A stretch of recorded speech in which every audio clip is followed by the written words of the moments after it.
Okay, I think I'm live. What's up, everyone? How's it going? Welcome back for another edition of Aloha Friday. It is freaking hot over here right now. Still 4 o'clock in the afternoon. I just blasted my room down with this AC behind me. Right there. Wait, how do I point? Right there. And it's still freaking hot. So hopefully we'll make it by the time it cools down, and I won't melt into a puddle of sweat by the time that happens. But welcome back for another edition of Aloha Friday. Thank God it's Friday. Thank goodness it's Friday. I actually had the day off today, but that didn't even matter because I'm still struggling to get here on time. Still feel like I had lots of crazy stuff. I hope everyone had a great 4th of July. And then if you live abroad, well, hope you had great week. So, all right, let's go ahead and get started. Let's say hi to everybody that popped into the chat. Will was here first. Thank you very much. What's up, Will? Hope you had a good 4th. I know you had to work yesterday, but I know you're off today and for the next couple of days. So let's get this weekend started. What's up, Jay? Jay Pylon. Good to see you. Honored to have you on the show. I think last week, or was it the week before? I'm losing track of time. Pretty much the last 3 weeks for me have just been an absolute blur. This is actually yesterday was my first day off in 3 weeks, so I was pretty happy just to have the day off. And then I know I've been sporadic with uploading videos, and then even getting to the comments, I've been pretty late, and I apologize for that. Even responsive to some folks. I know Jay Thompson was asking me for an email. I do have your email address. I did take a picture of it, and I think I will be able to send that off to you because I know I wanted to get in touch to you. I know we wanted to trade some cards, so let's get to that. So good to see you, Jay, the Squirrel Master himself, Kevin Random Rips. Good to see you, Barry. Aloha Friday. Mahalo for stopping by. And good to see you too, Troy. Troy Cards and Comics. Aloha Friday to you as well. And DK, Lakers bro. Good to see you as well. Aloha Friday to you as well. Jim NFL. Good to see you. Saw you earlier today in iCollect's 52 pack Lorcana rip. So that was a pretty epic rip. He hit a monster card. I was super stoked to see that one. So if you want to see a big hit, check that link right there. Or not the link, but the channel. iCollect. Good to see you. Hope you're having a great start to your week. So, all right, let's go ahead and get the show started. I know we usually do the live panel, and I'm never prepared. It took me 20 minutes to clear off my desk. But I guess I'll show a few cards, a few LCS pickups, and then I'll rip this Contenders Mega Box, and then I'll go ahead and start the open panel. So that seems like a plan. And then you can already see the sweat start to build. It's hot in here. So hopefully I don't sweat all over these cards. All right, let's go ahead and get started. I've got this first off, I've got a Contenders Mega Box to rip. And I usually do not like Contenders one bit. I would stay away from the Blasters if I were you guys.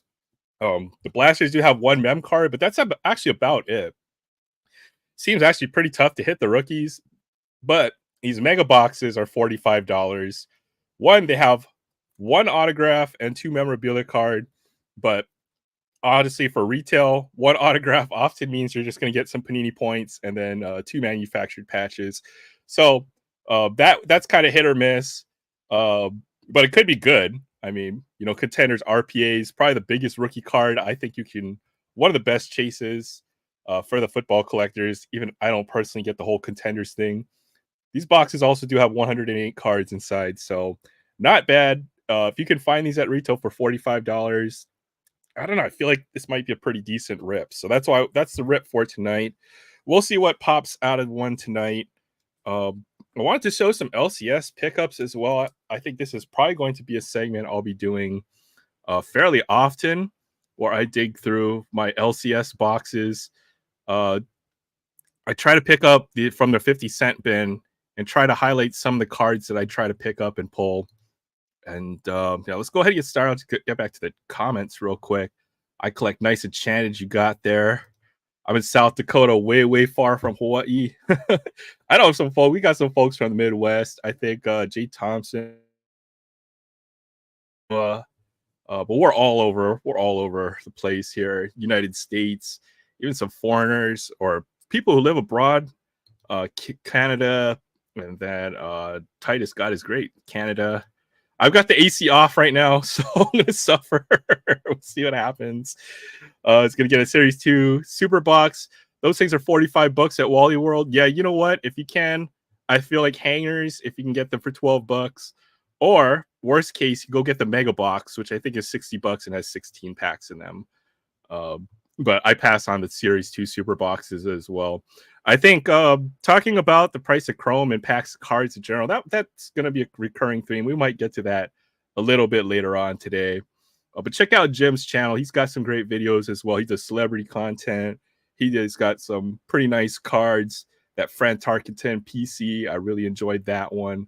The Peyton Manning stuff, pretty cool stuff. Looks like DK hit the pallet, and unfortunately, just one pallet, and it was a dud. So that's the thing about hunting. You never know what you're going to get, but man, when you do hit, it always is amazing. So, all right, picked up this pile of 20 singles, paid 50 cents each for these. They have them $1 a piece, or if you buy 10, you get them for 50 cents or $5. So I always love digging through the bin. I think the volume that my LCS does, they can't do it all under in the little shop. So I think they just buy low and sell low. So that's the ideal situation when you're looking for when you go to LCS to pick up singles. So here we go. Let's go ahead and check this out. Hey, what's up, Bethany? Good to see you. Thanks for stopping by. Hopefully tonight I will not mess up your name, but if I do, then feel free to just slap me somehow, like through instant messenger or something. I'll see. I thought I'd see if tonight Gunnar Henderson matches to hit his 28th home run, 28 home runs as a rookie in 2030. You know what? It's ridiculous. I think he's on pace to hit over 50, if I'm not mistaken. They're a little bit more than halfway through the season at this point. Maybe not 50. He's probably on pace for like 45 or something. That's pretty crazy.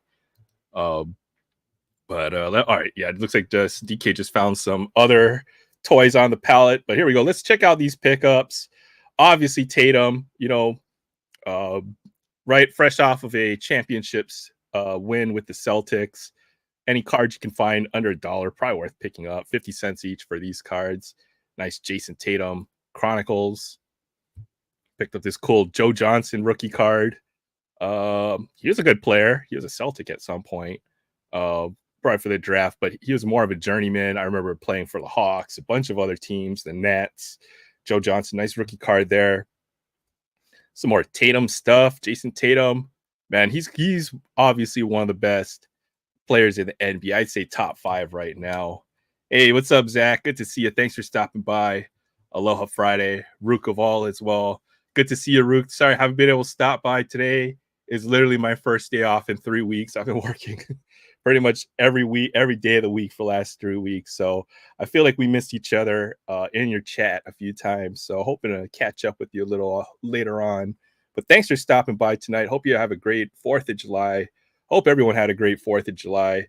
I was looking to pick up some rookies from that I collected as a kid as well. There's a nice Antonio McDyess EXL rookie card. This one has a matte frame, almost like the Diamond Kings. I don't know if you can see that. These are really nice cards.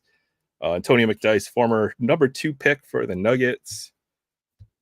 I buy any cards from these sets of packs I would not open, and this is a really nice one.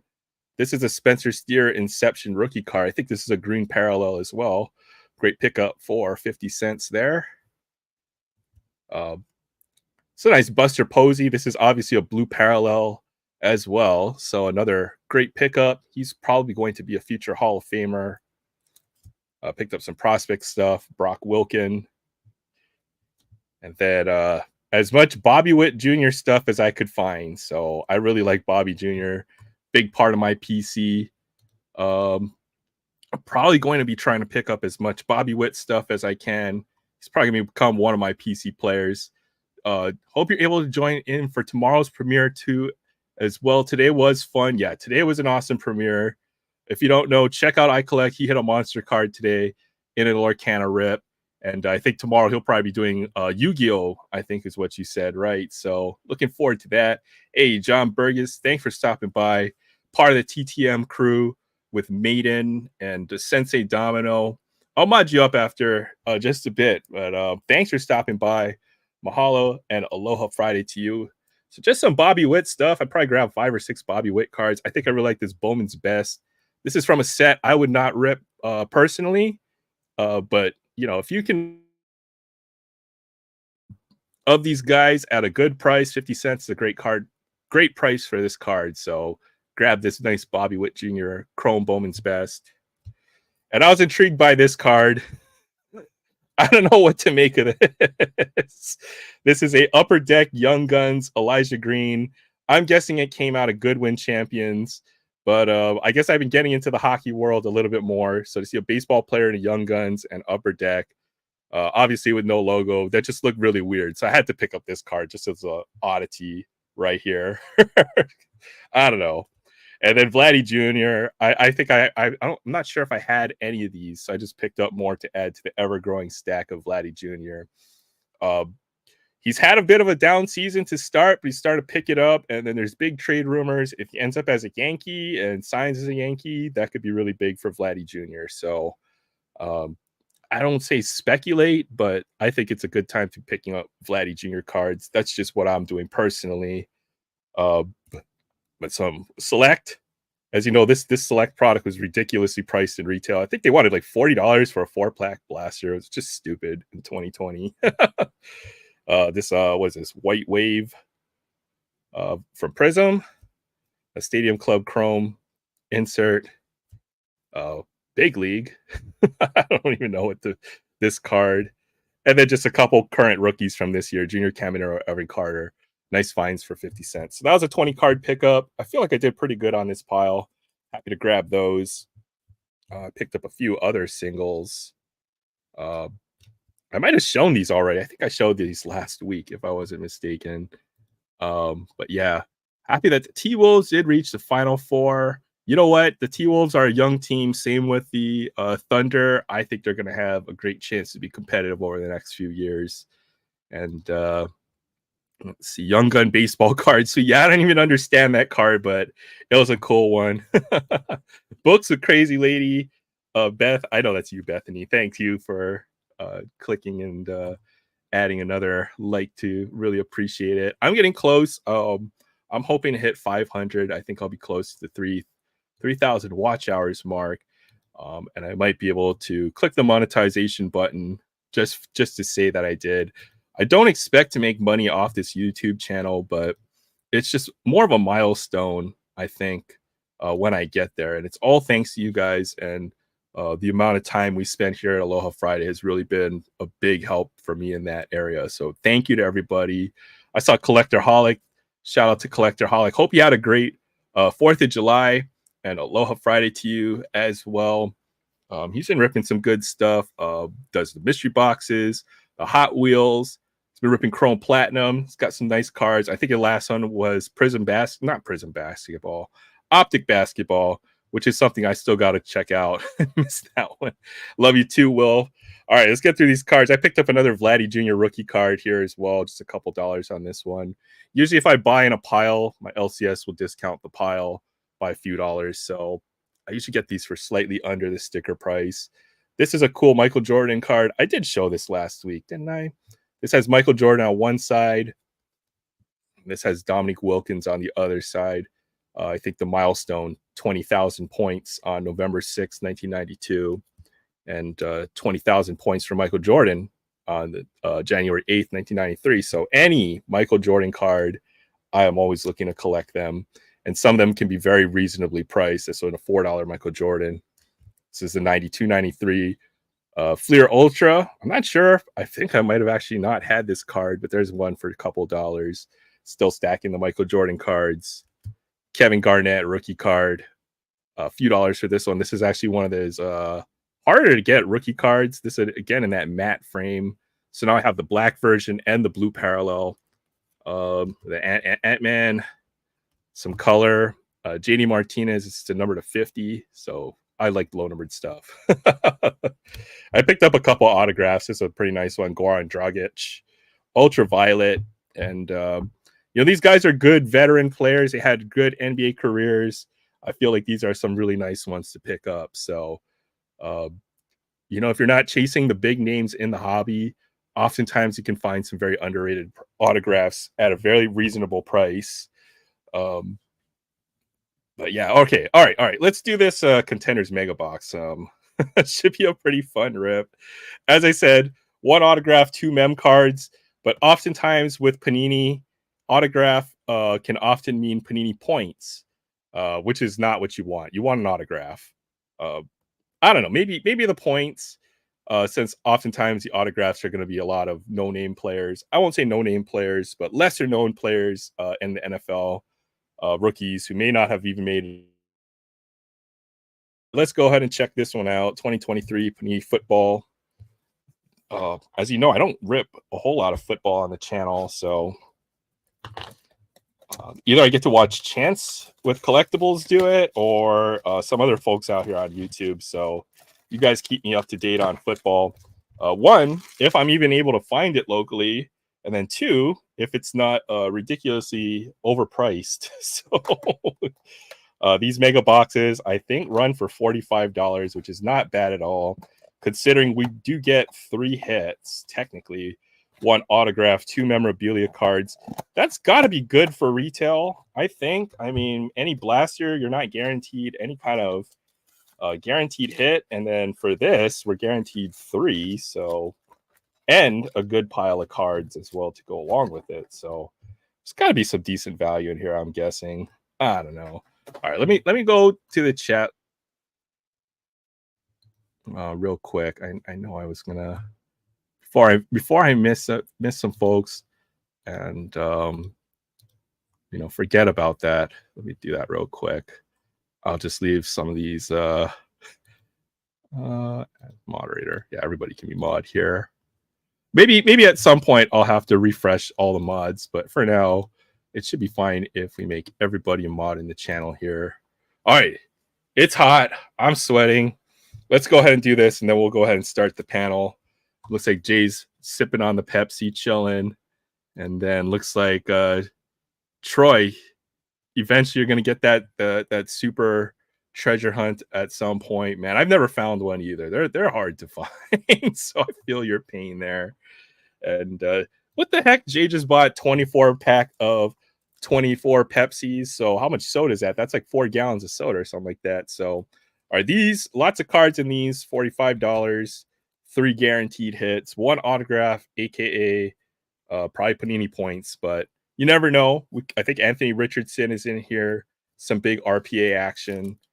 Although we're missing CJ Stroud, I think Will Levis will not have a autograph in here. But all right, I know some folks love Contenders. I've never understood the set. I think from maybe if you're a hobby and you do a lot of breaks, the RPAs are the big chase out of here. So maybe it's more fun for those folks who do have a little bit more to do it. But all right, here we go. Hey, good to see you, Jay or James. Good to see you. Thanks for stopping by. All right, go through the base. There's lots of it. George Pickens. Oh, that's right. It's all back, or is it upside down? Hold on, let me do this real quick. Let me cheat. This is the stupidest thing I've ever seen. Every card is flipped over. So I'm not doing that. We're not messing with that. All right, George Pickens, Deshaun Watson, Tyreek Hill, Kyle Pitts. Is weird. I've seen some rookies in this top part of the checklist, the season tickets, and the bigger rookie names as well. So at least you don't have to pull some rare rookie card to get at least the base rookie. There's a Dak Prescott red parallel. There's one for you, DK. Shout out to you, DK. And Von Miller. So you get 3 parallels, I think, per box. I opened up one of these earlier. I'll show you what I got after the first one. Oh, I saw that Texans logo. Dalton Schultz game ticket. This is a bronze parallel. I don't know if you can see the different color in the foiling, but if you compare it to that, one is white or silver, and then this is a bronze parallel. So 3 parallels per pack. So you're going to get a nice pile of parallel base cards. Matthew Stafford, Kyler Murray, Michael Pittman, TJ Watt, Mike Gesicki, Stephon Diggs, Devontae Adams. There we go. One for the Raiders. PC, Devontae Adams. Probably one of our best players. Him and Max Crosby. The two big Raiders I kind of follow these days. It's a nice neon Dion historic draft class insert. But yeah, the Contenders inserts, they're a little busy, and they're not too flashy. They're a little plain for me. And on the back we have a insert parallel. Round numbers, is that what this insert's really called? But this got two players on it. These are 2 first-round picks, Mazzie Smith and Lucas Van Ness. And I think both of them are, I don't even know what position they play. Linebackers, defensive tackles, defensive linemen. All right. That was our first pack. We should get a couple memorabilia cards, which would be pretty nice. All right, here we go. Second pack. We got that plenty of stuff, business to conduct tonight here on the channel. All right, let me do this again real quick, so make life a lot easier.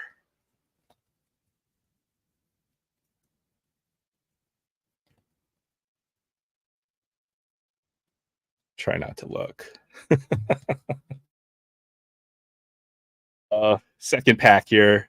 T-Law, DK Metcalf. What do you guys think of T-Law? I think they overpaid for this guy. He got a huge contract for T-Law. DK Metcalf. I think any NFL quarterback these days feels like they're overpaid. Surtain. Jamal Williams. Hey, there we go. There's one of the good rookies. Bryce Young. For the Panthers, there you go, Will. I know you don't like this guy, but I think he just has such a poor team around him. I think Bryce Young still has a lot to prove as well. So great Bryce Young rookie card pull there. Max Crosby, there we go, another for the Raiders PC. Probably my favorite player on the Raiders these days. Hey, there we go. There's some CJ Stroud luck. So not bad from Contenders. At least we get 2 of the big rookies. I'm going to look for Anthony Richardson as well. All right, let's go back to get to the chat after this pack. Shaquille Leonard, red parallel. Oh, wow, that's pretty nice too. Look at that. Brock Purdy, red parallel. Nice foil color match for the Brock Purdy. Lots of Niners fans locally. That's a pretty nice card. I've been looking for more Brock Purdy. Don't have pretty much none of his stuff.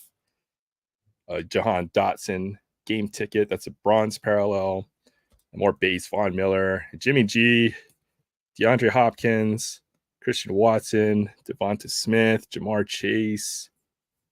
And hey, there we go. Rookie patch for this is a Packers. Sean Clifford, rookie ticket. Nice little swatch there. Scratch and sniff. No, we won't do that. We'll just touch it a little bit. Jahmyr Gibbs, draft class Contenders insert there. So that was a good pack. Pulled 2 of the big rookies. Got the CJ Stroud and Bryce Young base rookie card. So at least we won't go completely empty-handed from here. I'm hoping to get a nice autograph. That would be, I think, the dream from Contenders. But all right, here, let's do this again. This is going to save us some time. All right. Okay, here we go. Derwin James, Brian Johnson, Brian Robinson Jr., Kenny Pickett, Myles Garrett, Harrison Smith, Justin Tucker. Man, he's a goated kicker, isn't he? This dude's been in the league for freaking ever. Justin Tucker, he'll probably be a Hall of Famer. Jalen Waddle, red parallel, nice one there. I do follow the Dolphins as well, since Tua's there. Desmond Ridder, Joey Bosa, bronze parallel, Hassan Reddick, Joey B, Jalen Waddle again. What the hell, Desmond Ridder? What? I don't understand. There's 2 parallels of Ridder and Waddle, and there's 2 base cards of Ridder and Waddle. So just another odd pack. Shaquille Leonard, Brock Purdy. Okay, awesome. Great to see a nice Brock Purdy card there. So we get 2 out of here. There's another Dak Prescott base. Jada Reed and Rashawn Johnson and Tyler Scott, round numbers insert. I think there's a good amount of numbered stuff in these packs as well. So maybe we'll pull a nice numbered parallel as well. That'd be pretty sweet. Get back to the chat real quick. Thank you very much, Troy. Appreciate the well wishes. Hopefully we'll pull something nice out of here. 2 packs of Lorcana for Kevin Random Rips to rip tonight. Steelers with Russell Wilson. Steelers are going to be pretty legit. They'll probably have a bounce back. Their franchise, at least they're always competitive. Yeah, no idea how Jay Thompson drinks all that soda or eats that many cookies. What the heck? Hey, good to see you. What's up? Life of the Giantess, Maris, and friends. Aloha Friday. Thanks for stopping by. Sorry I missed you a little earlier. Think T-Law's sister is hotter. Man, I'm not going to go there. Go Saints. And Crosby would be a great Packer. Let's see what up. I'll get to the bottom of the chat. Let's see it. Brock Purdy. Clifford will never play. Yeah, quite possibly. A lot of NFL quarterbacks will never get to play. I know even Colt Brand never got to play a snap of regular season NFL. He's probably the greatest quarterback Hawaii's ever seen. So, all right, onwards we go. I think I got to the bottom. It's conversation going on in here. You guys are crazy. You two get a room. I won't say that, but maybe that's the best way to put it. Thank you, Troy. Man, you guys are crazy. Thank you guys for stopping by, hanging out. Get to this next pack. All right, do this again. So I don't have to do this stupid card flip. Probably can see everything we're going to pull if you're careful. Might be our autograph. I'm not sure. Cortland Sutton. Hey, Derek Carr. I still like Derek Carr. Loved him as a Raider. I think he'll do great for the Saints. Fortunately, they play in different conferences, so I can still cheer for Derek Carr. And Adam Thielen, Odell Beckham Jr., and a nice Patrick Mahomes base card. Patty Mahomes might be our generational quarterback, so put all my Patty Mahomes cards aside. Baker Mayfield. There's another Jimmy Garoppolo. It's fun to watch while he was a star player, but looks like his career is probably coming to an end here. There's a nice DeAndre Hopkins. Oh, forgot to flip one. Nick Chubb. Mike Evans, Aaron Jones, DeAndre Swift, Justin Fields, Cooper Kupp, James Conner, and looks like we got 3 inserts in here. Nice Bryce Young rookie insert. So we're getting some quarterback action in here. Enjoy that. Not bad at all. Then Deontay Banks, Devin Witherspoon, Tyree Wilson, green parallel. Oh, it juked me out. I thought that might have been an autograph. That would have been pretty sweet to get a autograph, but at least this will be a nice card for the PC. Tyree Wilson, I guess that's aqua or some kind of blue parallel. And this one is number to 149. So nice PC hit right here. That'll be a nice card to add to the Raiders PC. Tyree Wilson. I think he's going to be a pretty decent player. He had a pretty good rookie year, I think. Was he a running back? Yeah, he had a couple nice games towards the end of the year, if I'm not mistaken. So that's a pretty nice one. He's definitely one I'm looking to watch over the next couple of years and see how he develops, especially with Josh Jacobs heading out of Las Vegas. It's quite. I always want to say Oakland.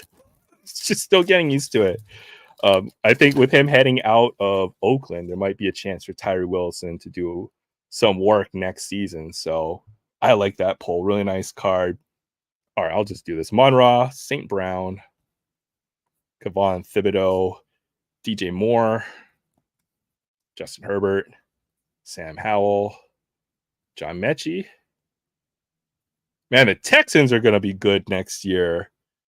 They return pretty much most of their key players, and CJ Stroud gets another year. So at least on paper, they look good. Christian Watson, red. And then Devonta Smith, red. Justin Jefferson, besides bronze. Jonathan Taylor. There's a CeeDee Lamb. Lots of Cowboys in here. Mac Jones. There's the other AFC quarterbacks that don't quite match up. Josh Allen, Kelsey, Chris Godwin, Jared Goff. Yeah, the Lions too. And another patch, Luke Schoonmaker. Schoonmaker. Another Maybe I do a little ASMR. Not sure you can hear that. Nice patch there. Luke Schoonmaker. And another Raiders rookie, Trey Tucker, base rookie card, draft class contenders. I think he did pretty decent as well. Trey Tucker rookie card. At least some offensive rookies, so can't complain too much about that. All right, here is our last pack of cards. This one will either have Panini points or an autograph. So let's see what we get out of this one. It should be fun. Looks like we didn't hit the autograph or points out of the first 5 packs. So this one will probably have our big hit in it. So all right, I won't bother. Ooh, whoa, some color back there. All right, let's go. Najee Harris base card. This pack will be pretty exciting, I think. Kirk Cousins, Lamar Jackson, Nick Bolton, Tyler Lockett, Aiden Hutchinson, Daniel Jones, Jamar Chase red. Like that card. It's a nice parallel there. Hey, Matthew Stafford for the Rams, red parallel. Some good stuff in here. Kyle Hamilton, bronze parallel. Saquon Barkley, Jaquan Brisker, Aaron Donald, Buda Baker. Hey, we get a Will Levis rookie card. So, all right, we hit 3 out of 4 of the quarterbacks, I think. All right, how do I do this? One more base card. Jordan Love. Oh, yeah, let's see. Some kind of color. Could be an autograph. Oh, rookie logo. All right, let's see what the card behind is. Will be first draft class contenders. Yeah, he had a good career. Julius Peppers, and he was a menace for many years. Great one there. Another one for the Panthers. And all right, here we go. Last card of the mega box. It's like we have some kind of colored parallel. Is that laser? Green laser? Rookie. For looks like the Ravens. Rookie ticket. Trent Simpson. So we do get a nice autograph out of our last card. So pretty sweet. Trenton Simpson, linebacker for Clemson. So all right, like that. Not sure what draft pick, but at least we get a nice autograph out of it. So all is well that ends well. That's a great way to finish up the mega box. So what I did get from the first mega box was pretty intriguing. So as I mentioned, I know you can get points, and I did get 250 Panini points instead of an autograph. But I did get some nice quarterback action out of that first mega. The video for that will go up sometime next week, I'm guessing. Pulled this nice CJ Stroud rookie ticket patch. The Bryce Young round 1 contenders. Bryce Young patch as well. So my 2 mem cards are really good. Bryce Young, CJ Stroud. Couldn't complain about those from the other mega box that I did. I hit this nice Jared Goff parallel. This is number 75. I don't know if you can see that, but it's got different color foiling. Nice parallel hit here for Jared Goff. And then I got pretty much the same quarterback selection. So I have doubles of all 3 of these guys. I got the same mega box, it seems, for the base cards. So I don't understand. Got Will Levis and CJ Stroud and the Bryce Young, which I just pulled from this one. So this box, pretty solid. I think we've got some pretty good, pretty decent cards. Schoonmaker was our first patch. Bunch of Bryce Young stuff. Some bigger names, quarterback names, Patty Mahomes, Brock Purdy. And then a red Brock Purdy. Really like that card. That'll probably go to my good friend who is a big Niners fan. And then CJ Stroud, Bryce Young, and Will Levis. We got the exact same 3 quarterbacks. So, all right, that was that box. One last thing. I'll go through the chat. Thanks everyone for hanging in here for this rip. Yeah, I think it looked aqua to me if I had to guess. So that the green laser autograph and then looks like an aqua parallel or almost teal. I'm going to say that's teal. Bryce Young would be pretty dope in that color because I know the Panthers wear that color of blue almost. So that would be probably a pretty nice hit. It looks teal to me. I don't know. Maybe I'm colorblind or something. Jared Goff, Trevor Lawrence, and Kirk Cousins, most overpaid QBs in history. Yeah, I'm pretty sure that list, but maybe they'll prove us wrong in the next couple years. Thibodeau, born and raised in California, go figure. I wish Panini points are autographed, but I guess it's better than nothing. Oftentimes, it can be better than some of these players who may not ever get to make it to the NFL as well. 3 quarterbacks, 3 of the greats. You had Montana, Tarkenton, Manning. Yes, those were 3 of the greatest quarterbacks of all time. Cousins did nothing, 1 playoff win. Yeah, I think circumstances for the Vikings, but I'm not sure if you guys would have been better off with another quarterback. I'm kind of in the middle with Kirk Cousins. He's not going to be a superstar quarterback, but I think he does the job, so to say. Thank you very much, guys. All right.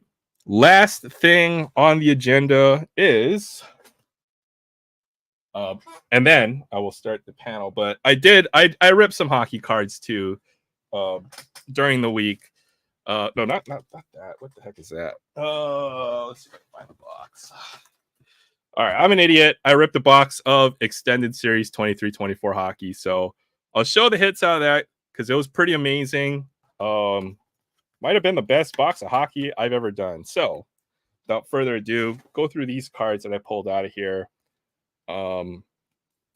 First off, we'll start with this cool Eric Lindros acetate Hockey Heroes. I just like the retro look of that logo.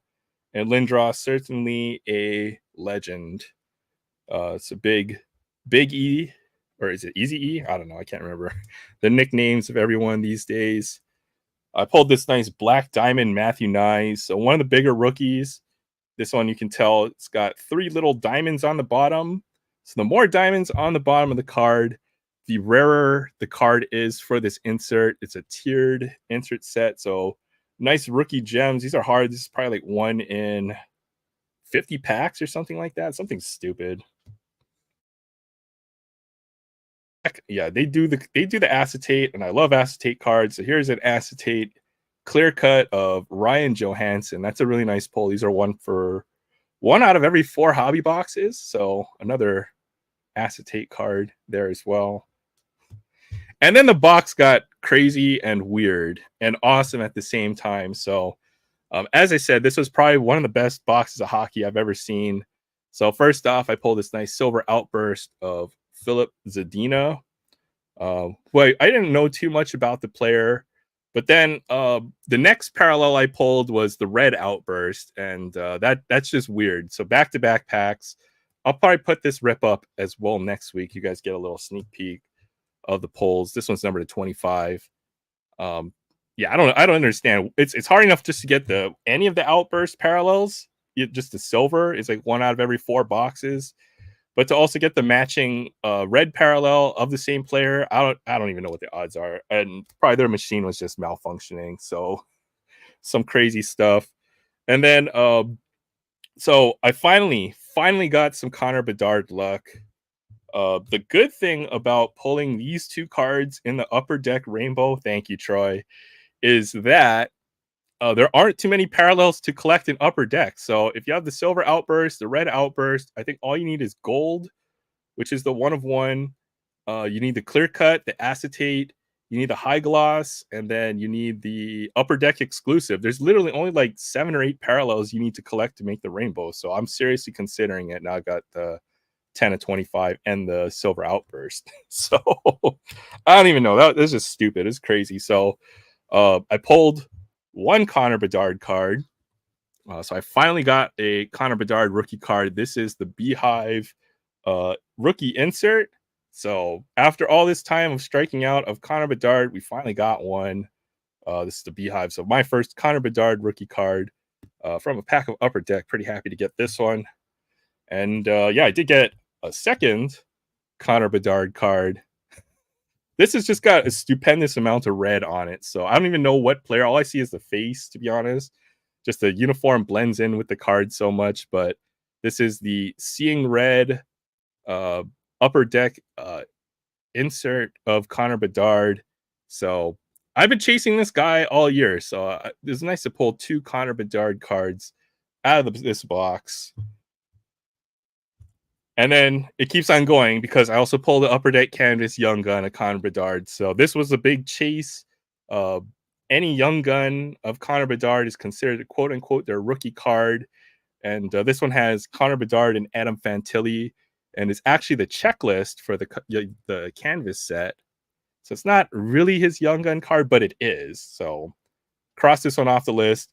Since I won't be able to find the Connor Bedard actual real Young Gun, it's probably still like a $300 or $400 card, more if it's graded. So finally got a Connor Bedard Young Gun and in canvas. So monster pull. And honestly, not too expensive. Maybe if you can't afford the real Young Gun of Connor Bedard, this might be a way to go. Let's go pick up the one of the checklist or a canvas Young Gun checklist of either Bedard, Fantilli, and then in Series 2, I think it was Bedard and Leo Carlson. They're all good rookies.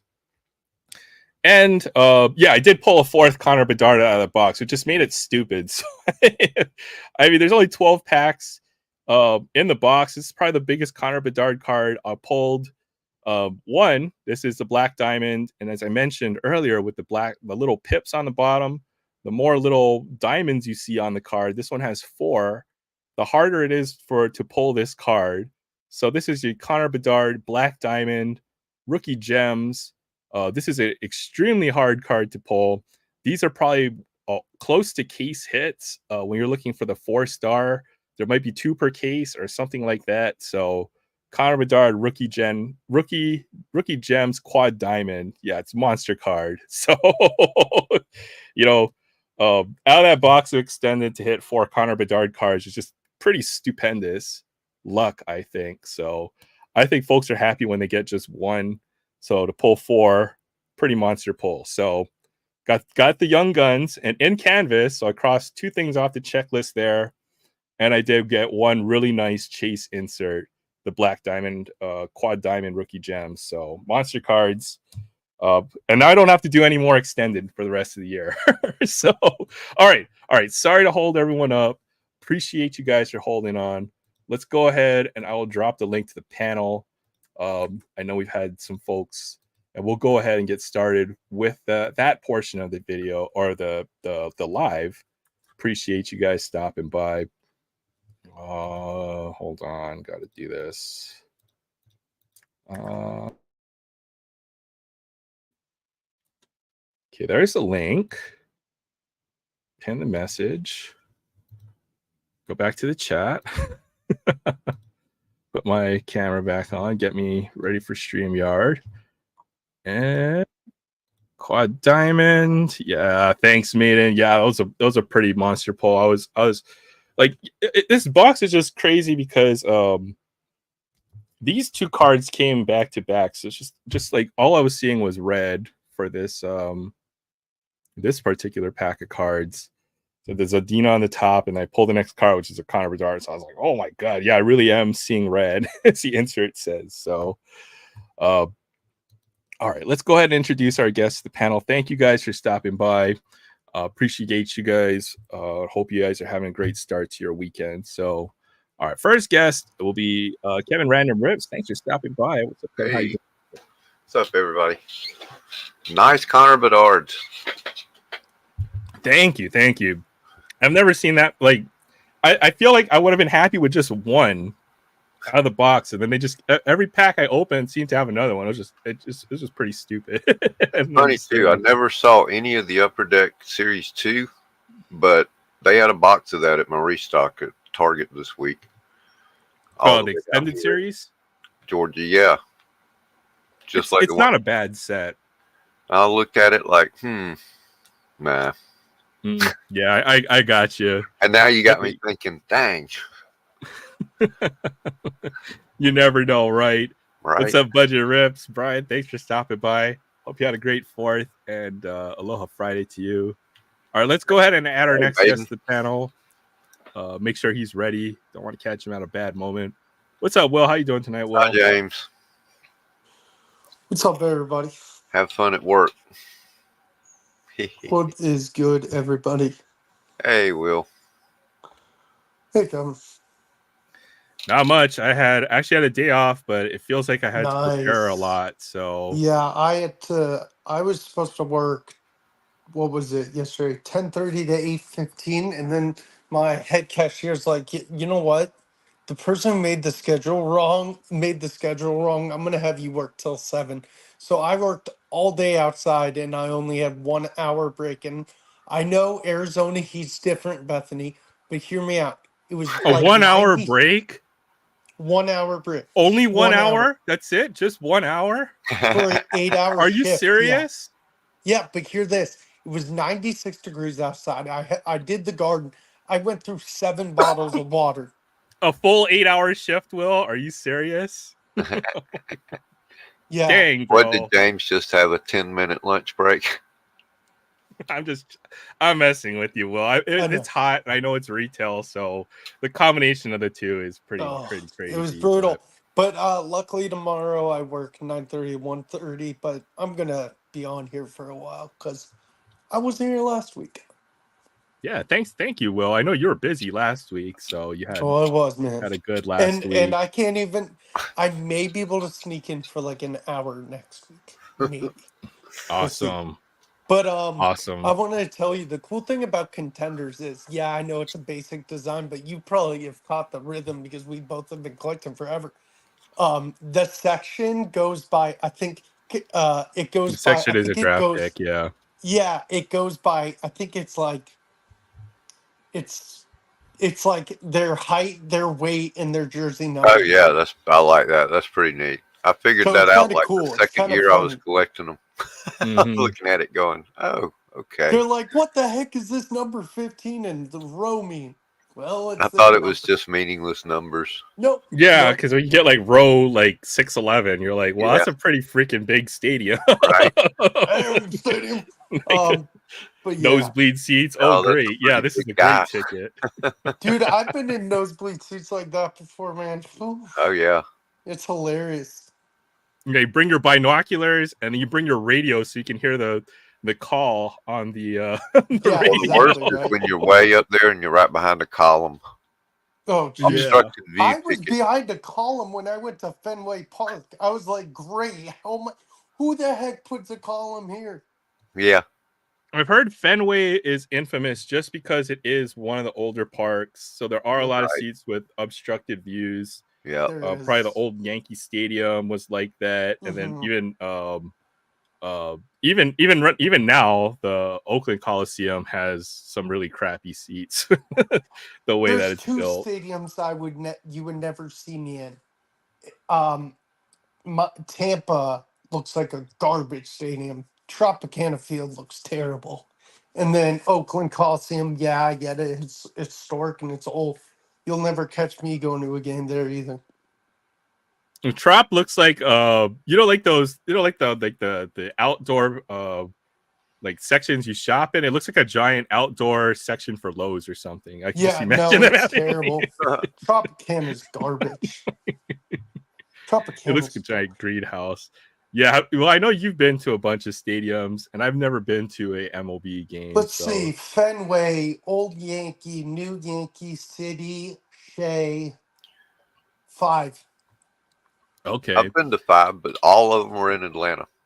I mean, I think Atlanta's gone through 3 stadiums in the last 30 Yep. years, right? Yeah. Yep. So 3 of those 3 plus the big ass Falcons. they yeah. even played in the what is that? Yeah, what the hell it's called? The Georgia Dome I Georgia went to, Dome? of course, and now it's the Mercedes Field. Benz. Mercedes Benz. That's it. Truist okay, the is football. It's awesome. No, I heard the Brave Stadium is phenomenal. I've only Yeah, heard it's great nice. things about it. But that Mercedes Benz is like a big monolith in south downtown Atlanta. Just, I want to go to the and the way it Vikings opens up stadium. like a camera eye. Yeah, I Thing want looks to go like to the the Death Vikings Star. Stadium. Yeah. I want to go to the Vikings It's Stadium pretty because huge. they say the Vikings Stadium, it's cool because it's made of glass. And I'm like, I'm Yeah. down. Yeah, that the Atlanta park looks like the Death Star, the Mercedes Benz, because it's painted like black or something too, right? So like, I don't know. Yeah.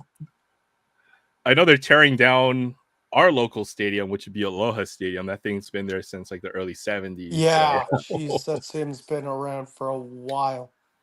I'm not sure what we're going to get back in place because right now we play at like a glorified practice field, and it's pretty terrible.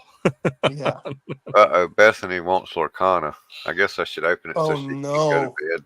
Yeah, Oh, I know Lord. Bethany has to dip out, but we can do that real quick and check out some packs of Lorcana.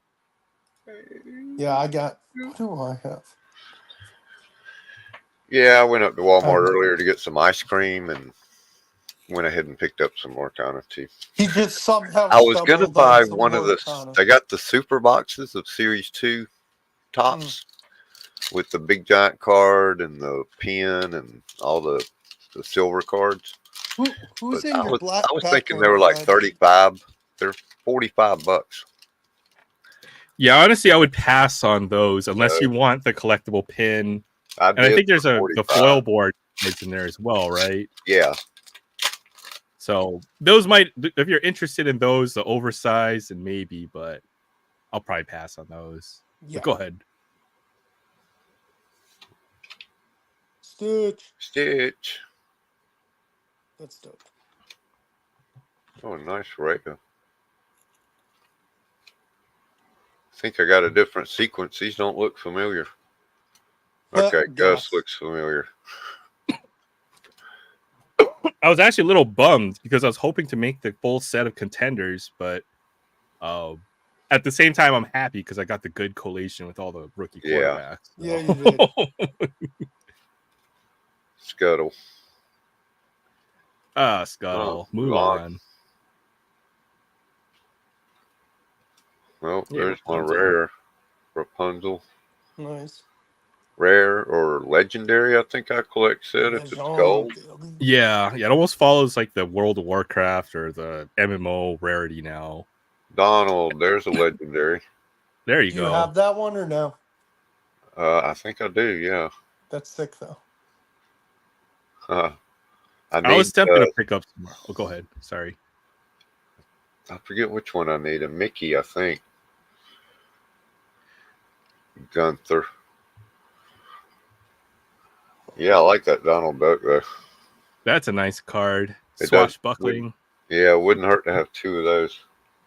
How can you tell what's what? Troy cards and comics. I think it's on the bottom, isn't it? It's a little symbol right there. The color. That's a gold. That would be rare. So that's legendary. Oh, legendary. And that is like copper or something, bronze. I don't know. That's rare. Orange. Okay. I think that's just called orange. I thought gold. He's going to do a video about it.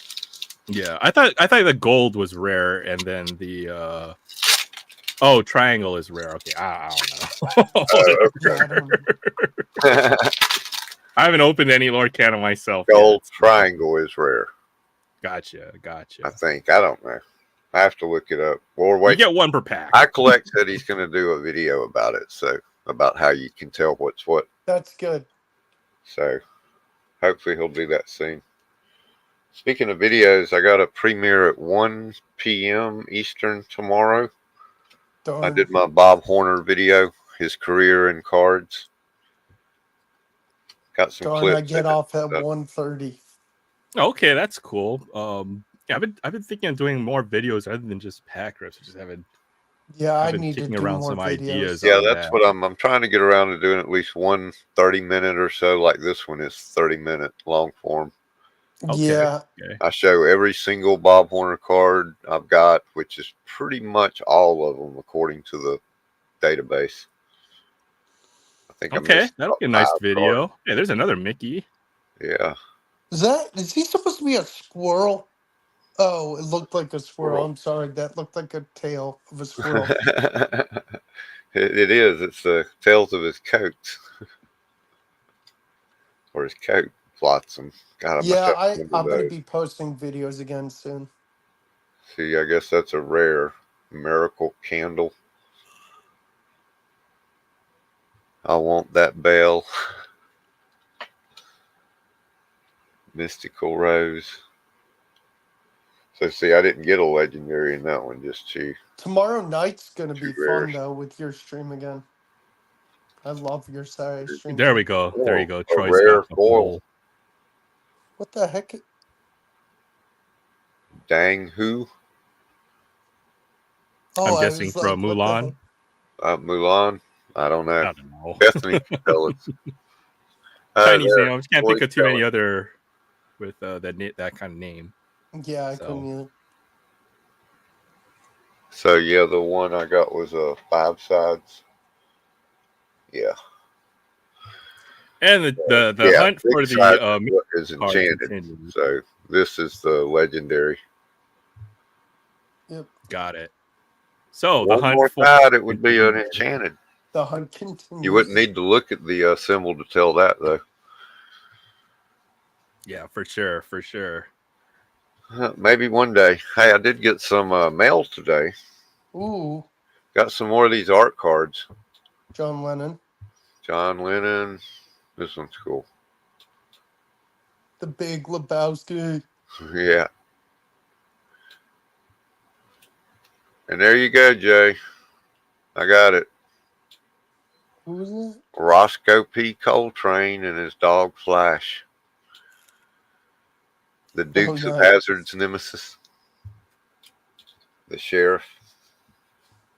Yeah, I've got nothing new to show. And I opened one of those Fanatics blasters. How'd that end up going? I know those have like a teal only parallel. The best teal I got was Boba Fett. Oh, okay. Well, that's not a bad one to get, honestly. No, the rest weren't too good though. But I did get a Cody Bellinger bat relic. Oh, wait, what the heck? Really? That's pretty nice. That is Pretty cool. And I like this. Oh yeah, The YYZ, the call letters for Toronto Airport, and also a great song by Rush. Oh, 100%. That's exactly what I was thinking of when I even dubbed it in because that's what it is. They wrote it starts with the Morse code that they hear on the airplane coming into Toronto Airport, the YYZ. That. Right. With the So you watch my video of me opening the box, you get to hear that. Oh, I was going to say only for a second though. Can't you play could with do the a short copyright on that. And I opened one of those Fairfield boxes that had 2018 opening day on the front. What'd I do with it? No. I got that. Nice. That's a good one right there. Yeah. Okay, there you go. Nice looking Kershaw, card there. He's definitely Hall of Fame. Okay. If I can just find it, I'll show you something. Keep that Cody Bellinger relic out somewhere. And out of the 2 packs of 2018, I did manage to get that. Oh, very nice. That's a nice looking card. That's what I was wanting to get. That's why I bought that box. What was it? That is the rookie card, and that is a very nice one. It's a very nice card there. So not bad. For $18, I got the Kershaw patch and the... Yeah, you definitely made more than your money. I got 2 opening day packs. It actually didn't have the Panini Golden Age or whatever that seems to come in every one of them. But it had like 4 packs of Topps Series 1 from 2022 and 2023 Series 2. Got nothing out of any of those. Glad you got to see a little bit of Lorcana before you head out. See you tomorrow. Cool. Kershaw have 10 of his cards. Kershaw, I've been trying to collect more Clayton Kershaw. I know he's got a lot of cards. And are these any good? Oh yeah, dude. Evolving Skies. That's a great pack. Those personally, I wouldn't open it just because it's really hard to pull that particular character. That's Umbreon on the front. Really? And the big chase card out of Evolving Skies is called the Moonbreon card, which was a big chase during 2020 and 2021. So the price on these packs are pretty stupid. That might be like a $12 or $14 pack. You know how much I paid for it? I went into Family Dollar and I picked up 3 gravity packs out of the gravity pack box, display box of whatever it was, some football, prestige football from a year ago, just because I was bored. And this pack was laying there just like that, and I knew that it was somebody had opened it out of a blister pack or something, and I was just curious how much it would ring up as. So I asked the girl, how much is this pack, and gave her the other 3 packs, and she scanned it and said, oh, it doesn't scan. Yeah, I can't sell that. I have to go through paperwork, do all this and that. And she rang up my other 3 packs and put this in the bag with them. Nice. Nice. So you got that for free. Nice little freebie. I'm guessing it wouldn't scan. Probably 1, they didn't sell it at Dollar General, and then Well, it was 2, in a blister it would have pack. just been It would have been what, and it's deal. already an old release that's been out for a few years already, right? So I need to go look and see if they might have blister packs at that place. They have a lot of Pokemon stuff, tins and blister packs, and they're behind the counter, around the corner. Nobody knows they're there. I discovered them by accident. oh, nice. Very I'm good. like, dang. Let me get back to the comments real quick. Thank you, everybody. Appreciate you all for stopping by. But yeah, Jim's done collecting because he's got 2 books of cards. Maybe it's time to start a 3rd one. I'm just joking. But it's a nice collection, when you have all the cards you feel like that you've got for your collection. But let's go ahead and introduce another guest to the stage as well. Let's go ahead and add Jay Thompson. What's up, Jay? How you doing tonight? Oh no, it's June. You see them? Hey, what's up, You're Zach? the only one that knows who they are, Jay. Oh my God, I love Roscoe. No, you love me. That's a classic pose for him. Flash was a good dog. You love me. Hey, Zach. I bet he knows who Zach. Roscoe P. Coltrane is. I don't. It definitely sounds like something that's definitely not from my local neck of the woods. So put it that way. I don't think they ever went to Hawaii. Yeah. Someone not hearing a Roscoe P. Coltrane is like someone not hearing a George Washington. Or who the heck is who is he? I'm just curious. Maybe for the audience as well. Sheriff Maybe Roscoe P. Coltrane from the Dukes of Hazzard. Boss Hogg's Oh, okay. That show man. did that come out in black and white? You're about to come out in black and white, black and blue.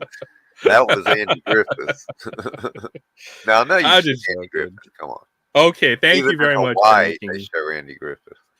Thank you for making the association, because I don't know, it's a little bit before my time, but it's good to know that's from Dukes of Hazzard for everybody who and they don't show it anymore because of the flag on top of the car.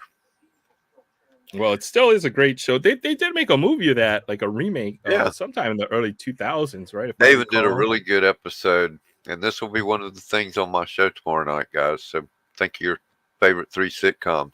But if you've ever watched The Hood with Cedric the Entertainer, there's a great episode of that where the guy, his white neighbor, the other star of the show, is running for city council or something, and his enemy digs up this picture of when he was a kid holding a cake with the Confederate flag on it.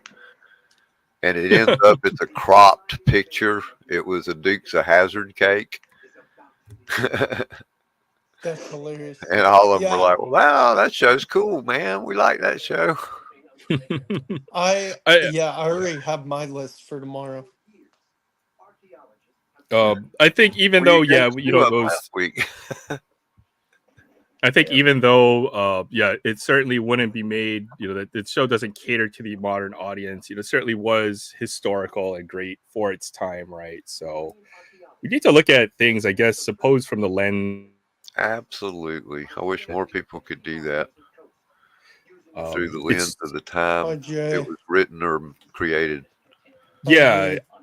Everyone jumps to conclusions and wants to categorize folks and say that you're this or that.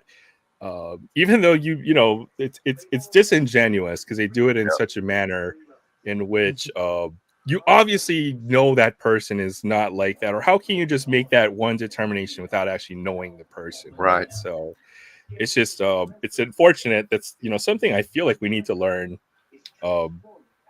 Or this current generation, the way that we do that now is just kind of a shame. So, Yeah. what's up, Zach? Good to see you. Thanks for stopping by. Happy 4th, and hope you're having a great start to your weekend as well. Good to see you, Zach. I missed 3-pack Thursday yesterday. I think I was out and about, but I definitely want to go back and check it out. Definitely check out Zach. 3-pack Thursday every week, 3 packs. And man, you know what? Something else about Zach's show is he has like the best guests lately, man. He's had Yeah. some pretty awesome guests recently on Oh, yeah. 3-pack Thursday that I'm just surprised at the guests he always manages to line up for that show. Oh, I And know. I am too. and it's always an amazing George discussion. Jefferson, that's a great one. Yeah. Oh my goodness, I'm behind on the chat. And I scroll down, it doesn't like automatically scroll, so oftentimes I'm far behind. I thought that was the last message, and then I look and there's like literally 4 pages of comments that we missed. Like what the heck? Yeah, Dukes of Hazzard, any kind of, even those old classic muscle cars, man. I thought Zach, he says it was filmed in Covington, Georgia, and to me, I'm down in south of where I live now, at my grandma's farm, watching it all the time over the summers, thinking Covington, Georgia, that's too far north. It's got to be more around. It's got to be more southern than that. Yeah. See, that's what I was thinking of, is a movie from 2006. Yeah, Jessica Simpson Jessica was Simpson the girl. is Daisy. Mm-hmm. I almost feel like, the culture now is like they're trying to make us like a monolith. I've noticed even in Hawaii, there's not a whole lot of local Hawaiian culture anymore. Everything looks like the mainland now. We used to have our own local grocery stores. We used to have our own local music scene. And all of this stuff, local sports teams, athletes we used to care about. But now it's just like, okay, you either follow everything that the mass media makes you want to listen to, or you're like a rebel or something. Right. No, and Kevin and I were talking about this one day. It's kind of crazy how, I'm not trying to sound weird, but like, for example, if this superhero was a man way back when, and then they modernize it and they say, you know what, let's make him now a woman, or change the race. Like, I don't have a problem with the race change, but like, I don't know. Like, Kevin, you know what I mean, right? Well, I was We thinking talked of this about too the other as day. well, Will. And the way I would rephrase that is, that's what you always hear that when you bring up this discussion. I don't mind this and that, but I think what we need to say is, I don't mind this and that, and whatever Yeah, you want to I say, right? phrased it wrong. I can't. I I don't couldn't like think of how to phrase. forced diversity, if that's what you mean, Will. Yes. No, No I point in don't mind. forced It's not the diversity. forced diversity. It's the fact that they're destroying what those characters were and the intent of That's those what forced characters. diversity is. Yes. I'm Regular sorry. My diversity, bad, if the Aaron. character can be any color and it doesn't affect the character, You know that's what? To fine. anybody Hold on. out there who But was if you Hold offended on, Will. change, Let Kevin finish. Yeah. but if Yeah. you change the character in order to make them a different sex or color or whatever, then why do that? I agree. You need a new superhero and you need her to be female and lesbian. Fine. That's fine. I don't care. I don't give a crap what color they are, what gender they think they are, Yeah, or exactly. who they love. If they're saving my life, I don't give a crap. Well, why not Yeah, make their own characters and make them awesome in their own way, Yes, right? Yeah. yes, exactly. and I to don't give a those who crap who they feel, love. and for those who were just listening, I'm sorry I phrased it wrong. I am horrible at phrasing things. Yeah, we know what you meant, but I Yeah. always hear that, and I feel like even all of us, when we say it, right, we always say, "Well, I don't mind when they gender bend or when they race swap," but right, but that's where I have an issue. Is a lot of the times you hear us, it's almost like you're because you're about to be labeled as what you don't want to. Instead, we Right. should be saying, "I don't mind this and that, and with whatever you're going to say, and I don't mind this and that, and I think that it's wrong for them Yeah. to swap, I because they're changing the Mhm. intent of the character. We I need to be should have more thought assertive with that. before even speaking. Like, how do I phrase That's the this? problem with 99% of the freaking English language. Nobody speaks or thinks before they speak it. Yeah, no, it's nothing wrong. It's just I've noticed this, even, and not just with you, Will, but anybody who discusses this topic, whether it comes up on another live stream or even folks who criticize the modern media for doing this, because they've done this with a lot of our characters through remakes, in a lot of it. But oftentimes you almost have to like make this disclaimer that, hey, look, I'm not a racist. I don't want to be labeled as this. I'm not homophobic, but no, don't say but there, Yeah. because by making this disclaimer, you're already acknowledging that you're going to be perceived as such by doing so. You need to say and. That's what we need to do. We need to be Exactly. assertive and say that, hey, look, we're not racist. You should know this. And I think it's wrong what you guys are doing, changing these characters, By the way, using thank them you for the for intent. phrasing it better for me, Aaron. I just brain I have fart. It no makes sense problem. though, right? Because when you say, Yeah, I don't 100. mind this and that, you're already acknowledging that you will be perceived as such, right? Like, oh yeah, I don't want to be seen as a, and folks are so scared to be labeled with that. And, it prevents them from being able to speak their minds on this. When obviously, it's like the emperor has no clothes. It's just that everybody is afraid to say it, right? In a lot of ways. Exactly right. You want to be the one to Oh, I can't Jay, hear we you, can't hear Jay. you. that figures, and I forgot what I said. Am I still not heard? You're Yeah, still I mean, I don't mind it. We should have all kinds of heroes. But these people, they think they're doing the right things, but they don't realize that in a lot of ways they're becoming the villains, with their actions, and how a lot of the culture stuff has been forced on us to do so. Right. Yep. It's just like the Cherokee tribe leader in Atlanta that says, I might, about the Tommy Hawk chop, and whether or not it's offensive to Native Americans, because he came out and said that it's not, as far as he was concerned. And but he said he would be, and he got criticized for that. And he said, I will entertain the criticism from my own people, but not from anybody outside. Yeah, that's fair. We shouldn't speak. Maybe to speak on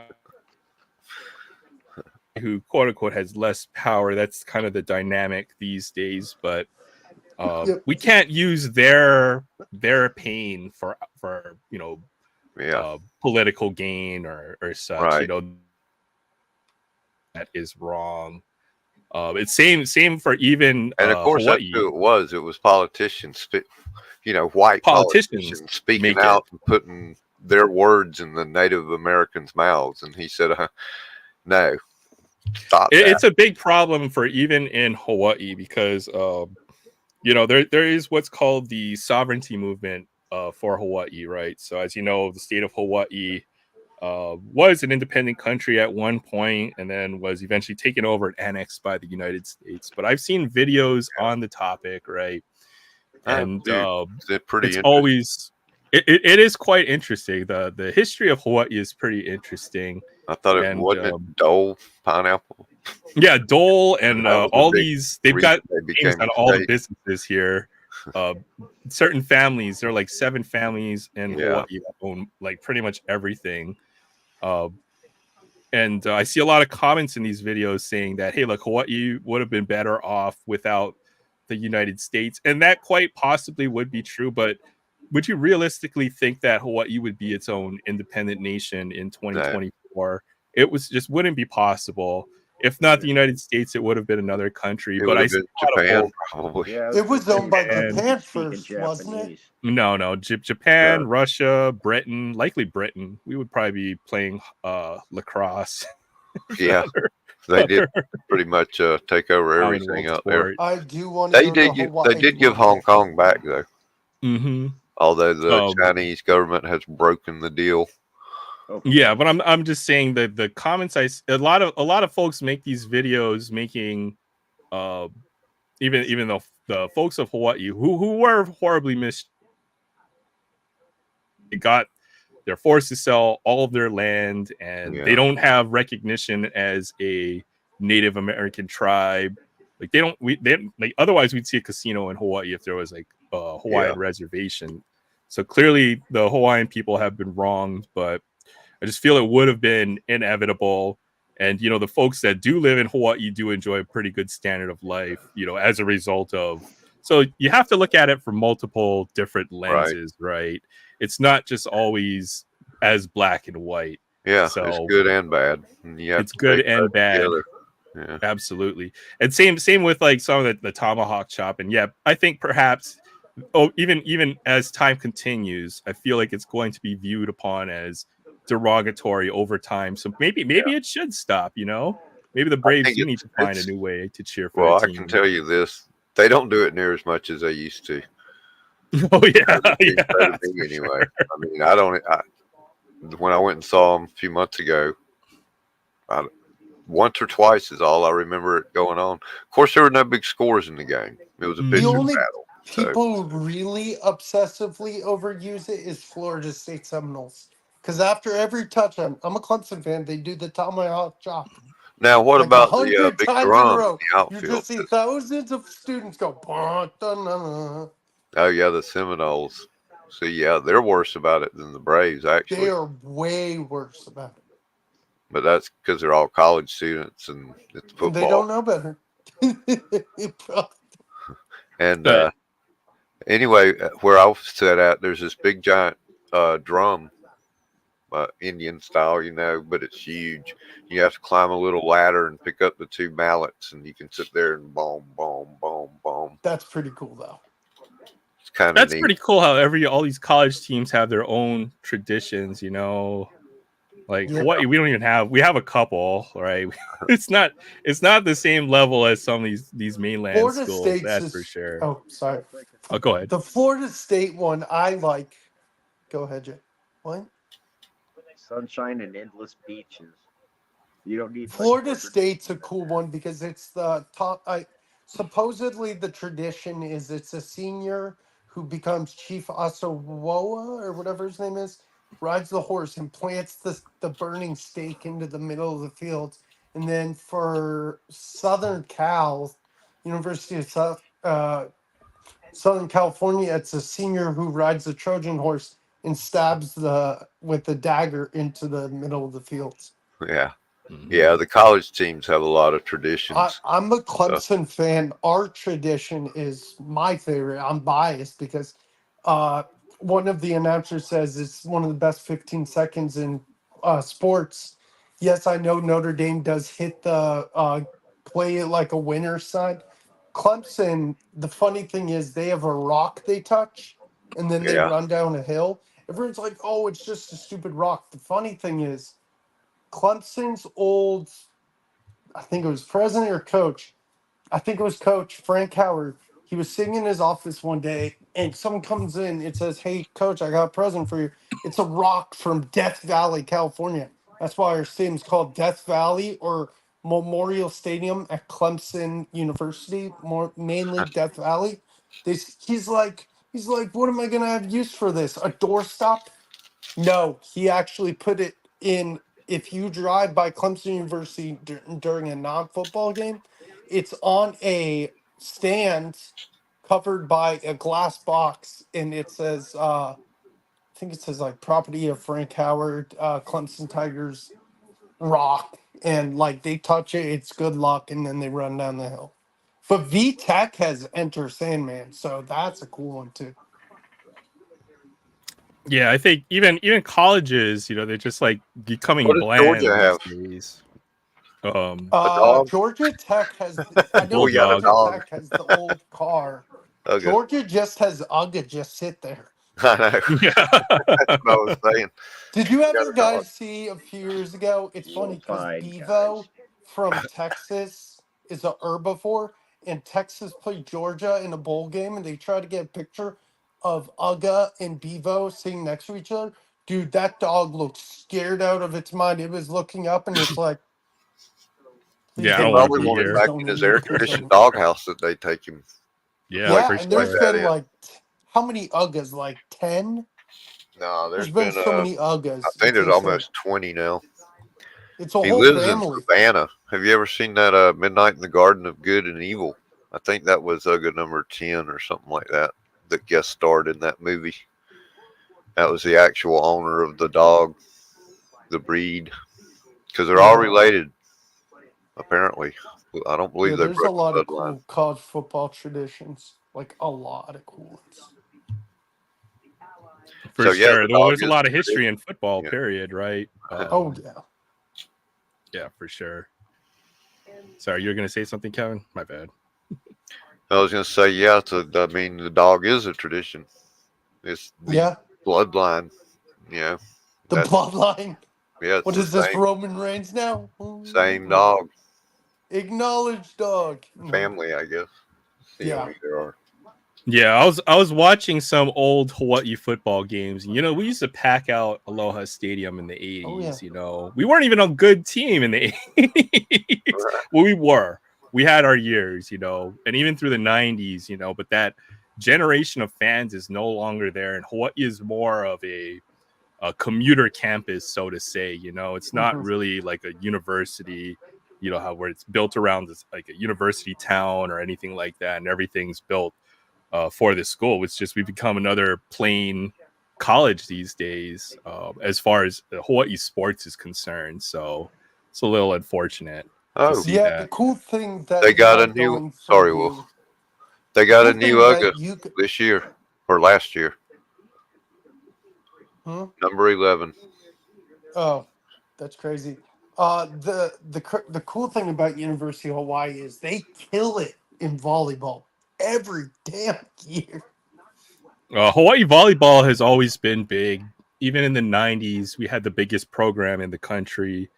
The one thing with here's something interesting you guys might not know about men's volleyball, but because of Title IX, must have an equal number of programs for your school for women's sports and also for men's sports, right? So Wow. Hmm. since you have football, most colleges will forego men's volleyball. So there's actually very few men's volleyball Yeah. programs in the United States. There might be like literally 20 Division I Yeah, men's there's not a lot at volleyball. all. So yeah, we've always been the best, but that's because there's only like 20 or 30 programs that do I it.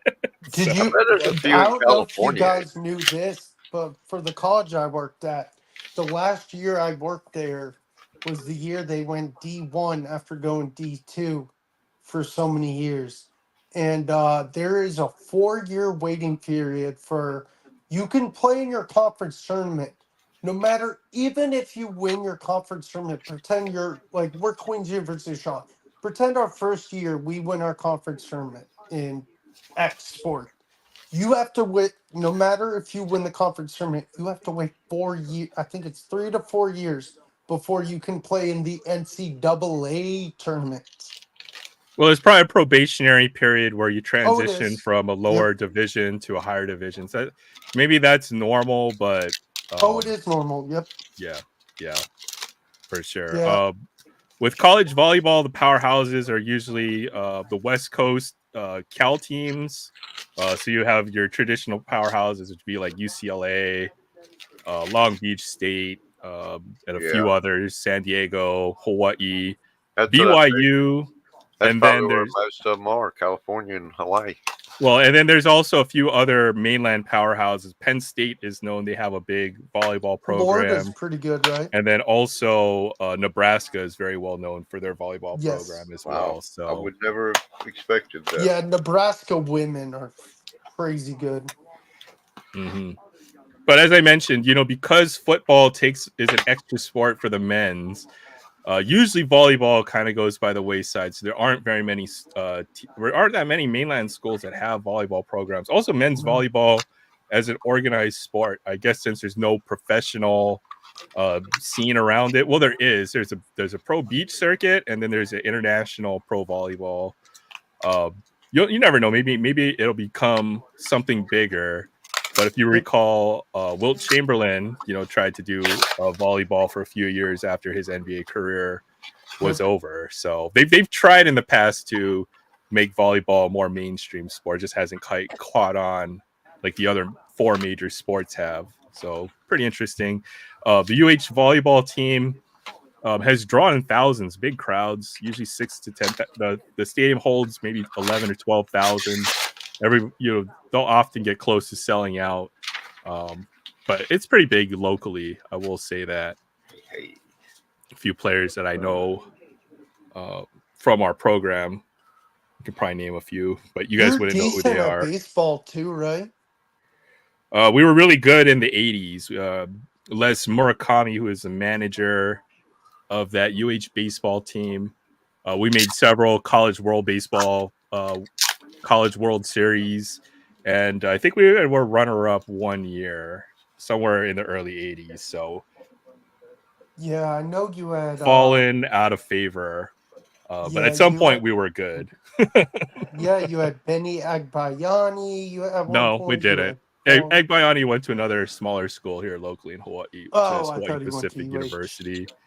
The best player from recent memory that played for the University of Hawaii would probably Colton Wong. And then another recent Hawaii product would be Josh Rojas, who I think plays for the Mariners right now. So, and I'm sending you his rookie card. Yeah. There's a few other notable Hawaii baseball players as well. Kurt Suzuki. I even went to school with 2 guys in the 4th grade. They were twins, and one of them made it up to the majors, played catcher for the Royals, and I believe the A's, and his brother played Major League Ball for several years. So that's the closest I've ever been to a Major League player. That's awesome. Got his rookie card somewhere, if I recall. Yeah, I'm bolstering your UHPC just a little bit when I send Appreciate it.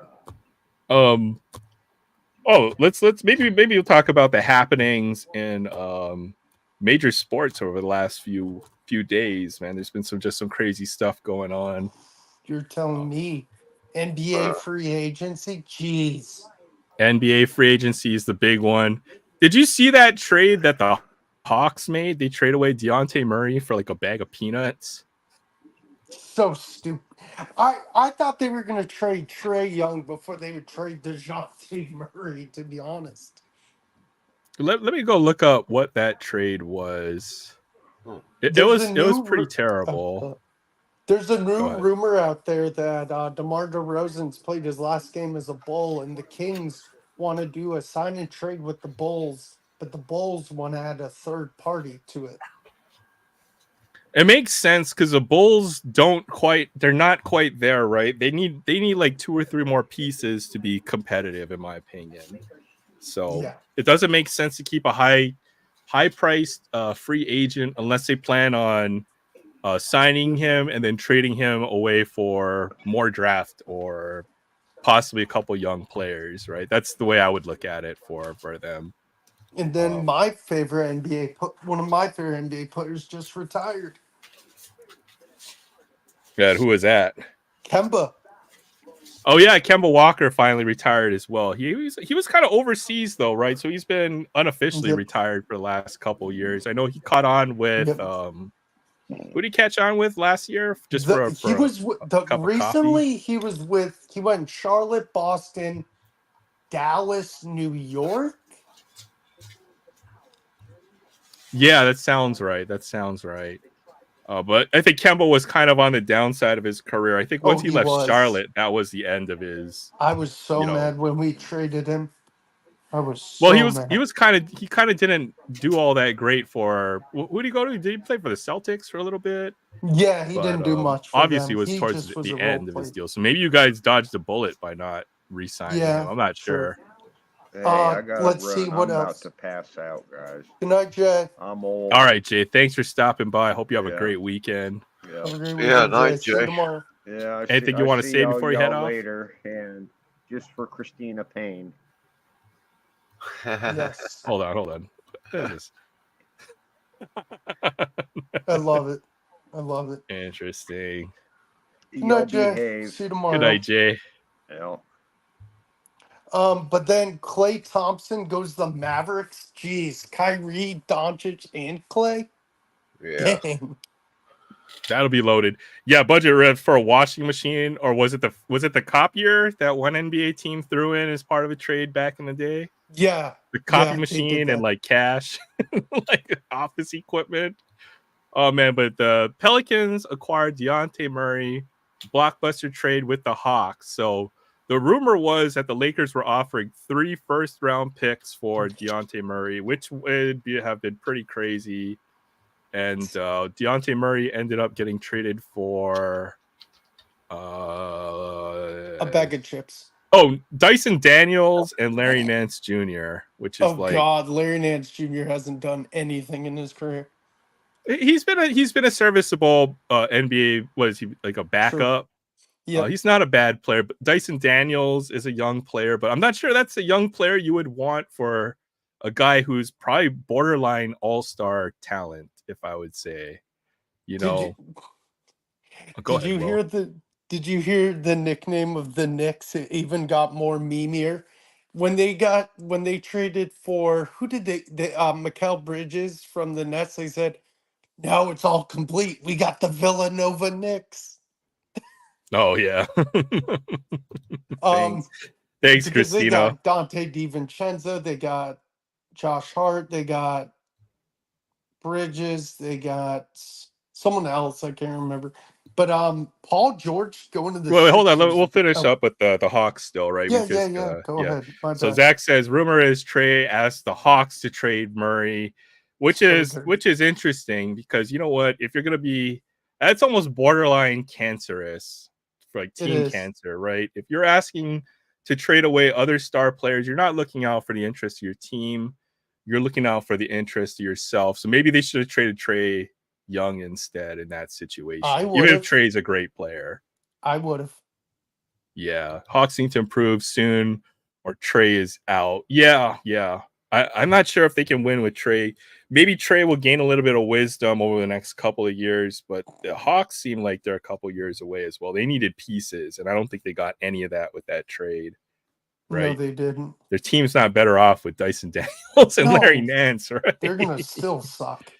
That's crazy. CHC, what's up, CHC? Thanks for stopping by. Aloha Friday. Hawks also got 2 draft picks. That is true. They wanted draft picks. They got, I think, a first-round pick, and then 2 first-round picks. So I guess not bad, but those come in the future, right? Those don't help them to win. Yeah, now. That's future firsts. Yeah, for sure. Sensei says that he's not buying that the Lakers offered them 3 firsts. If they did and the Hawks turn that down, the GM needs to be fired. I don't know. That's I watch a lot of NBA rumor videos, so maybe that was clickbait, but it's pretty crazy if that was if true. Yeah, they're stupid for doing that. Thank you very much, Christine. I appreciate that. She is so right. Aaron is very knowledgeable. Great job. Thank you. Aaron is very knowledgeable. I learn a lot from Aaron. I try.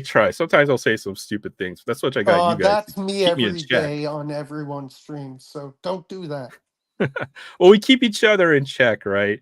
Like if I say something stupid, you got to call me out on it. You know what I mean? Well, same with you, Kevin. Hey, Aaron, you want to hear something funny though? Yeah, guess sure. What? I fell asleep on another stream the other day. You know what? It's almost like you're doing it on purpose. Well, no, it seems like I was on Jake's Kingdom and I literally went like this, and then I woke up and like, "Did you fall asleep?" I'm like, "What?" And they're like, "You fell asleep?" And I'm like, "What? No, I didn't." They're like, "Yeah, you did." Feel like you might be doing it on purpose, but no, man, dude, I was just beat because work was crazy that day. Get yourself jacked on some energy drink or something, or stay alive. Yeah. Or yes. Aaron, I want to know what your projection, because I'm gonna ask you a question in a minute with this. The Sixers got Paul George, they got Maxey, and they still have Embiid, but Embiid is teeter-tottering for a few more years, and who knows how many more years he could play. He's great, don't get me wrong, but he's also injury prone. What is the ceiling for this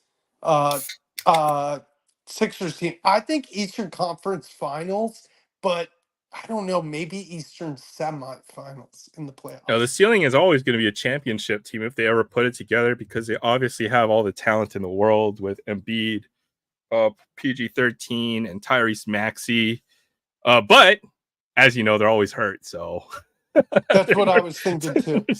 The more likely outcome is that they will always be a playoff team. That team is going to have plenty of firepower to be regular season champions and win 50 games in the regular season and make the playoffs as like at least a 3 to 6 seed. But the question is, will they ever push over the top? And the answer is they have not proven it yet, right? The Sixers have never been farther than the conference finals, I think, right? In recent history, yes. And they failed miserably. The Sixers have just fumbled the bag, in my opinion. They overpaid Ben Simmons. They picked what's the dude's name? I'm blanking out. Over the Jimmy boss? Buckets. Oh yeah. That's his name. The dude that came over from the Magic. Tobias Harris over me? Tobias Harris over me? Yeah, for real. They needed a dog on that team. They failed with James Harden. They just and even other picks that they've had not had success with all the lottery picks in the world. Markelle Fultz especially. Ugh. Markelle Fultz is another one. Nerlens Noel, they missed on Michael that Carter pick. Williams. Ugh. MCW is just a kind of a flawed player, right? But the Sixers, with all trust the process, and the process has failed because they clearly did not cap. They put the hands of the franchise in the hands all of the talent in the world, but clearly does not want to play professional basketball anymore, and that's their mistake, right?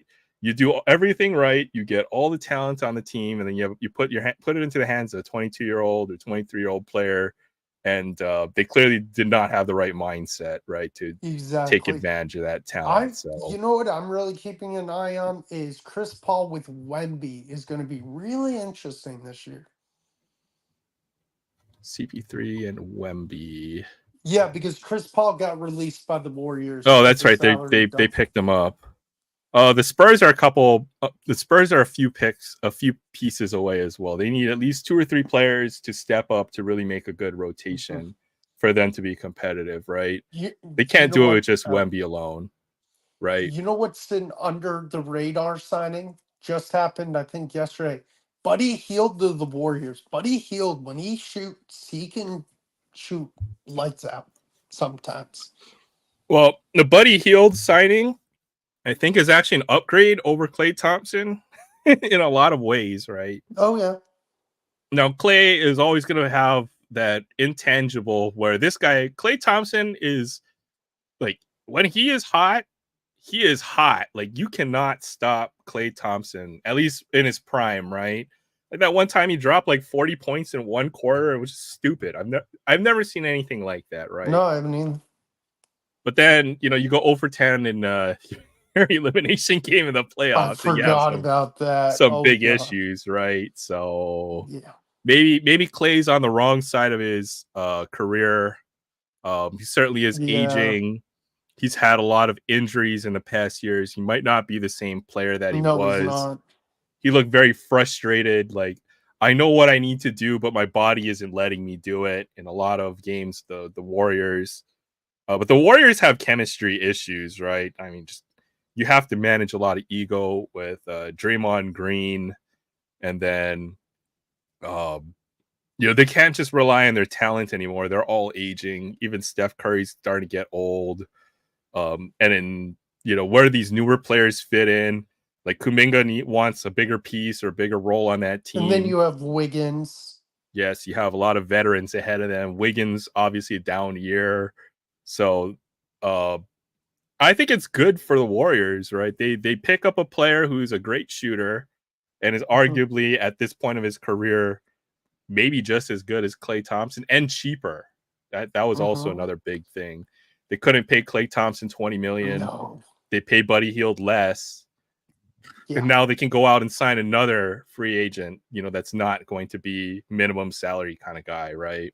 Yeah, exactly. So the Warriors win, they'll be better, but they won't be as dominant as they were in the late 2010s, right, when they're a championship caliber team.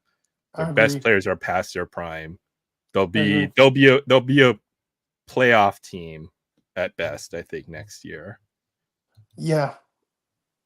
2021 was their last run, right? They barely got to the finish line. Yes, they played the Celtics in the finals. Yeah. Yeah. And Sorry, they I'm missing won. the chat. This thing isn't updating, man.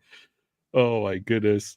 Someone needs to go through a live stream rerun and make a collection of Will Yes. sleeping and put Will sleeps on. I'm down. Well, no, I mean, if you want to go ahead and find the clip, well, you certainly can, but I wouldn't do that to you. No one should. Oh, hey, sorry. It's good to see you, Sensei. I know you popped in and made a comment about Lakers, but thank you for stopping by. I hope you had a great fourth. Just wanted to say hi.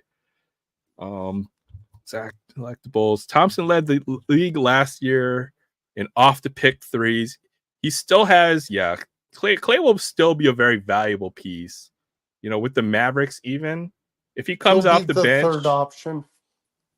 No, I think he could be the third option, but I feel like that would kind of be a waste because he doesn't play good defense. Yeah, I think he should take be him the off the sixth. bench. I agree. He should be the sixth man, or he should be the main second scoring option in one of their rotations. I think that's the best way to use them. No, I agree. Right? You do Kyrie and Clay in a pick and roll or something like that. But yeah, Clay has his own downsides as well, right? I don't think he plays defense very well. No, he doesn't.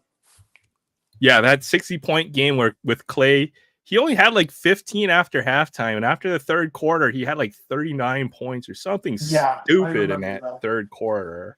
It was ridiculous. I've never seen anything like that. Nobody's done it since, so he couldn't miss. Dude hit like a game and a half worth of 3-pointers in one quarter. So big happenings in sports. You went over the Dejounte Murray trade. We got the trade deadline for baseball. I know Will probably be able to weigh in on this when he gets back.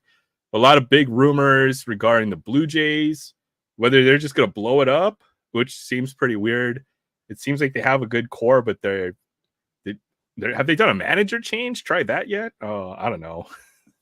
But with the Blue Jays, I'm not sure what's going on. There's a few other teams I probably could use a couple more players.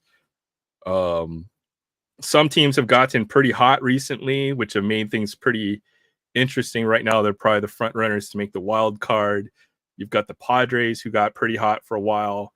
The Mets are fighting their way back into contention. Then you have the Astros, who are just like flaming hot right now.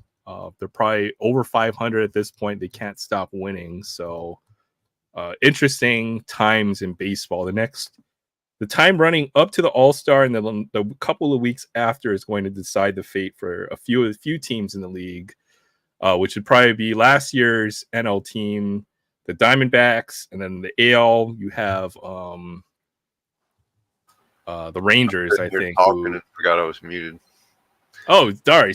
I was wondering why I haven't heard you, but I've been looking at ESPN, so I couldn't see if you were trying to say something. Yeah. Yeah, the Diamondbacks have some really Christian Walker has been that guy's been so good this year. Dude, he's the Dodgers kryptonite. It's hilarious. All right. Yeah. I'm 5'6", 1/2-inch vertical leap. I don't watch much basketball. I'm 6'1" and about a 1/2-inch vertical leap, and I don't either. I'm 6 foot, and I probably have. Everybody thinks I play or something, because I'm 6'1". You're 6'1". Oh man, that's the stereotypical. Dude, that's the most stereotypical thing. They're like totally uncoordinated. 6'5", you must play basketball. Mm-hmm. What's up, Aries World? Thanks for stopping by. Aries World, I've noticed a big increase in my watch hours. I appreciate you guys running my playlist. It's been really helpful. Hey, Ari. I've been running yours and yours. Now I need people to run mine as soon as we get y'all done. I don't have a playlist, but I need to start one. I started one, but I need to do some long form stuff. I think if you get close to I think once you get close, you kind of just have to build at it, right? Because it's not going to happen you're not going to go from 0 to whatever you need, 3,000 overnight or 4,000. I'm right about halfway. I'm at 1,300, but I'm only getting about 300 a month now. I'm kind of dropping in my monthly average. So I need Well, 300 a month is good because on a 12-month period, that would be 3,600. I don't So want to that wait would put that you long. on pace. Well, that's the thing, though. You can't do it all at one time, right? Yeah. And you want to try to. I think, at least for my personal approach, this will be the advice that I will give from my personal experience. But I will say that it is always going to be different from, you have to find your own way, right? What works best for you. But just averaging 300 over time, you'll be able to, you'll get there I'll eventually. get there. But you also want to try to build. You don't want to hurt your channel long term in the algorithm either, right? Right. So if you force certain things and you think short term versus how YouTube will view your channel and promote it in the long run, yes, you might get to that milestone, but will it matter if Right. you don't have the right if YouTube marks your channel and black holes you or something like that, or puts you on the because you're not making good content or whatever. So I think content quality should also be a pretty high priority over watch hours, and the watch hours are going to come when you make good content. Good right? content. Yeah, 100%. The main thing is just keep doing stuff because you improve no matter what. Yeah. The live streams, you do one, you get better. The live streams for watch Unless hours. you will, then you fall asleep. Yeah. And if you're really far off, to try to go from, like, say if you're averaging 50 and you want to do, your goal is get monetized in 6 months. Now you have to do 500 or 600 a month. Yeah. It's just not realistic. That's right? not realistic. No. It seems you got to have something that goes. It just seems like if we can just get 10 people organized to keep it on 24 hours a day for 10 days, that's yes and hours. no. It's 1,000 hours in watch time, but YouTube won't count it as such, right? You think YouTube is looking for active engagement when people are watching as well. The comments, the chat helps a lot. Yeah. But even if you add and multiply, you may only get 40 or 50% of the watch time you think you're. Yeah. 8 hours. You would think you would get 80 hours, but in reality, you're probably going to get more like 35 or 40 watch hours from a live stream like this. So even for folks running your playlist through, I'm guessing you don't get the full watch time. Might be 40 or 50% if you're lucky. So it would be, but you're right. If we get 20 people run playlists for 20 days, but I would always, I think, yes, that gets you to what you're looking for, which is a watch hour count. But long term, does that matter, right? If you don't have an audience outside of folks who are running playlists, then it's all for nothing, right? Oh yeah, it's just like I follow a guy that talks about bands getting popular, gaining popularity, and that's something he said the other day was, if you've been trying for 10 years to become a rock star or whatever your goal is with music, and you're playing the same bar to the same 20 people, you might want to think about a different career. Yeah, maybe you're just not that good. Yeah, it's brutal to hear those words, but there is wisdom in that, right? It's right. It's not doing it for the watch hours necessarily. I feel like I've gained a lot of other skills by doing YouTube, right? Right. Being able to talk in a more easy manner to a public audience. I learned video editing skills. I learned search engine optimization, when you're trying to get your video onto the. So I learned about YouTube. Like, I've learned so many other skills that I feel are more valuable than any kind of monetization, right? So that's always been the goal, the video editing aspect. If somebody asks me to edit down a video, I can do that now, right? And in a pretty reasonable manner. So those are the skills I view as more valuable than any kind of monetization. Because let's be real, if if I rip open a $200 box of sports cards, and then I get $2 in advertising revenue, right? That's obviously not a winning proposition. Yeah. I don't even edit my videos. I don't even know how to edit. I use my phone. Well, I encourage you to, well, right? Because that's a skill you could use, right? What editor do you use, Aaron? I've got DaVinci Resolve, which is probably the most powerful freeware, free to use editor. It's almost equivalent to the Adobe product. I know it's very powerful, but it's also got a very high learning curve. Very high learning curve, and it's the exact everything about it is completely different from what I learned on. Yeah, I can show you guys how to use it. I've got a few videos that I've made, like tutorials, and I've got it unlisted. So if anybody wants to learn how to do video editing, I've got some tutorials that aren't publicly visible that I'm willing to share with you guys if you want, like a couple hour videos going all of the because within something like Resolve, it's complicated, right? But if you focus on maybe the 10% that will let you edit the video and get good at that, then all the stuff that you'll hardly ever use, unless you want to do something specific. But if you know how to just cut, trim, and copy and paste and fade and transitions, then you're good. You can do a basic video.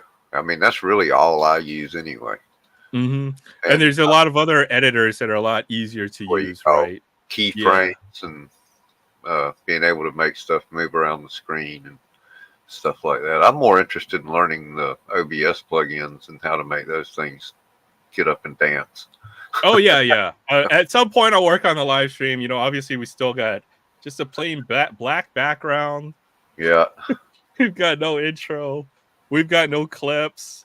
And if you learn all the OBS plugins, you can do it without having to pay. Do you think you're going to make an intro for yourself sometime, Aaron? I mean, it's unnecessary, right? I mean, I don't want folks to watch the intro. I want folks to just watch the stream. That's why it's better to just, in my opinion, at least for me. Yeah, just I think it's better if I don't have That's why my intro is only 30 seconds. I mean, I enjoy Paul's, but it's a little long. Yeah, Paul's intro is like 5 minutes. I mean, it's good because it's funny. He's got Paul's like the king of making good videos. It's cool. Paul's the king of making everyone look like a meme. It's part of the show. It's part of the show, 100%. So for him, it works. But for me, I don't think I need an intro. Yeah, I couldn't do. It would take me weeks to do what I'll need. Unless you already have your basic intro, Kevin. You have a quick one. Yeah, I just say, hey, what's up, guys? Thank you. Welcome to Aloha Friday. I had one that was 15 seconds that I don't even use anymore. I like the one you just debuted last Saturday with Glenn Hubbard. That's a good intro. Clip Champ is a fairly easy one to use because it's literally just dragging over the parts you don't want. You cut them out. And that really is all video editing is. I use complicated. What is it called? Cut Shot. There's a few that are actually meant for mobile, Will. Maybe you might want to look into those. I can point you. Oh God, no, I can't use mobile to do anything. Maybe sometime. Will could. I know. Yeah. Not me. I'm too old for using mobile. I can barely use YouTube Studio on mobile. I've been around a computer my entire life, and I'm still no good at it, which is the shocking part. I use something called Shotcut. It's a pretty basic editor, but it works. Yeah. With Canva. Canvas, there's a lot of tools. Maybe I should try to get a video together for this, and then I'll share it with y'all. Make it unlisted. I tried a couple times to make a tutorial, but I feel like I'm too long-winded when I explain it. So it ended up being like an hour and a half. I was like, nobody's got time to listen to that. So I've got to think of how to explain it. If the best way to do the tutorial is just get to the point and show people what they need. Try not to waste your time. That how is this working 30 minutes? Good at making scripts for tutorials. AI can do that for you. Oh no. Well, AI is going to miss certain points, right? I think it's better. You got to go over it and refine it. But as a basic start to a script, it does a pretty good job on stuff like that, tutorial stuff. Well, I'd rather do it myself just because. Yeah. AI is a great tool. That's what it is. It's a tool. It's not meant to be relied upon as. And that's what I meant. Just use still mean the human input. Or, as Kevin mentioned. Idea maker. Kevin mentioned there's the human input where you go and refine it, and then you edit and go through, and then maybe. But that I might take a look into that. That would be. I mean, about all I use it for is to come up with titles for my long form videos, because I'll think of a few and they just don't sound good, but I'll go to that and I'll put those into it, and it'll shoot out about 10 or 15 more, and I'll take all those and I'll get something I like. I might have to rewrite it a little bit, or combine a couple of them, but it's good for brainstorming. When you good to start, right? With. I agree. for topics that you're not very proficient in, I think the AI can teach us a lot, right? But that's only like the start, right? Where it's enough to start, but it will take you thousands of hours to master it, right? And Dirk said it exactly right. AI is great to the toolbox, just need to use it as such. You don't use it to make everything for you. 100%. Yeah, I mean, I think deciding whether you want to have an intro is, I think it'll work for some, it'll work for others, and I think it doesn't work for me. So I would have all I want is the title screen. You know how some TV shows have a big intro and all this, and other TV shows go right in the show, and then about 3 minutes into it, the title pops up and then goes away. Right. That's all you need is a title screen. This is tonight's topic or whatever. Yeah, that would be good. Like I'd like to have an element that might show an outline of what my plans are. Yeah. So folks can they'll be able to skip through, and then they'll see the discussion is midway through the list. So if I want to see something on that list, that would tell you whether I need to go back or forward in the video to find it. You could do the same thing. Hold on, Will. Right? Yeah, you could do the same. Yeah, let me get to it. You can do the same thing with timestamps, right, in your videos with the bars, and even going back after the fact and editing to make sure that you have timestamps and all of that. It's just, I just wish I had more than 24 hours in a day. I know. But I don't have enough time to do eBay and do YouTube videos. For sure. Good to see you, Dirk. Thanks for stopping by. I have to do eBay. Has anybody been checking out Dirk's lives when he's just driving? I just find it relaxing, because I've never been to that part of the country, right? I've never been farther west than like Texas or something or east. I've never been farther east in my life than like Texas. I've only seen it in movies, and to see Dirk just driving through the countryside has been relaxing. I've never been farther west than Texas, except flying. I flew farther, but I've never driven farther. Yeah, the same thing. You don't get to see anything, I just look, there's some mountains, and now I'm in California. It's like I went to Japan, but I only got to go to the airport, right, for 6 hours on my way somewhere. So it doesn't count, right? I went to that's exactly what happened to me. I went to Hong Kong and I stayed overnight in Japan, but so what? I was at the airport hotel. I never left the airport. Yeah, I think that's a great. I wasn't really in Japan. Yeah, I never left the airport, but you know what's cool in Japan? Like for a 14-year-old kid, when I went through Japan, the airport is like, one, they have like all kinds of exotic food all over. But like, have you ever seen the magazine stand in Japan? Right. So, like certain magazines with at least at the time, for our time, right? Magazine rack was always a big deal. Newspapers, books, because we didn't have the internet and all this stuff, right? So, like, this section that you're usually not allowed to see on the magazine stand. If you're a certain age. Don't worry about that. Yeah, everything was just out there. So, like, when you're 14, like, that was just like, we're just amazed. We're like, oh, this is first awesome. and only time I've ever seen a beer vending machine. Beer vending machines, like they got everything right outside there. The door of my hotel room, there was a little beer vending machine. Also, the hotel, I could take my hand and go like that and put it on the ceiling. I swear, I think they had 8-foot ceilings. Yeah, I'm 5'10". I feel like a giant in Japan. Yeah, I felt like a giant. Well, I felt like a giant in Hong Kong. We were there for a week, and I was a head taller than the average person on the street. You know, plus Interesting. blonde hair and One of a I kind. stood out like a Hygiene. sore thumb. And my buddy was big, giant. You know, a lot of the Chinese women would call him, "Oh, you like Buddha," and want to touch his stomach. Mm-hmm. The thing with raw AI output, right, is it looks familiar, but I don't think it's meant to be the end output. That's what folks are missing here, right? It's like it sounds familiar. Yeah. Like if you make a song in AI, like it sounds like something you've heard, but it's not. It's soulless. There's no art. I was playing around with what's the website, the popular one for the music making AI.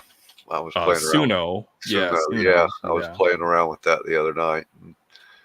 It's impressive what it can do, but for Suno, what I've been looking, I'll go for it. You know, remixes, and it still isn't right. It just sounds like the same song, or something's missing, or you know, it's like the timing is all wrong for like the mood of the song. Can you hear it when there's vocals?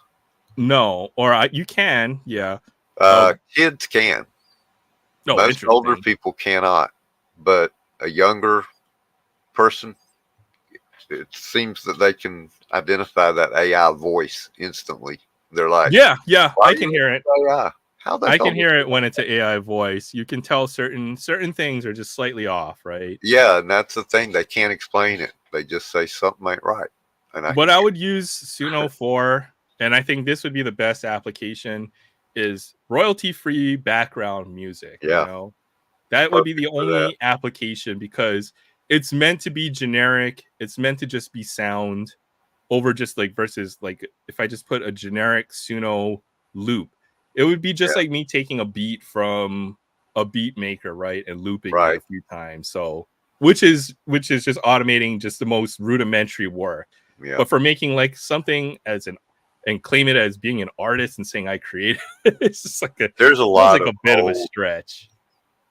Personally, I use just public domain. There's a lot of, not even that old, there's public domain stuff recorded in the 70s that they just didn't renew copyrights on. Mm-hmm. That, yeah, like I use a couple of classical soundtracks, old 70s movie soundtracks that are copyright free. I can put that in the background, and I think that's what it is, Troy. AI crap. Very noticeable to miss the breathing or intonation or inflection of certain words, or even just the slight errors of mistakes, right? Like if you have drums and you play it through a drum machine and it plays it like perfect, beat perfect, versus I think when you listen to music, you can like a real live drummer, even if they play it perfect, they still ain't gonna hit every drum head exactly the same pressure. Exactly. And even just those slight variations are enough to put the style of that particular player and make it unique or their own, right? Yeah.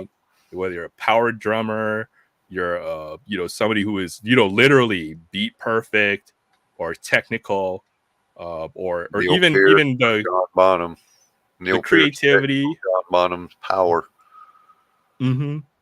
Or when they add, their own little fills in or improvise music on the fly. And that improvise, that's something, the human feeling that comes through during improvisation, mm-hmm. And jazz and stuff like that. I don't think. See, this is what I was trying to do, Dirk, is to download the music. So to learn how to use like a loop program has a high learning curve, just as high as a video editing, if not higher. Right. Sure. Like the video editing stuff. So I was trying to do that to make some beats and to learn how to at least programmatically do some background music. But I have a friend that does what he's talking about, but he just goes on YouTube and finds royalty free like blues backing track, and then runs it through his mixer or downloads it to the mixer and starts playing over the top of it. Oh yeah, for fun. You know. I looked into the royalty-free music, but I had some questions on that. So they say it's royalty-free, but it's still copywritten. Can they Yeah. ever change the terms of service on that? Right. So if you have a video, you put backing music with that Right. license, right? Can they go back and say, no, just kidding, now you got to pay for this, and say that it's now under, if you want to use this song, it's now under a different license, and now you need to pay or we'll put you in jail? Like, how does that work? And I didn't have the time to do the The first research thing on you would get copyright. is a copyright claim, or not a claim, but they would give you a warning. As Right. soon as it showed up as a copyright strike, it wouldn't be a strike. They would give you an opportunity to take it down because it's new. Now, if the person that owns it makes a claim against you because you have like the full album or movie or whatever, that's a strike. Well, no, that's for music that's copywritten, right? But Yeah. I'm talking about music that may be released as royalty free, And then or under like the Creative Commons license or something like that. And then that artist decides later on, after you've created like a ton of videos with their awesome music, that, oh hey, look, I want to now make it I want to put this under a different license, and now you need to pay me, or else now, what can they claim your videos that you made under that different license when it was royalty free? Is my question, right? They can ask you to remove it or make you remove it. But so I doubt it would be a strike though, because it just became copyrighted. But that's my concern, right? So if I use music that's free now but won't be free tomorrow, and all of my videos are edited, I won't be able to go back and re-edit all those videos to take the music. All that. Yeah. So I won't use copyright free or royalty free music, just for that singular reason, if that's ever possible. So I'm just curious. That's I still need to do my homework and research on that. Go ahead, Will. I use an instrumental from a famous song, but I'm surprised I haven't been caught yet. Well, you're able to. Right. Troy's got it right there. I mean, you can use where it's not a copyright strike, but it's copyrighted, and you can't monetize it, but they can. Right. There'll still be commercials, but they get the money, not you. The copyright holder does. Yeah, well, even that would be a concern if you're trying to get monetized. Right. For you, Will, I think there's always fair use, right? So if you have a small clip, you can use up to 15 up to seconds. 10 seconds or so of anything, any song. That's 15, how rap. But I wouldn't go over 10 just to be safe. I think mine's usually I stick to about 5 seconds. Just a little. I think mine's over 10, but I think I haven't been caught with anything. It's an well, no, 10 is fine, right? I mean, if you think of all the good hip hop music in the early 90s or late 90s, 10 seconds is a lot. They always sampled certain beats from very iconic songs, right? So that's fair. That's totally fine, right? Yeah. I mean, that's how music adding to and you're repurposing it and whatever. Right. Yeah. If you get permission from the artist, any changes won't matter. Okay. What happens when that becomes past tense? If I got permission from the artist, any changes won't matter. Would that also apply? And if so, then that's what mostly I'm concerned about when it comes down. I don't think I wouldn't be concerned about that. I don't think people really do that. If he decides to start copywriting, he'll start where he is in creating music now.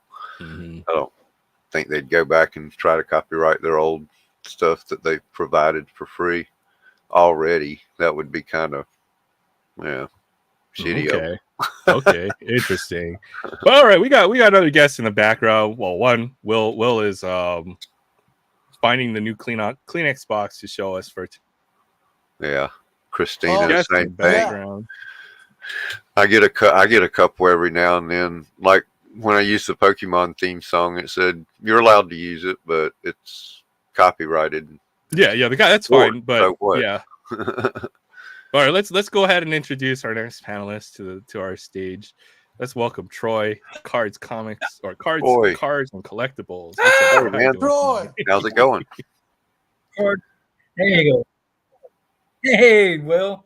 And it's cards, cars, and comics. Yeah, okay. I know it's like 3 C's. I'm Yeah. always gonna All right, mess am it I up. there? I know, right? I'm a You step. know Yeah, you're what's good. funny I can hear is- you. Yeah. Yeah. Wait, hold on. Let's then Jim All right. NFL's Good gonna night, hop Jim. off. So I hope you have a great week. Thanks for stopping by. See you, I know Jim. Jim's kind of taking a break from making videos, Jim. but I know he'll be back making some stuff. So thanks for stopping by. Yep. But yeah, what's Let's new with see, you, I'm Troy? I trying know to you're connect. probably can't hear us. I'm guessing. I'm trying Yeah. to How to copyright check. connect my YouTube channel to stream. I've been wondering about trailers during a live stream, and Paul played a couple of trailers the other night. Yeah, I Current think it shows. definitely. I think it got hit. Probably. Well, Probably not. I don't Like- think a trailer should because it's promotional. It's like playing a commercial. It's promotional and it's fair use if you're if you're Right, doing it's commentary about it, right? Exactly. So Are we back with Troy? I think he's Yes. trying to get his settings am I to on? work, but yeah, I can Yeah, hear you're- you, Troy. You're on. Well, I should type it out in the chat. Yeah, it's going to be steppy because of my internet connection. Hey, what's I'm up, like Barry? mine Barry, held up. good to see you. My ISP has been up and down for the past 24 hours. In fact, it went down right before I Collect hit that big hit earlier. I was sitting there waiting, and I'm like, "What's going on? Why did it freeze?" And then it was 10 minutes. I had to go back and rewind, and y'all were talking about that was a great hit. And I'm like, "Oh man, yeah, he what pulled did a I miss?" monster out of there. I don't want to spoil it, but yeah, it was a great pull. Get written permission. Oh. Okay, there we go. Go ahead, Yeah, Will. now with written You know permission, what's funny you can is do anything. I started YouTube probably like 6 years ago. I've known Troy since the beginning. I've known Troy way since the back. beginning.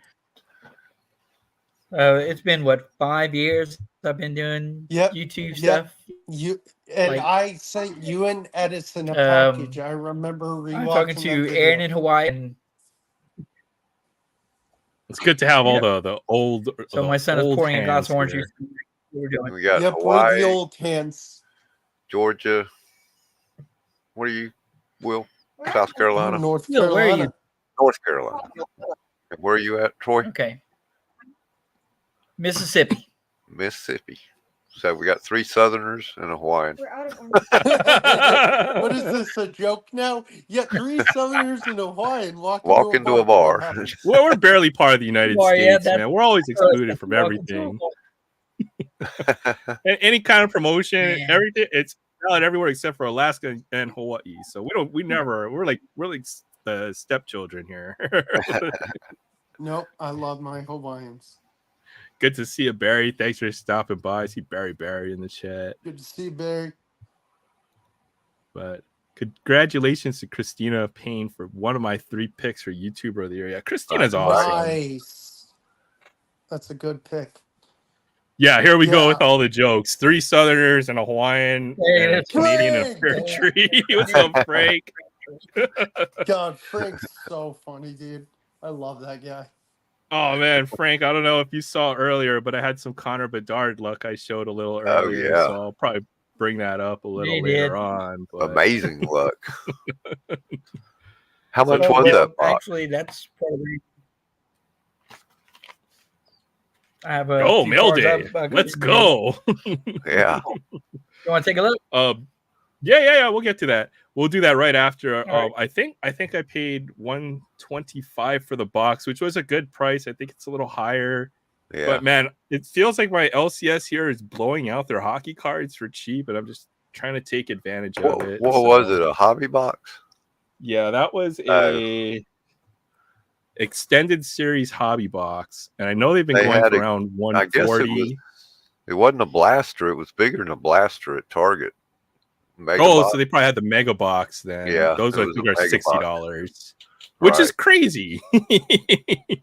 All right, Troy. Let's Georgia to have hockey cards sitting on the shelf. Period.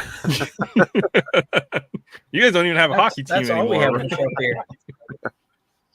There's no hockey in middle Mississippi, so that's all that's left on the shelf. I don't think we have a hockey team right now. We did the Macon Whoopie. And the Whoopies? Yeah, the Zach Whoopies always and mentions Macon, them. They were minor league. Yeah, we Macon had the Whoopies. Thrashers up in Atlanta.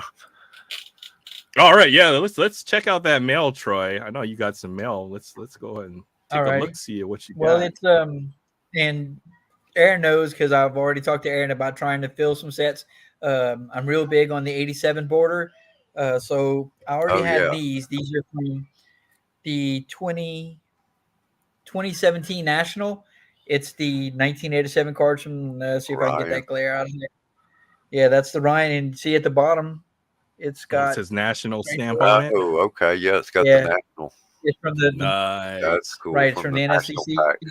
So that's. Right. So it's from 2017. So this is one. Sweet. Then there's the bench. Iconic Love it. Johnny bench pose. The Griffey. Seeing there all that 1987. Ripken. That's a nice set. Ted Williams, and nice. It's the VIP set. It's the VIP set from the National from 2017. Well, the mail day is the 87s from the 2022 National, I think. Nice. So I don't think it's all of them. I think it's only 4. I still have the 5th one coming, hopefully, but it won't be here till I believe next. Probably pretty small. It's only 5 cards. Yeah, it's only 5 cards. So I think that's all right here. The number 1 card's real nice. Plus, they also did these instead of being printed on the bottom in just this blue color like they did where here. Yeah. It's not going to focus, but it's out. The 2022, they did it on the card in the photo, and it's a gold foil. Oh, that's nice. Nice. Yogi, God. I like that better. It's a lot nicer. Yogi too. Yeah, and this is card number 1, the Bear, Yogi Berra. Number 2 is Bryce Harper. Nice. Oh, that's nice. I know Mike Go would love that. Now, I don't have card number 3. Card number 3 is Derek. I think it's Derek Jeter. I had to order it separately and then paid a little bit more for it. Right. 4. Judgy. Nice. Yep. And then number 5, catcher Mike Pizza. Oh yeah, Mike Pizza. I always liked Mike. He was one of my favorite catchers back in the day. Oh man, I'm a big time Johnny Bench fan. Yeah. So as a matter of fact, was a little farther back. You got an auto ticket. Yeah. At the National, Johnny's going to be signing autographs on, I think it's Friday, and I'm hoping to get a Johnny Bench autograph ticket. But I haven't decided if I'm going to do 2 cards. And I think originally I was going to get this card right here signed. Yeah. Because it's a playing card. Nice. Do you have the Gold Cup card of him? The Gold Cup card is the 69, and I'm still working on the 69 set. No, I don't have it, but I do have this 68 rookie card. So I'm either going to bring that one and the 68 rookie, or I'm going to pay a little bit more, and I'm going to get a mitt signed. Yeah. He's got a nice looking signature too. I've got a Johnny Bench auto. It's real pretty. Beautiful signature. I kind of want to leave my rookie card as is. It's raw. I'd rather leave it unmarked, even though it is his auto, and I really wouldn't mind having the mitt because I've already got an Ivan Rodriguez mitt. I'd like to go ahead and get the bench mitt, and Fisk is also going to be at the National this year. Wow. I would really like to put up and get a Fisk mitt and a bench mitt and display the 3 catcher's mitts. That would be nice. Troy, I need you on one of my shows one night, man. I would love to have you, and anybody else is welcome too.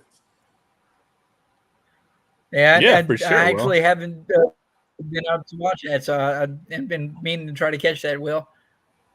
Yeah. But Will's right. I mean, these guys for years. Yep. It's been a go long ahead, time. Troy. Oh yeah. But well, we talked about it before. I think Wicked's still on Whatnot or something. But we used to Yeah, hang I out haven't and watched him in ages. Yeah, discount we used to stream. hang out and chat all the time, Troy and I. We Yep. still chat. Yeah, I need to chat with you more, Troy. But yeah, I stopped card collecting last year, but I'm gonna get back into it in like 2 years or a year and a half. The problem is I got scammed quite a bit of money last year, so I'm having Oh, to sell a lot of my collection. So I am selling a lot of it. There is care packages I'm still sending out to people, but yeah, I'll collect again soon. I do hope to go to the national one day, though. That is definitely a goal of mine. For sure, for sure. I just want to go to the well, chat real quick. So, Aries World said A Surfer's been chasing a Ken Griffey rookie card. I know he's been ripping a lot of that Donruss, trying to find that Ken Griffey rookie card out of there. Hasn't thank quite you. found it. Yeah, then we have another one of the old timers here, the old Yeah, hands, What do you one of mean, the old greatest in the timers? community. Got Yoda Vintage Cards. Awesome. Thanks for stopping by. Hope you had a great 4th of July. But Yes. yeah, met a lot of folks through the community, through his channel. So thanks for stopping by tonight. Dude, he looks like the Hulk in that picture. I like that. That green. Changed up the avatar again. I like it. But No, I did too. That's funny. Yeah, Aaron, speaking of vintage stuff, I have some decent vintage. Troy, I may hit you up on. Wow, 52 years. 52 years of collecting. That is a Oh my lifetime. God. Holy smoke. Someday I'll get there. I'll be there eventually. Just I'm not at quite yet. like, I I think I hit 16. I'm 57. I started when I was about 8 buying Spider-Man, so I'm almost there. Of course, I sold all my stuff 3 different times during my life, so I don't have any of that. Well, very little, but I've got some of my childhood collection. I was thinking of kind of looking through a little bit of that. It's mostly junk wax, but I mean, I think all of us love junk wax. Right. So that'll be for eventually. Mhm. Maybe I'll just show a preview of what I've got. But Aaron, I hit up Barrett the other day because he got a nice Hot Wheel thing, and I said, "How have you been?" He said, "I've been doing good." So our buddy Barrett's doing well. all right, that's good to know. Just real quick, I guess I can just show a quick pile. So I've had these. I've got to sort. the comic I've got to cards. sort through them.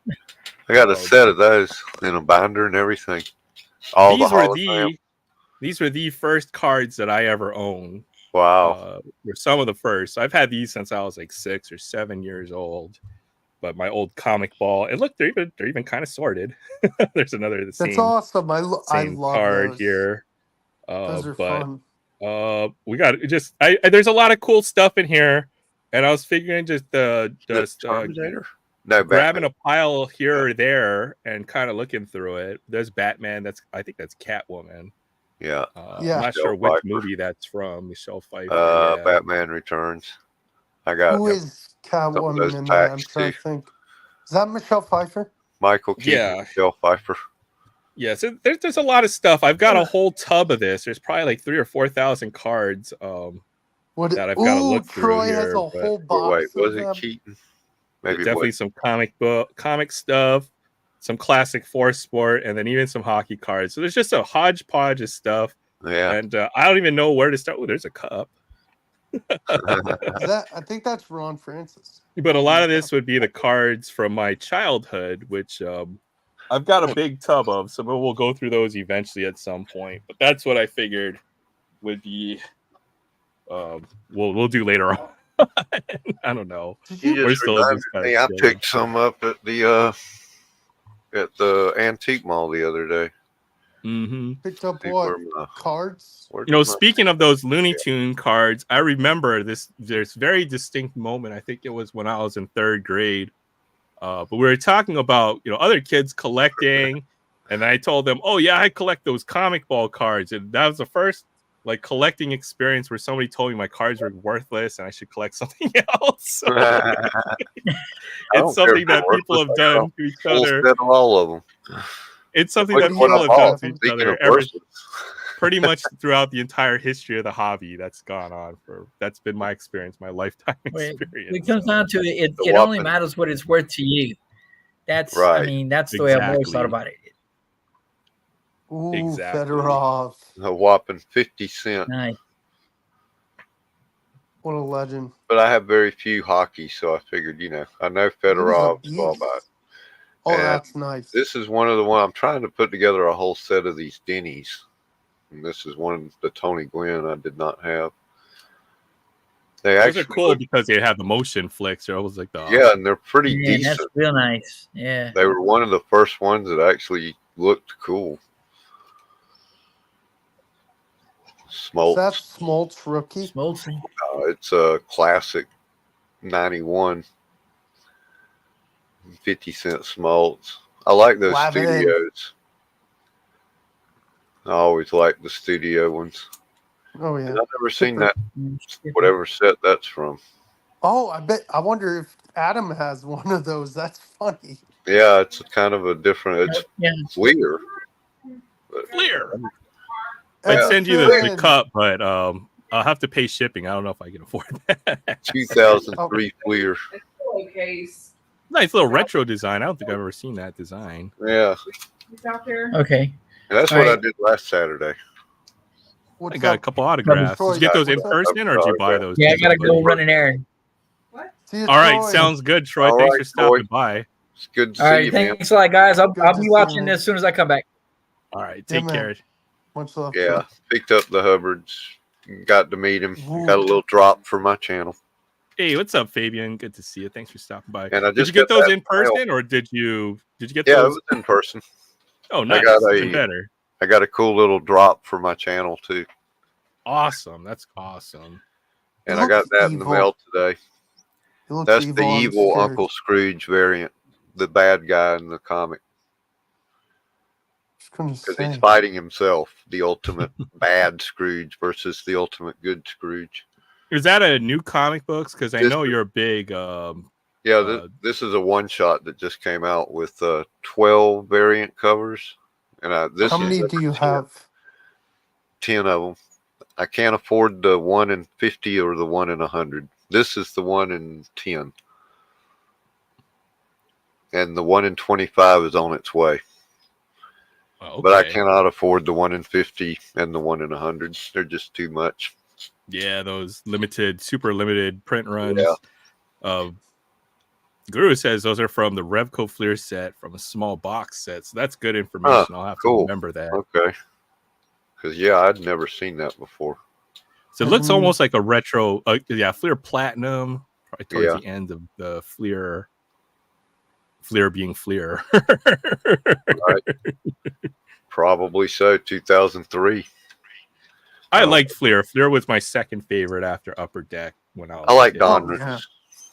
I like Donruss, Topps, Donruss, and Fleer. And then Upper Donruss Deck came along and was better than all of them. Yeah. I never collected Donruss just because it was mostly basketball as a kid. Yeah. 87 Donruss. That was I love that set. I must It's a have built great-looking set. 10 of those sets back in the day. Nice. Those are big sets too to build. Yeah. Well, they were 660 cards. Donruss and Fleer, I think, were both 660 cards in the base set. And Topps was 792 Nice Jeez. number. per year. No series, just 792 all came out when the season started.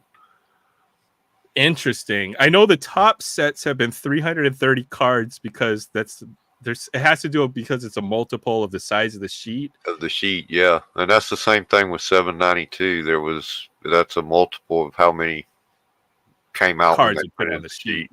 Yeah. This year went up to 350 though per series. So I'm curious, like, if they've changed that process. They have a little extra space. Why not print a few more of the expensive cards? Yeah, Yeah, for exactly. real. That was always my thing. I swear there was some players they printed extra doubles of, Some cards would be short. Well, that was the oddities of the manufacturing, right? Is why we have cards that may be short printed or error cards. It's an interesting little oddities like that, which add to it's what makes vintage card collecting cool, or anything older, right? Yeah. The Especially modern high number tops cards. Yeah, the high number, because as the year went on, they would just add more cards to the set. Yeah, that was a trip. And then when they did the 792 sets in the 80s, they put out the update box. Yeah, update sets. It's interesting. They used to make those as sets. Yeah. And you just buy the whole set. I always see those little boxes, the update sets, which are pretty cool. From the 80s. Saw one today on Amazon, and the guy wanted $70 for an 89 update. I'm like, dude, they got that for $10 at my local card shop. Love the early 90s Upper Deck. Upper Deck really changed it. Certain companies, just to have color on both sides of the card, and then that non-cardboard stock, which is the modern stock of cards. Yeah, and then everybody had to try and one-up them. We had what was it? Edge, Collector's Edge. Collector's Edge, foil. Collector's Edge made of plastic. You could put them in water and wash them off. Acetate, yeah. The innovation in the hobby really came between, I would say, 88 to about 2003 or so. Everything you see in a modern card, was something new. Created then. Yeah. All the parallels. Die cuts. What was that? Die cuts, holographs, parallels. Tops had the gold parallels. I think so. Well, first parallel. For tops, right? Yeah. But other manufacturers were already starting to introduce parallels in their sets, right? With the Topps Gold. Actually, Topps Gold was a parallel, and that was 93 or 92 even. That's what I was talking about. I think that was the first full set parallel. Possibly. Well, maybe the big manufacturers, right? Yeah. You can think of some other sets like Wild Card. Wild Cards, I was going to say, might have done it. But, yeah. What was that? Wild Card. Pinnacle, I think, as well, with parallels. They didn't start till 94, 93 or so. 93, maybe. Yeah. And then it got really big. Then Flair, $10 a pack for 4 cards. Oh, they were looking into the future big time. Well, Topps, and then Topps Finest with their refractors in 93. Oh, yeah. Topps Finest. When it came out, it took it by storm. That was the first chrome card, I guess you could say. First chromium card. Well, I don't know. First major manufacturer to make a chromium set, right? Yeah. There always were, I think, chromium cards I've seen from certain other manufacturers, but that technology was pretty big. And it used to have its own little plastic protection film. It's a trip, right? I got one somewhere. I still collect that set, the 93. The 93 basketball 93s are the finest. ones that turn green, aren't they? Yes, they do have an issue with that. The hulking issue. The color changes. But yeah, very, very influential sets. Upper Deck with the holograms, and then die cuts, and then things got very exotic after a while.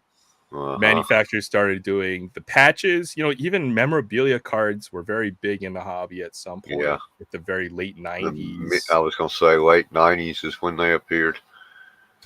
That's when I quit the hobby because the bids were getting too expensive. Yeah, me too. I didn't come back until 2020. I think they had stuff like EX 2000, which was like literally I think it was 2 cards for like $10, or SPX. SPX was the first set that I saw. That Clear Flare is the first one I remember. Came in the little box. Each pack was a little box that had 4 or 5 cards in it, and it was like $10 or $15 a pack. 10 at the time. Yeah, that was such a beautiful set because it came on that thicker cardboard. Right. It was the first one on a thick cardboard, wouldn't fit in the sleeves or the top loaders. Yeah. Fleer basketball, Fleer Flare was one of my favorite sets to collect, even more so than Topps Finest at the time. Fleer Flare. What's up, Will? It was the first premium I was set. gonna say Chris is in the chat. Yep. Hey, what's up, Chris? Thanks for stopping by. It's even CHC. Mahalo. Aloha Friday. Hope you guys had a great 4th and a good start to your weekend. SPX, I remember SPX basketball. Yeah. And, the gimmick was, you get 1 card per pack, and I remember the retail on those were $5. I was like, it just made my head explode. Yeah. It's like, whoa, $5 for 1 card. So, but I guess we were chasing Jordan, Shaq. Jordan, Shaq. I know the big chase rookies for every year up until like 98 when I left the hobby. Yeah. So 92 would have been Alonzo Mourning and Shaq. 93 would have been Chris Webber and Penny Hardaway. 94 would have been Grant Hill, Jason Kidd. Then next year, Garnett. What was that commercial? Little Penny. Oh, Penny Hart, yeah. All the way through, and those are the guys I still collect. I picked up a nice Kevin Garnett rookie card the other day. I always pick up this card. I like this one. Sick. But this is actually one of those with a matte frame where it's got the card. Oh yeah, it's got 2 layers of cardboard. What is so that? This was a card I always wanted as a kid. XL. And at the time, EXL, yeah. This card might have booked for $20 back in the day in 97 or right. Prices, it's just like, now is the time to pick up nice copies. But for this one, you have to look at the thickness of the frame on each side. They're often misframed very, very badly. And this one looked pretty decent. So nice copy of Kevin Garnett EXL rookie card. This one was actually in good condition. So it was worth $5 to me for this one. Fleer Ultra too. Those were nice looking cards. This was Fleer's first Ultra. So on the premium stock on that color on 2 sides, and then a little gold the gold logo gold leaf. This was high tech in 92. So the 2-sided, this is a short print. This is SP insert. The Dominique Wilkins. And this has got Jordan on the back. Right. So these cards booked for the same amount, if not more, in the 90s, So that's why I feel like if you're going to collect cards from your childhood, you can get a lot of the ones that you want for a very reasonable price these days. Even cards that you wanted a lot as a kid, right? So except the beam teams. Yeah, there's certain cards you won't be able to. They were hard to get then, and that's why they're so high now. But even a Jordan beam team or even a Shaq beam team that's not a PSA 10, those cards were, they were expensive in the hobby back then. Might have been a couple $100s, right? I can't think of too many singles that booked for more than $100 to $200. Yeah. And beam team would have been the exception at that time. Right. But I'm sure you can pick up the Shaq beam team for about the same price as you did in 30 years ago. As long as it's not a PSA 10. Yes. Same with the Jordan beam team. So that's why collecting older cards, especially the junk wax era, you can get all the cards that you always wanted. Yeah, they're pretty cheap. I picked up one of the Shaq rookies for, I think I only paid $15 for it, and it's a PSA 9. Yeah. Even the ungraded Shaq rookie, I don't think any of them book for more than $10. Yeah. It's a nice collection to make because there's only 7 or 8 that you need to buy. Right. To have every base Shaquille O'Neal rookie card. Right. You only need the hoops, Fleer Ultra, Stadium Club, Tops. Stadium Club is the one I got. One of the 2. Because there's one in Series 1 and one in Series 2. So the one in Series 1 is really the rookie card, but both of them I've got at least 4 or 5 copies of that card. Yeah. And that card was a $20 card back in the day, and now it's a $4 or $5 card. So you can make a lot of these nice collections. PSA 10, it's about 20. No, it's got to be more for a for the Stadium Club because it's a borderless card. A 9 was about 20, 15 to 20 for a 9. A 10 about 30. You can catch it lower than that if you watch auctions for a while. Yeah. it's probably gone back down. Maybe during the pandemic, it might have been like an 80 or. Oh yeah, it was 60 when I first started looking and watching it. Collectorholic has some Fleer packs. I missed out on a chance to buy a box when I got back in the hobby. Wow. I kind of regret it. I picked up a box in 94, 95 SP basketball, which I enjoyed ripping that. That was fun. I was able to build a set. And then Dirk is headed off. Thanks for stopping by, Dirk. Hope you have a great weekend. Hi, Dirk. And a good 4th of July weekend. So I picked this up as well at my LCS. This is nice. The 87 Cecil Fielder. Or no, 86, right? 86. Yeah, 86, yeah. And I know this is a card that Tony Sensei Domino was looking for. That I had this card autographed, but it was the archives version, and maybe trading for that. But this one I'll be able to just give him. Yeah. I picked this one out of the bargain bin. I don't know about the autograph. You tell me if that's real, and if it's not, then I won't send this one to you. It looked legit to me when I compared it to. This looks like an in-person autograph. It probably is. Yeah, I mean, he's got a lot of stuff. But I'll just be able to send this one to you, and I'll be able to keep the other one. Or we'll figure something out. Why would you fake a Cecil Fielder autograph? Right. Yeah. Can you guys hear me? Yeah, I can hear you well. Welcome back. There you are. Hello? I picked up some other great. Yeah, I can hear you well. Can you hear Aaron? Yes, I can hear you well. Yeah. I can't hear Aaron. I can. Well, I don't know. Can you? I think Kevin can hear me. Yeah, we're talking. I think. Yeah, I picked up this nice Carlos Baerga autograph. Yeah, for a little under $5. It's a good pickup. Yeah, it looked legit, and I questioned. I compared it before making the decision to pick that up. Even modern NBA players, if it's not a big star, you'll be able to get a good price on a lot of autographs because they do sign a decent amount. Nobody wants them. I remember when Goran Dragic backed up Steve Nash and went off against the Spurs sometimes. Oh yeah, Dragic is a very good player. I enjoyed watching him, and I picked up Luol Deng recently. Mm-hmm. I picked up a Luol Deng autograph recently for very cheap. So just finding some good deals. As long as you're not trying to find the it player right now. Yeah. Right. It's JD Martinez. This is a gold parallel of 50. Yeah, and he's a good player. $3 for that card. So if it's not the biggest card in the hobby, as long as you're not focused or fixated on owning those cards, I feel like you can still build an excellent collection. Yeah, and there's nothing wrong with Anthony Edwards. No, not at all. This is a rookie card. This is the kind of stuff I'm looking for in those bargain bins. Bargain bin diving is fun. I love it. Had more time last week at the show when I got Hubbard's autograph. I was able to pick through a couple of the dollar, but man, that's what most of the tables were just full of dollar boxes.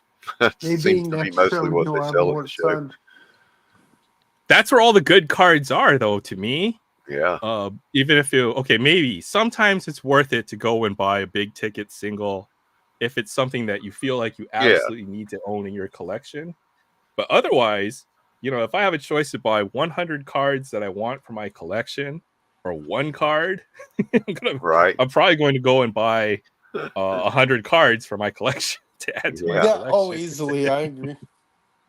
I saw the Orlando Cepeda rookie card in my LCS. Oh, nice. In the showcase, and I knew they had it there, right? But then it was probably a little overpriced, but not at the time that I got to that I saw it there after he passed last week. Yeah. So I sat there and I seriously considered picking up the Cepeda rookie card, which I think was a PSA 4, and it was priced at $100. But I didn't make that move because the interest right now is probably at a very high point right now. This is the most you'll probably ever pay for him. in the next 20 years, you know. You'll be able to get the card for cheaper. And the same thing goes for anything we pull today, right? So right. Like any big ticket rookies, maybe now's a good time to go look at those Connor Bedards. I make a set, so I have like a Wemby in each of the sets that I built, but all the extras I sell them. Mm-hmm. If I want to buy one back, I can do that for half of what they're worth now in about 6 months, probably. Later on, yeah. You know, sometime between next season and the season after. I mean, the rookie cards now, when they're the rookie, they don't have very many cards, right? Yeah. But the interest of folks looking for rookies is going to go to next year's rookie class. Right. And also, the supply of that rookie's card is going to go up in his second year. Yep. And after every year after, the same for his autographs, right? Maybe you want that rookie autograph. He's going to sign for probably likely the rest of his career in some way, shape, or form. For sure. There's going to be so many autographs. There's some of these younger players out there later on. People paying $200 for a guy that's 25 years old. His autograph. For like Acuna. Well, Acuna is already in his like 5th or 6th year at this point, right? So it's a little maybe if you need that key rookie autograph, yes. He's going to be signing for 50 years. Yeah, he'll be signing for a while. Also, some of these cards, I guess, for the folks who just popped in, I did open up one box of extended series just to do a little Connor Bedard hunt. But I pulled the parallel of the same player. That was very odd. Yeah. So Philip Zadina, this is the Sunburst. That happened to me too. I keep getting like a different parallel of the same guy. Well, the Upper Deck set is 200 cards, 250 with the Young Guns, right? And these are about 1 per 4 boxes. And then to pull this, the second parallel, which is number 25 in the same.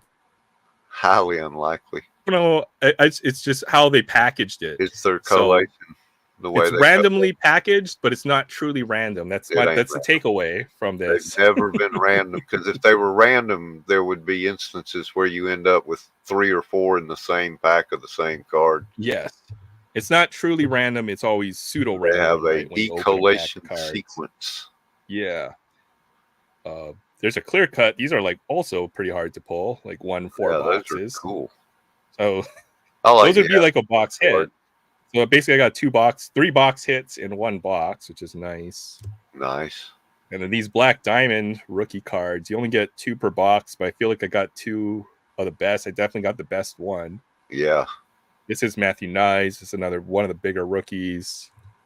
I feel like this probably would have been like another box hit. So I just got this box is pretty loaded. Just had a lot of big stuff in this box. And then all the Connor Bedard stuff. So I don't know if you're out there, Frank. This is for you. Out of 1 box of extended, first off, the Seeing Red insert. I think you get 4 or 5 of these per box. So it's not the most common. No, it's a pretty common insert. But the set size is large. This is a checklist number SR45. So that means the set's at probably at least 50 cards. Yeah. So maybe 1 per case on this card. Big subset. Second was the Beehive rookie insert, Connor Bedard. Nice. Pretty nice looking card. But again, big set. The 41 on the checklist. So again, probably a 50 card subset. You maybe get 3 or 4 per box. Makes it that much more special because it's that much harder to get. Yeah. There will be a lot of these, right? Because even if they are 1 per case or something like that, they will print a lot of cases. Oh yeah. So, these 2 would probably be pretty good ones to look for. They might. I think they'll eventually book for under $10 on these cards, even as rookie inserts over the next couple of years. So, might be a couple good ones to target if you're looking for just a Connor Bedard card. But Canvas Young Guns, so that's obvious a big pull. Yeah. You obviously don't want the checklist, but at the same time, you do want the checklist because the checklist is a very affordable card for a Young Gun. And this one has 2 really good rookies on it, right? It's got Bedard and Fantilli. So another card to target if you're more of a budget collector. I think this might be booking for under $40. Whereas a true young gun might cost 300 or even 1,000 for like something PSA 10. Those young guns are crazy, huh? Yeah, so you can buy 30 of these, or you can buy one PSA 10 Bedard young gun. And then the big Bedard pull was the rookie gem Black Diamond. So these are hard to pull. Yeah, that's I think that's your big hit there. Yeah, probably close. Yeah, I think these are the insert is 1 in 100 packs, hobby packs, so one every 8 boxes, and then the subset is 6 or 7 cards. So probably one of these fall out every 4 or 5 cases, if I had to guess. So big pull there. So 4 Connor Bedards in 1 hobby box was pretty insane. That's crazy. You could probably open 4 blasters and not get one. Yeah, quite possibly. Probably, The Young Guns canvas is a tough insert as well. The set I is see probably where Topped Chrome is pre-order on Fanatics and is it still Walmart. $40? $40. Oh, yeah, I'm not buying Chrome this year. I can't see it. $40 for 28 cards. 28 cards, and then traditionally the top sets or the blasters have put the extra parallels. Those don't count towards the limit. So last year they had even if they had 32 cards, they usually had 35 once you added in the pink refractor and the sepia refractors. So yeah. But at $40 a blaster, I just can't see buying Topps Chrome this year. It's crazy. That's a bridge too far, Yep. Exactly. The other thing that people need to know about Topps Chrome this year is that it is a 300 card checklist.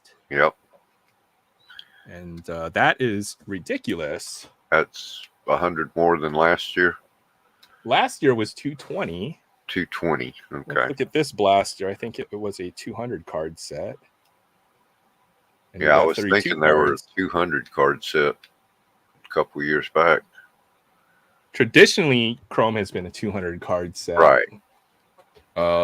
In 2019, they had 3 or 4 extra bonus rookies. So guys like Vladdy Jr., it's 201 through 203 in the set.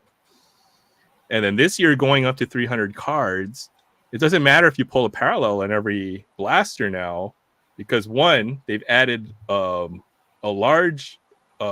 they've added another parallel rainbow, right? So, right. Yep.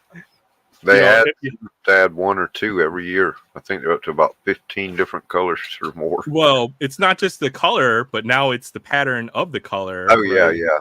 You got different patterns too. If you look at a pack of 2019, you only had regular refractors and you had wave refractors, right? So you had the base refractor and then like or a gold refractor and then a gold wave, right?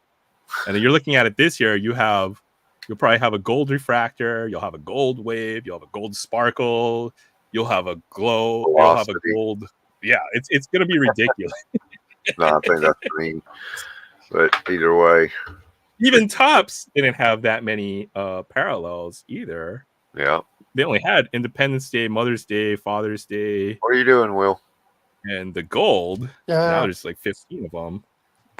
What? I don't know if we're smart. I think it's more we're obsessed with sports cards and we know too much. And 40 years of doing something, you just kind of pick it up. The knowledge will accumulate. But you know what's amazing? And my memory's terrible, so it is amazing that I remember all this crap from '90 so well. I can't remember what happened yesterday. That is very true. I don't know how we remember all this stuff. The only thing I remember from yesterday was working and talking to you, James, Bethany, Jay, Joseph, and Specs. Oh yeah, we did do that yesterday. See, I already forgot. See, there you go. I'll be buyer for the singles of Chrome this year, though. That's for sure. Yeah, right. Yeah. The other thing that's scaring me off from buying this year's Chrome will be the price of the singles from last year, right? Oh, yeah. If I go into and I look into the showcase or what they have selling, and I see the top rookie, which is going to be Gunnar Henderson, and that's a $5 card out of the base. And if you're looking at opening 8 to 10 blasters to find that card, obviously it's become a lot worse this year compared to previous years, right? And the way Gunnar's playing this year, it's only going to rise. Right. Yeah. Because one of the reasons that the price is so high is the MVP trade-in. Yep. Well, that should be baked into the cost of the box. So I've done a calculation on how much that MVP card buyback is worth, and it's approximately a $7 discount on the blasters from last year, right? So yeah, if I break it down, right, you get 30 cards in a box, and there's 200 cards in the set, and there's 2 MVPs in that have cards. You can easily write that into a math formula to figure out how much. But now there's 300 cards in the set, so how much value you would get from the MVP buybacks, right? And that's the other thing. The checklist is bigger, and the blasters are more expensive. So instead of you getting a $7 discount on your blasters, it's probably going to be closer to like $4 or $4.50, which is how much the blasters went up. Yes. So now you're paying full price for the blasters, and they might as well not even have the MVP buyback. Exactly.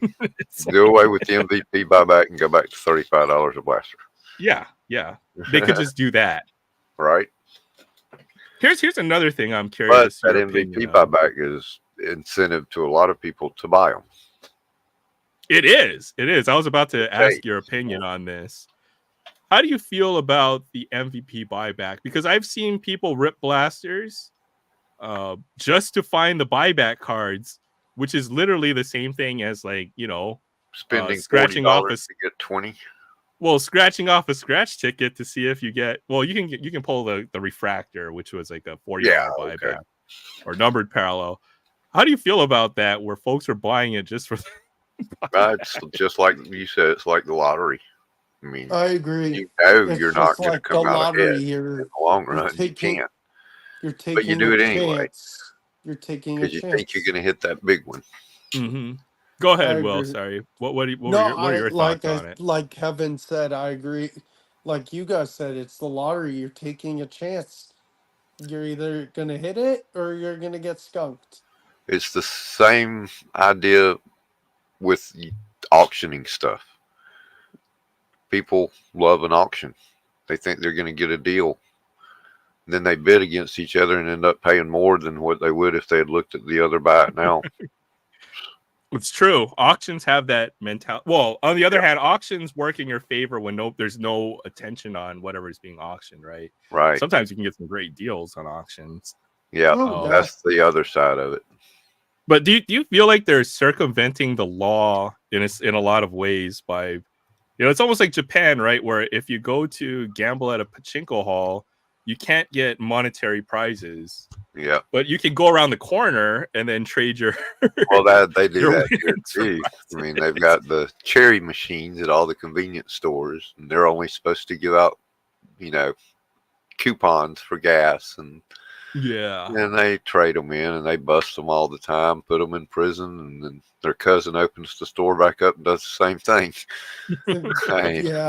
Because they make more.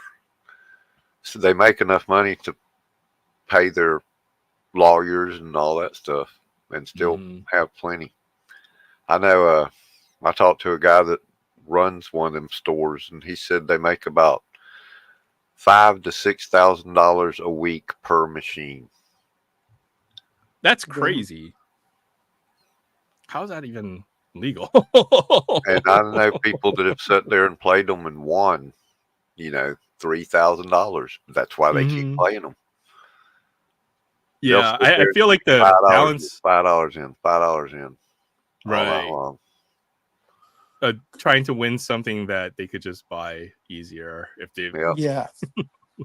Yeah, like if you can buy it, if you want to take a chance and risk losing all your money, go right ahead. Go to Vegas. Yeah. Don't do it. Well, I don't have anything somewhere where it's against gambling. unregulated. I don't either. And that's the I don't biggest have anything argument to against it. legalize it in places like where I live in Georgia, because that stuff's unregulated. They're ripping people off. The payback on the Open machines are casinos unregulated. regulate it so they can be checked and verified that they're paying out properly. Yes, exactly. So there's always, for any slot machine like that's regulated in a casino, there's always a payback rate that the machine is supposed to pay back. To do that. With sports cards, and then even all this unregulated gambling, there's no such guarantee. You've heard they're about to enforce it on breakers. Breakers are going to have to get a gambling license. Good for them. Well, they just should. passed that, apparently. Maybe we can finally get some product for a better price. Been the talk around YouTube for the let's past few get her days. an Inception box or a National Treasures box. Oh God! The thing is, I wonder, like Theo, Theo, Sports Cards 24/7. Yep, I know Theo. I mean, like his cheap $10 breaks. I wonder how that will affect him. Well, I think it should only apply to those who do it as a business for profit. Right. As if sports card vendors, right, had to pay real taxes like a normal business, then none of this works. Nobody's making money off of cards now. Imagine if they had to pay taxes on this stuff. Right. Oh, speaking of that, did you see what they had in Vegas? The PSA gambling machine? I did see that.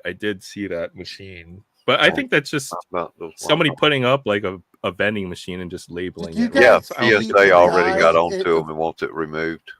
Mm-hmm. Yeah. Did you guys see the guy in Vegas who brought I think it was Hobby Box of Topps Chrome, and he put it on the World Series of Poker table, and I think it was him and his buddies, and they said, "Okay, boys, open your packs, show us what you got." Oh yeah, as well. If they're gamblers, and I know what it is to be a gambling degenerate. I'm a reformed gambler. Even though I do still spend a good amount on sports cards, at least I get something in return. But I used to be just a straight up gambler, gambling on sports, and I feel like I had enough knowledge to win over the long periods. Just I don't have the discipline, right? Yeah. Yeah. When you gamble on sports, you have to win at a little over 55% just to break even. Yeah. And but you have to be able to not make all kinds of impulsive things if you're chasing your bets and stuff like that. So that's where I couldn't handle. Right. Even gambling within sports, right? You think about it, a lot of folks pay more attention to fantasy sports, and then also the gambling aspect of sports more so than even the sporting event itself. What do you guys think about that? For sure. Nowadays, no, it's for sure true. I know guys. I don't gamble, but I need to partake a little bit eventually because I like sports. But I know guys who are don't do it. I'll tell you why after. I know guys who are so intent on gambling. They go to bars or whatever. I don't know him in person. I've talked to a guy, and they're like, "Okay, what's the over under? What's the spread? What's the per quarter outcome? What's the per period outcome? What's the over under on a player's bet on rebounds, points, and assists for this game? Or if football, what's the over under on rushing or passing touchdowns to interceptions?" Like, I know guys who like do that like to a T, and I'm like I get it. The prop bets are a good way to make a little bit of cash, but I'll tell you why they aren't. They're not. No, they're terrible. No. Betting on sports is too risky. I mean, it's just they have spreads and all that for a reason. No, I'll summarize it. You can win at sports betting. You have to be very disciplined, and you have to be good at picking, right? You have to win over 55%, and that's when you're playing at the usual house odds, right? Which is for every $100 you bet, you have to pay 110 to lay the bet, right? That's the juice, the vig, whatever they want to call it. Now, on a prop bet, that odds you have to pick even higher because oftentimes prop bets will have a bigger house edge, right? Yep. So you're paying $120 to lay that $100 bet. So you'll see minus 120 or even up to minus 130. You have to pay 30% to make that bet. Now all of a sudden you need to win 65 to 70% of those prop bets. So if you're that good, you will make money betting on sports. But I'll tell you the secret is that nobody's that good. Yeah. Nobody is No. that good, even at 55%. It still is hard, and you need to be disciplined, right? You can win one bet, or you can win 5 bets. But if you bet like 5 times on one game and you lose that one game, you win 0, right? You know what's crazy is they have an NFL seminar on players on gambling, and like guys have been suspended for years, like Calvin Ridley, Jameson You're not allowed to Williams. gamble. Yeah, you're on not allowed to sports. gamble. And they did a symposium, and I think it was like over 60% of the players didn't know about the gambling rules in the NFL. Like, oh, you can't bet at a team facility, or you can't bet here, or you literally can't bet in general. They can And bet I'm on like, other sports. They can't bet on yeah, their own sport at all. yeah, but they can't do it on team facility property.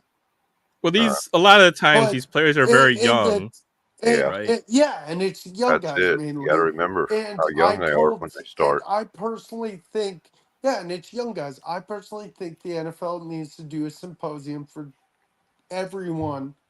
I know it would be a huge ballroom, or like for like different groups or teams have to do a thing with their team and say, hey, listen, this is the rules, like where you can bet. You can't do it in your team hotel, your facility, your practice field, your stadium. No, no, no. Yeah. I think they probably do that. It's just that they don't listen. Yeah. No, probably Right? not. I think you're Like probably right. if you have orientation at your work job or you're hiring, are you really listening to the rules or follow? Do you know your employee handbook? I mean, most of us don't. Let's be honest, right? Oh no. And the other thing is, these are very young kids for the most part, right? Who have never been told in their lifetime. These are the most privileged athletes, right?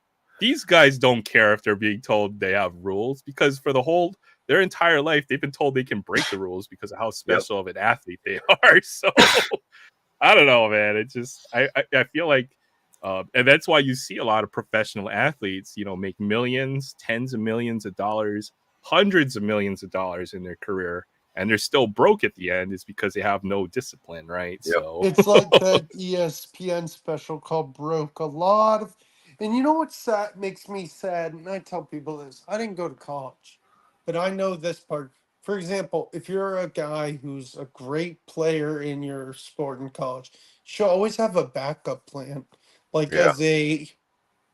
for example, a finance degree. For example, you're really good in college, you play 3 years of football, you win the national championship, you win the Heisman, blah, blah, and then you just suck in the NFL. You bust out, you get injured all the time, and you need to retire early. A lot of these guys go broke.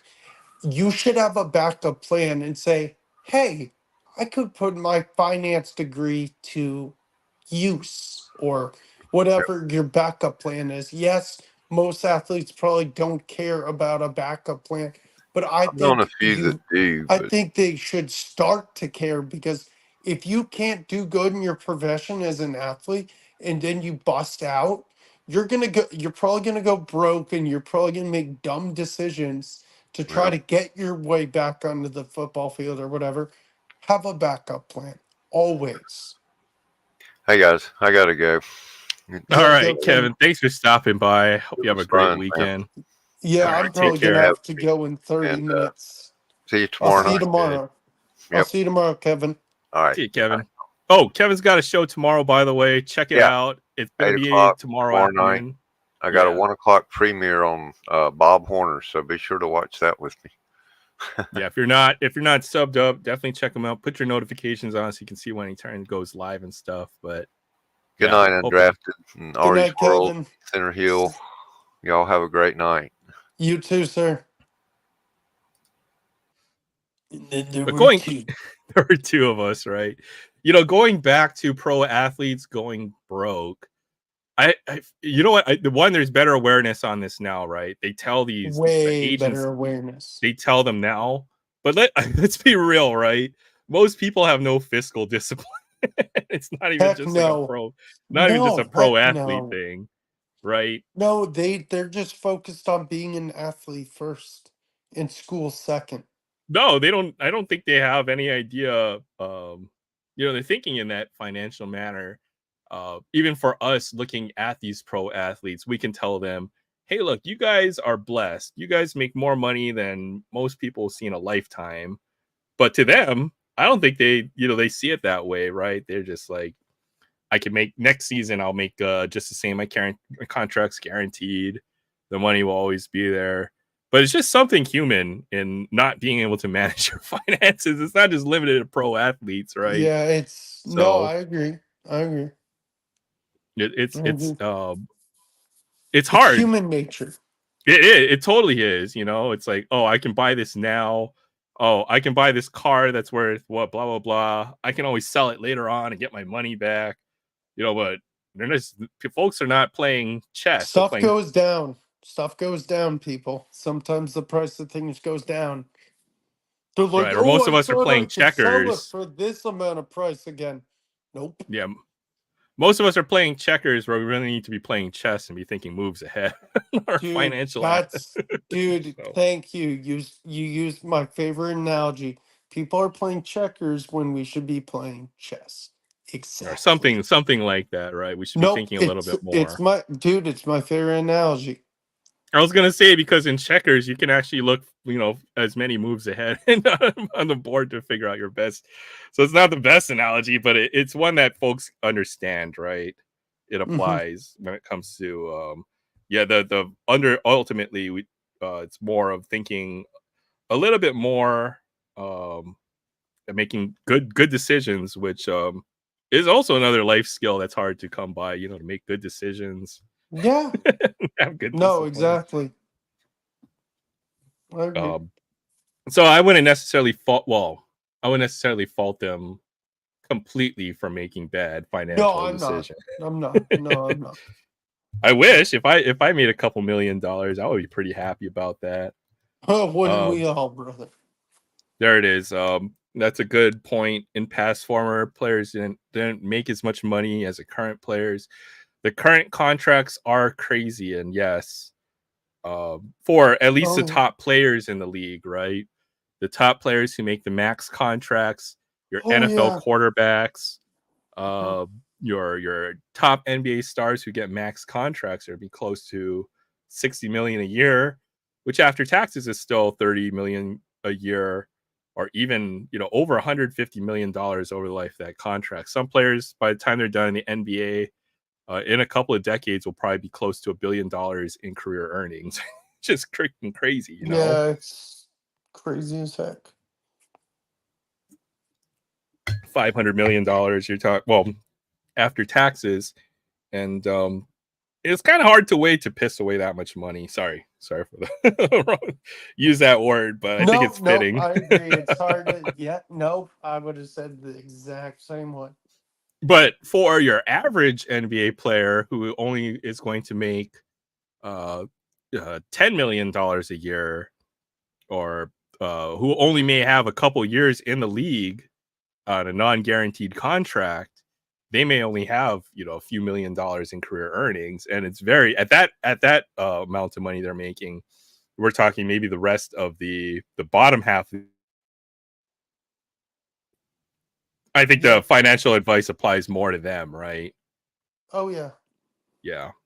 Uh, Maybe somebody like a top player like LeBron James, no matter how hard he tried to, uh, spend all his money, he probably couldn't do it unless he made some really bad financial decisions and he got leveraged and he was borrowing to try to make more money, and then everything went to zero and now he Yep. owes. That's where you have major financial problems, right?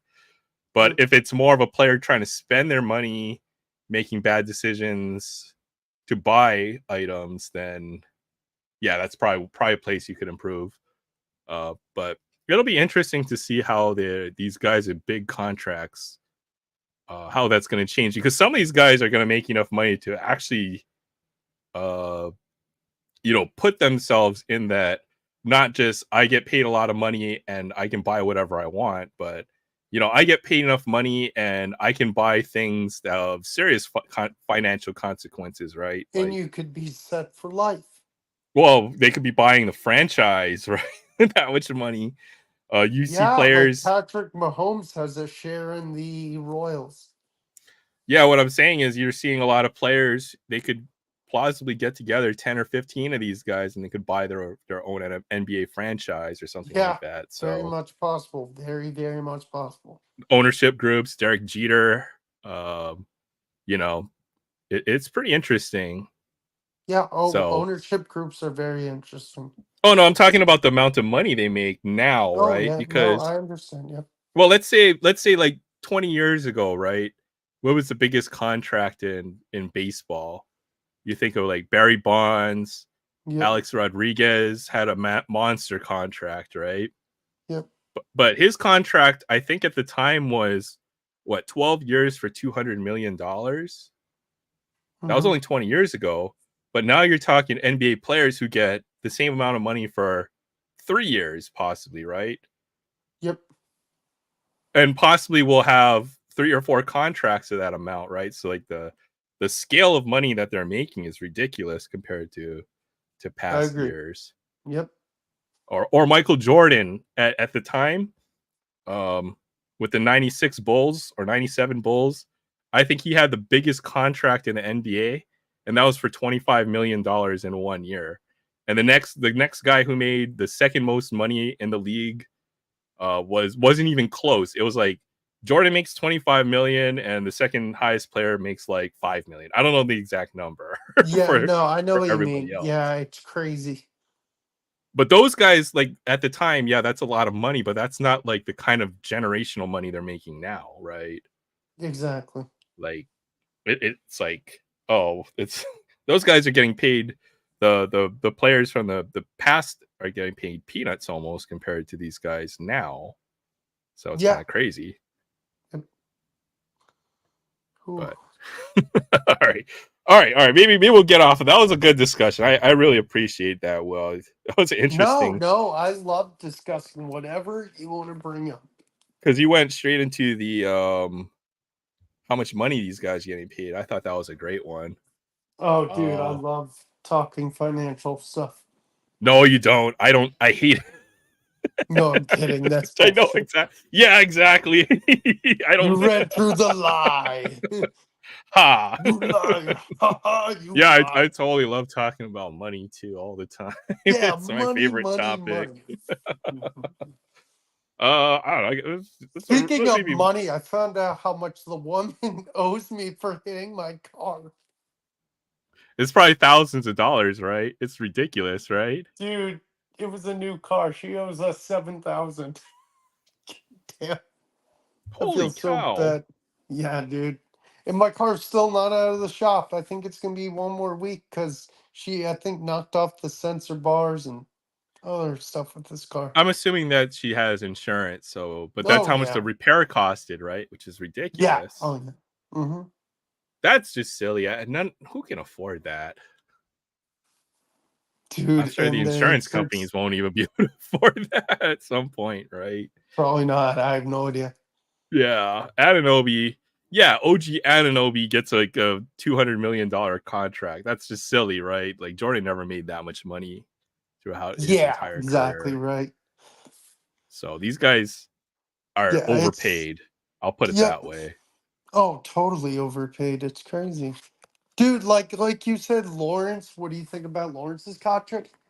In my opinion, I don't know if it's anybody else's, no one in the league right now, I don't care who you are, you can be your best at your position, should be paid as much as Patrick Mahomes. Especially I agree. Wait, hold on. Well, we have a special guest in the back.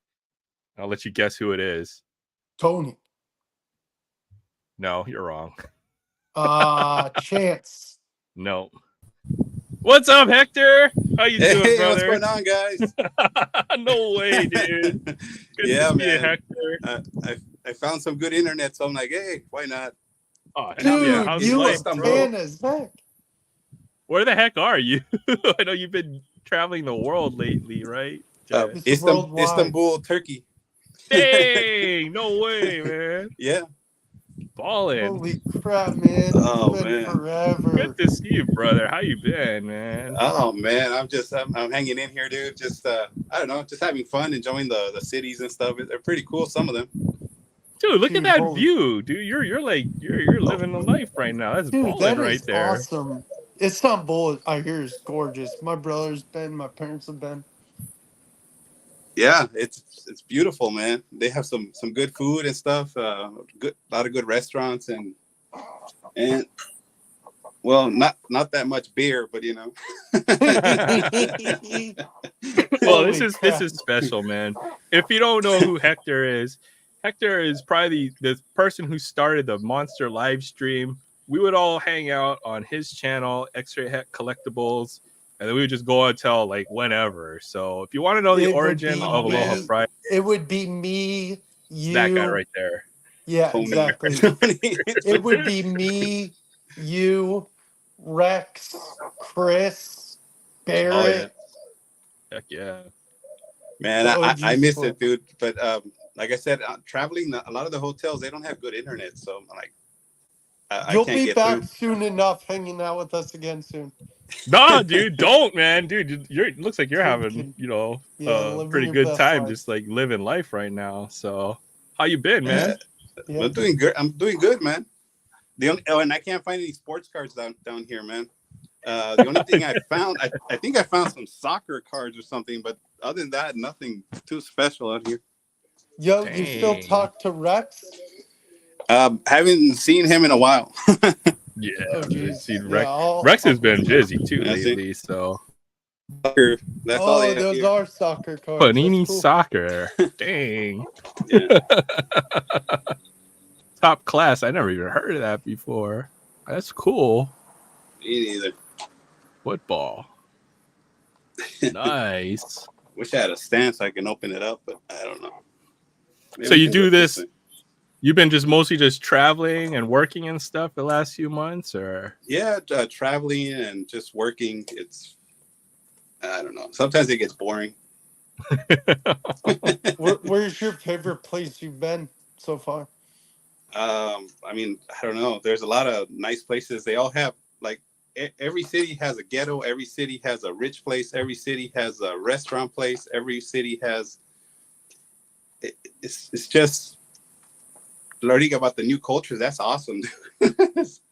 And then trying to remember some of the languages and stuff. I don't know. It's just. Oh yeah, that's true. Being a foreigner in a kind of other country, but Yes, Hector did start it all, Aries. how long do you usually stay in these different cities before you got to move on? If you About don't a mind month. answering. That's cool. That's cool. Yeah. Enough Yeah, time but to it's get a not- little bit. I mean, it all depends where the work is, right? So we have to follow it. Like mostly we go to Indonesia, we come to Turkey, we go to Dubai. Dang. What other cities have we been? Dubai, I hear, is awesome. Yeah, it's expensive as hell too. Yeah. Doha. Where else have we gone? Doha's Qatar. You look good too, man. You look like you got into shape a little bit. You look good, man. The work we work inside of airplanes because we're doing the interior of the airplanes. So yeah. We sweat a lot. Yeah. It's hot, bro. Especially when we go to Indonesia. Oh man. It's like it's so muggy over there. Oh yeah, it's like that tropical weather, man. That like oppressive humidity, right? When you're there. How's the food? Oh, and then we lost Hector. No. No, come back. Oh man, but man, hopefully he'll be able to come back. But man, it was good to see Hector, even just for a bit, man. Because Dude, he's the one who introduced us to each other. this is how a lot of us met each other and started, doing live streams, was because Hector would start at like the start of my work. Oh shoot! Oh, sorry, man. I think I kicked myself out. No, Aaron was telling the story behind how you introduced It's like, us oh all. dang, man, I just started my work day, but it's cool. I'll be watching your stream. And then by the time I finish my work day, they're still going. I was like, all right, well, I guess I'll pop in now. So Yeah, Dude, yeah, heck, it was just, it was cool because everybody came over. Like, there's a whole bunch of people I didn't know, and they just started coming into my channel, and I'm like, who are these people? yeah, And we just had conversations, and they were breaking their packs, and they were like opening, showing their cards. Man, it was great. good times, Dude, man. I miss that. You brought us all together, and I love it. Yeah. Let me see. The trying to open OG up the pack squad with is one hand. still existing, and we got some new ones. Yeah, I've seen that, man. You guys have a whole bunch of new people. Oh yeah, Paul. Oh wait, you know Paul. Yeah, I know Paul 619. Oh yeah, Dude, they'll put you on the big famous, screen. Right? That dude is famous in San Diego. Yeah, yeah, he is. for sure. What league is this for? I'm curious. Is that just a Turkish national league? Oh God, no, it says FIFA. FIFA? Oh heck yeah! So yeah, all kinds of players. Like this guy's from Germany. EK Gundogan. I don't know. Never heard of him. Nope, you say exactly right. I follow soccer. That's EK Gundogan. Yeah. Yeah. He sounds Turkish. Why do you play for Germany? His heritage is definitely Turkish. Oh, that's all they have here on TV too, man. It's kind of soccer. I didn't even get to watch the finals or anything. Mm-hmm. But I did hear that I'm not sure if the Lakers got LeBron's son. They did. Oh, stop. Dude, I just ruined all the cards. Getting great. Barcelona. Jamal something. Yeah. Yeah, I don't know. Lamar, that's the name. Yeah, Jamal. he plays for Spain. He's really good. Oh, probably. Yeah, see? I know. I follow soccer, so don't worry. Barcelona's one of the big clubs in La Liga, for sure. Dude, I ruined all the cards. That's okay. It's okay. I don't collect soccer. Just leaves them in the hotel for the next person. I did. I left a pack in the other hotel. Magic Mix. Who's this? Dude, I can't even see. They look like Fortnite cards when I saw them. They're colorful. The sun is hitting my eyes. So what this guy is who is that? Chesa and I can't read the other guy's Donnarumma, yeah, Italy. Wow. See? But I do like the cards though. They have some shine to them. Not sure if you can see that.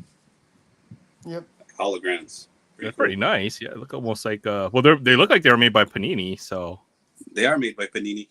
Interesting. Panini. They do make more than stickers. Dude, I miss Panini just being a sticker company. Here you go. Araujo. What'd you call me? Araujo. Araujo. Right? Come on, man. We need a soccer expert in here. Luke. I know. I don't even know the club they play for. Somebody's got to put what league they play and then what club. You look these guys up. I knew the first three. I don't know who that is. Oh, that's Barcelona. Uruguayan player. Yeah, and he's from Barcelona. Barcelona. See, I don't even know them teams. I'm butchering all the teams today. Yeah. We're all learning together.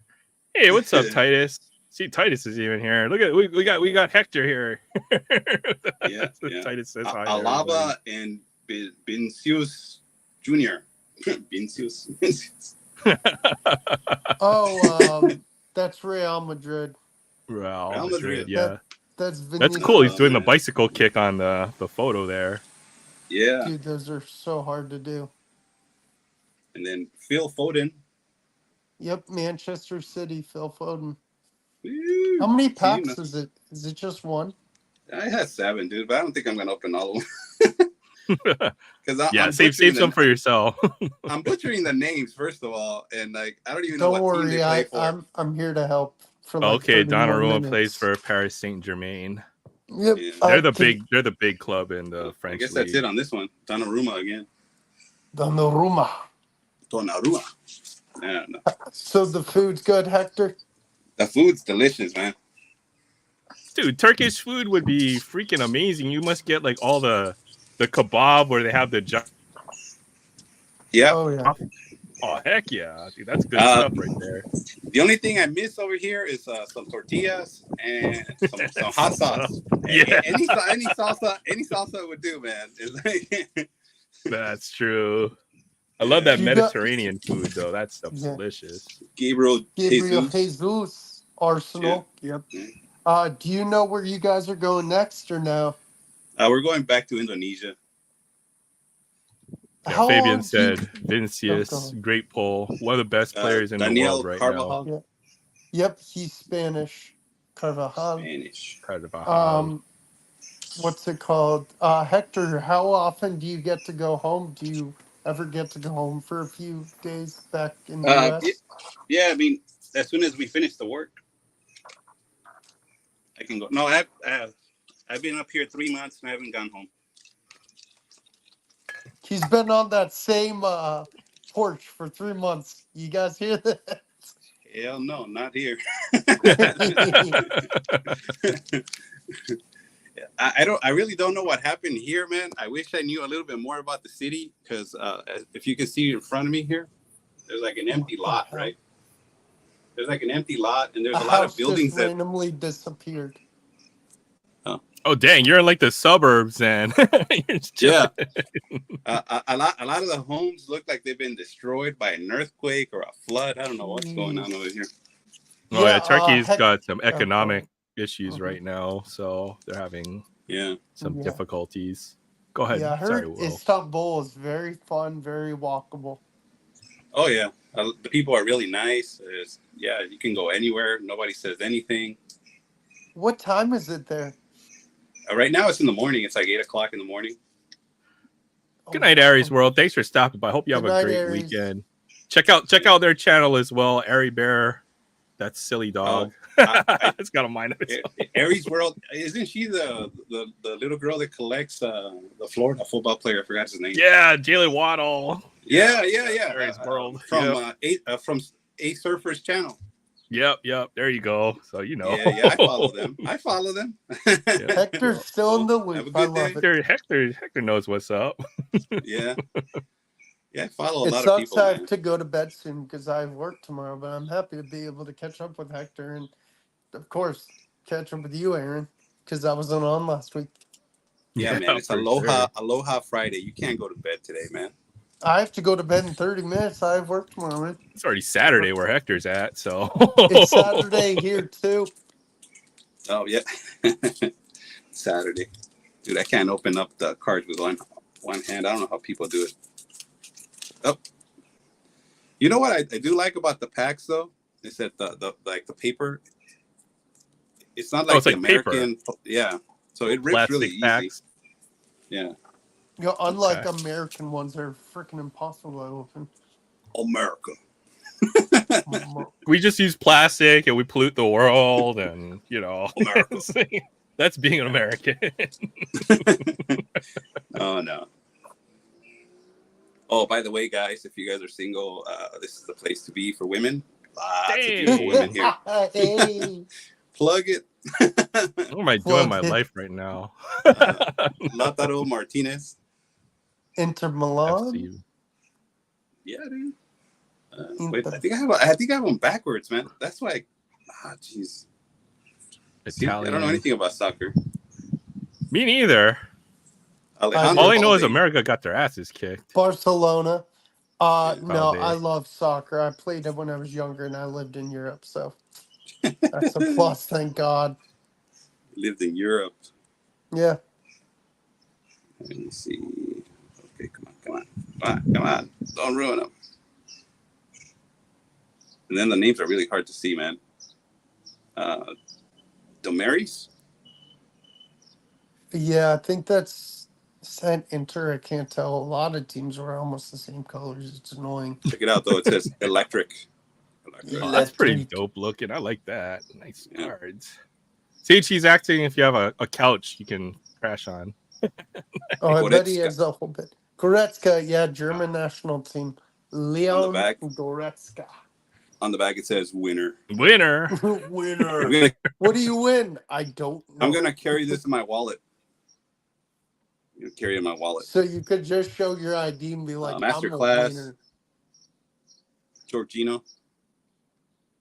Arsenal, yep. Jorginho. God, I would love Jorginho. ripping those cards. Right? I don't know, man. Come on, don't fall. I want to ruin these beautiful cards.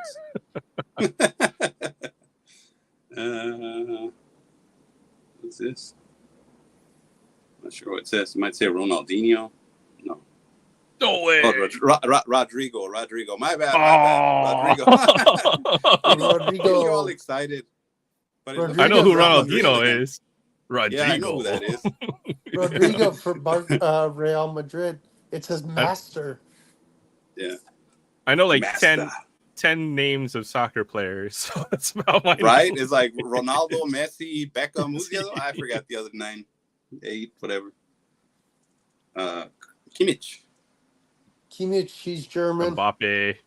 Mbappe. We know AK. Mbappe, yeah. That's about it. Mbappe looks like a freaking ninja turtle. It's hilarious. Jordan Henderson. Is that American? Yeah, he plays for England.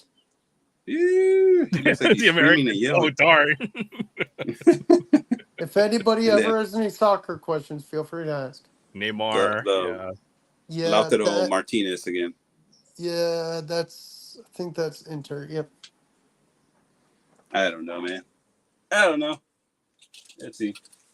We can stop. Can't at even name time, any though. Let me American know, players. man. There is no American players here. We What's just in lost to America? like Puerto Rico or something. It was pretty sad. It's soccer, man. Hold on, let me open up the other pack. Next pack. Next pack. The So, yeah, I gotta old-timers, start doing my- Pele, Maradona. I got to start doing my my homework.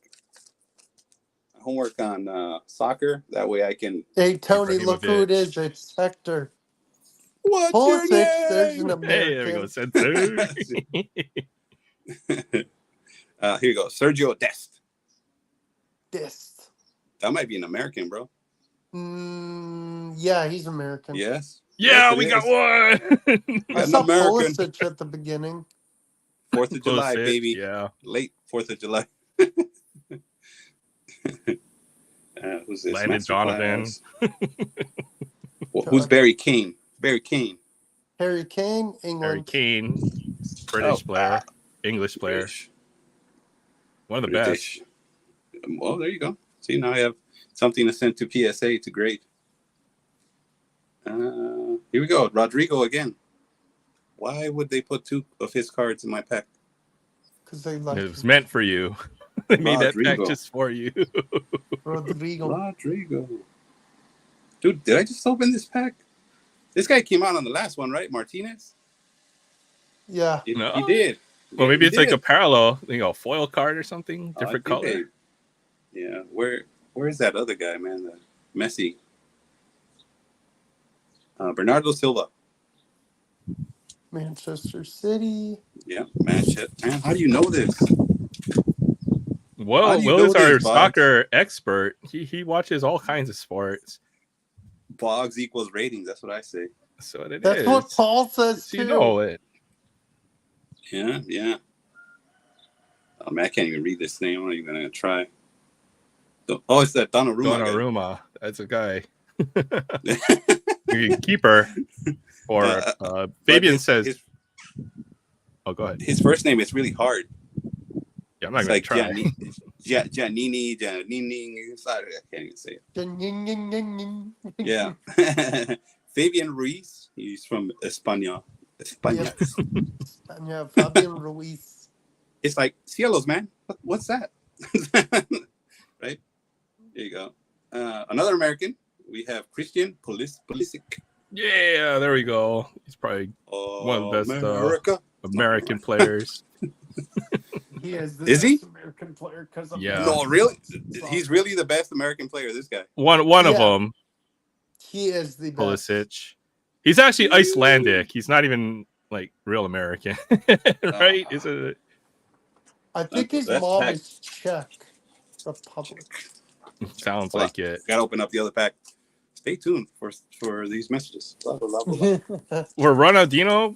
There's a cool documentary about like this stuff that he did when he was on his last years for some of the Brazilian clubs he played for. It's like crazy stories. So you might want to go look that up when you get some time on YouTube. I'll definitely have to look it up. It's got some crazy stories.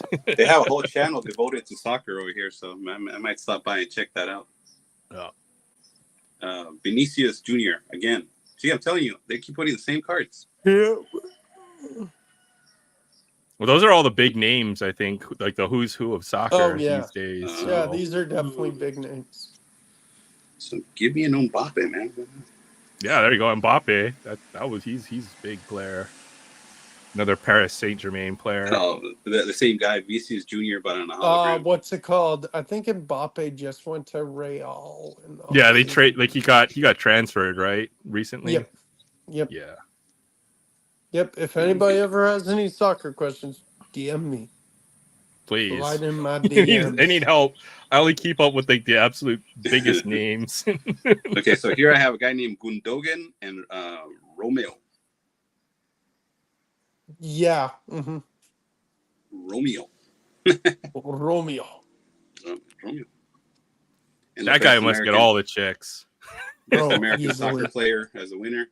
Mr. Hey, it's Pulisic again. Pulisic. I forget that the C over here it makes like a CH sound. CH. Miller. What's his first name? Hello. Thomas. Oh, Thomas Mueller. Isn't he one of the best too? Yeah, he's solid. He's old, Mr. but he's solid. Mueller. Old. Probably a big part of the German World Cup run. He is. When they won the cup. Was that like 2012 or something 14, like that? 2014. We have 4 titles in total.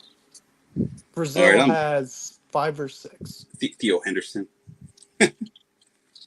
Let's hurry up. We're boring the hell out of people. Excuse me. English. See, let's go back to talking about calories. No. Yeah. Did you guys do your taxes yet, man? Oh, what? How'd your 1040 come out this year? No. What's your 401k looking like? What is your approximate net worth? I gotta disappear. Well, anyways, yeah, man, I don't know. They're same cards, so I'm not even gonna open the rest. We're done. Hope you enjoy, guys. That's all. That was fun to see. I don't think anybody's ripped soccer on our channel yet. So no, that was something new. Dude, and then when you go to Target or Walmart, you find them there all the time. All the soccer cards are there. Mm-hmm. Wait, they got Target and Walmart where you're at? Is that where you've been shopping? No. They don't have anything over here. I was about to say, I was like, dang. They play to the card aisle. Mom and pop stores, and then they have the Mall of Istanbul. Man, that's cool, man. Just get to check out a new foreign country on your time off, I guess. So for all you young kids, do it while you're young, because there's a lot of up and down, down and up the hills. So yeah, man, do it when you're young. Don't wait till you're old. Hey, Chris is back. When you get gray hair like this, don't travel anymore. Chris is back. Yeah. Chris is there in the chat. You got a special guest. Hector's on, so what a surprise, man. No, I'm surprised the internet's working so great over here, man. It's like, I know, man. It's not bad at all. This is a view out my window. Okay, so look. That's crazy. Oh, let me put you on the big screen. Hold on. Yeah, there we go. It's nothing too special, man. But it's like, who would have thought that me, Hector, from where I come from, I would another country like this.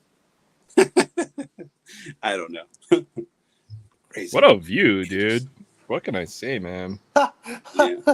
Did you see what Chris said? You need a cigar, Hector. I do, man. I need a cigar. I need more beers, dude. Maybe I'll stop by later on. Even Drink in Fabian's just saying moderation. Don't drink and drive. it's a nice view just to see a different part of the world. Like I've met folks who even live in one person I met lives in Dubai, and then she has a video. I think it's Nature and Life's Adventures or something like that, where she just drives around the city. So it's just cool to like visit a foreign land or something when other people go live. It's just pretty cool. There's a lot of YouTubers here too, man. I should meet up with some of them. Yo, my name is X-Ray. Heck. Nah, they wouldn't even recognize me at all, man. No, you should be model. like, yeah, I'm that guy. No, you know what? Heck, you should be like, yeah, I'm that guy, Mr. Beast. Oh yeah, Mr. Beast. Yeah. You can win a pack of cards. Oh, if you're Mr. Beast, then you can give me $1,000 right now, right? Oh, it's like, come and win a pack of cards. Oh man, that's cool, man. Yeah, and not everybody collects like we do, man. There's not a lot of people that collect on this side of the world, man. It's crazy. Ooh, good question, Fabian. Fabian wants to know if you've had the coffee over there. Oh, Turkish coffee? Yeah, strong, nice and strong. What about the Turkish bath? Have you gone to the sauna yet over there? I've heard that's a thing too. No, I haven't gone. What's the favorite place that you've been so far out of all? For me, I just love walking around the neighborhood here. They have a whole bunch of shops and restaurants, and I just stop by and try to check them all out, see if they're good or not. Is the English good over there, or is it broken? The English is non-existent over here. So what do you speak, Turkish? Hand signals most of the time. It's like, hey, buddy, I want this. That way. No, you know what would be funny is you don't try English, you try some Spanish and see what the. By the way, I hate to say this, but they love Mexicans in Turkey. Wait, did I just hear a rooster? Yeah, there's a rooster right here in front of me. Let's see it. I don't know if you can see it. There's chickens and roosters. Right there. That's awesome, man. Chicken roosters. Super chill. Yeah. And then there's horse. No, Hector's like, you do that noise again, I'm gonna turn you into dinner. No. Yeah, I'm gonna fry you up. Buddy. Here. Chicken wings. Yeah. Oh man. You need to find a Turkish woman for me. That's what Chris is saying. Oh no. Dude, you would fall in love so quick just by staring at one of them. Oh, it's just different. I don't know. I can't describe it. Beautiful women from around the country, around the world. That's for sure. Yeah. Oh yeah. Yeah. Not easy to find or ask questions when people around you don't speak the same language. Yeah, that's got to be tough. All right, let's add somebody else. Yeah, but it's kind of funny, like how we try to understand each other. Can you take me to the mall? And you're yelling, right? And like it's gonna help any. You're probably going to take you to the airport. The guy's probably like, dumb gringo, what's wrong with you? Hey, yo, what's up, Chris? How you doing? Hey, what's up, Chris? How are you? I wasn't gonna. Dude, look at that. Hey, man, I had to jump on him. It's Hector. I mean, I had to jump on for a quick wear glasses? video. I didn't know you wore glasses. Yeah, I always wear glasses except for when I wear contacts. It's an interesting look. Man, I don't think we've ever seen. You look smart like crazy. Good to see you, Hector. Yeah, good to see you, bro. Oh, I have my glasses on, so I can't see you. But the sun's hitting my face, so I'm like, there you go. Yeah. Yeah, I think I made my first ever appearance on here with my glasses, by the way. I like them. Dude, do it. It's man. late. It's 2 o'clock. I know, I'm gonna make that's my why I appearance go to glasses bed too. soon. You can't go to bed. Yeah, if you go to Hey, bed, Hector, the ratings I wonder will if you saw crash. my comment. I wonder if you saw my comment, but I said you got to find me a Turkish woman while you're over there. Ooh, let's find you one. I'm gonna come over Chris to some mail order. All we Send gotta do Chris is some mail order bride. all we gotta do is go down to the park, and you might find a woman. Oh man. He goes, Chris, Oh man, the whole Hey, crew's Tony. here. Sorry, Oh, What's Chris. up, look. Tony? Hey, what's up, Tony? Hey, Hector, what's going on? Oh man, thank you for stopping by, bro. Oh, had to. What's your name? Had to. Had to. I haven't seen you in months. Yeah. I was I telling you now, guess I guess I could stay like an extra 30 minutes. No, Yeah, no. yeah. You're staying till morning time, man. Just have some coffee. Yeah. You'll be fine. I guess. You'll be fine, man. We're gonna have a marathon one day. We're gonna invite That's right. I need to everybody, the grab whole something. clan. Bring the marathon back. Yeah. Summertime. 15-hour streams, man. I can't Only believe way we to did do that. it. Only I way can't to believe do we it. did that, Tony. That's right. And We got and it some was all records that will never be broken. thanks to Tony, man. Tony has like the most amazing collection of cards. Dude, it's like he just kept going on. I was just sitting back and enjoying my Coca-Cola. You guys went Yeah. 15 hours. I forgot about that. We still do that. Oh man. Oh, look at there you go. There it is. I'm gonna drink. I'll be right back. Sponsored by Coca-Cola. That's right. We Hey, had the man. one with the superheroes on the front. I like when they're doing that now. Oh, are they? I haven't seen those yet. Hector. Hey. Oh yeah, you need a cigar hack. Oh yeah. Right. I don't even know. Chris has the cigars, man. We should borrow some from Chris. Yeah, I got them all. Chris. Bring 'em. Bring 'em, So Chris. Tony, you like the Clay Thompson signing?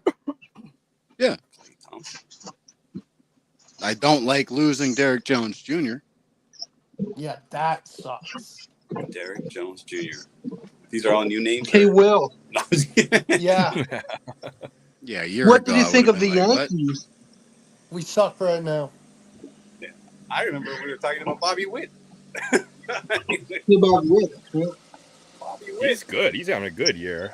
I'm still. Dude, Ellie De La Cruz is killing it. Otani's killing it. Judge is killing it. Oof. Gunnar Henderson. It's a Gunnar, great time oh to my be a God. collector.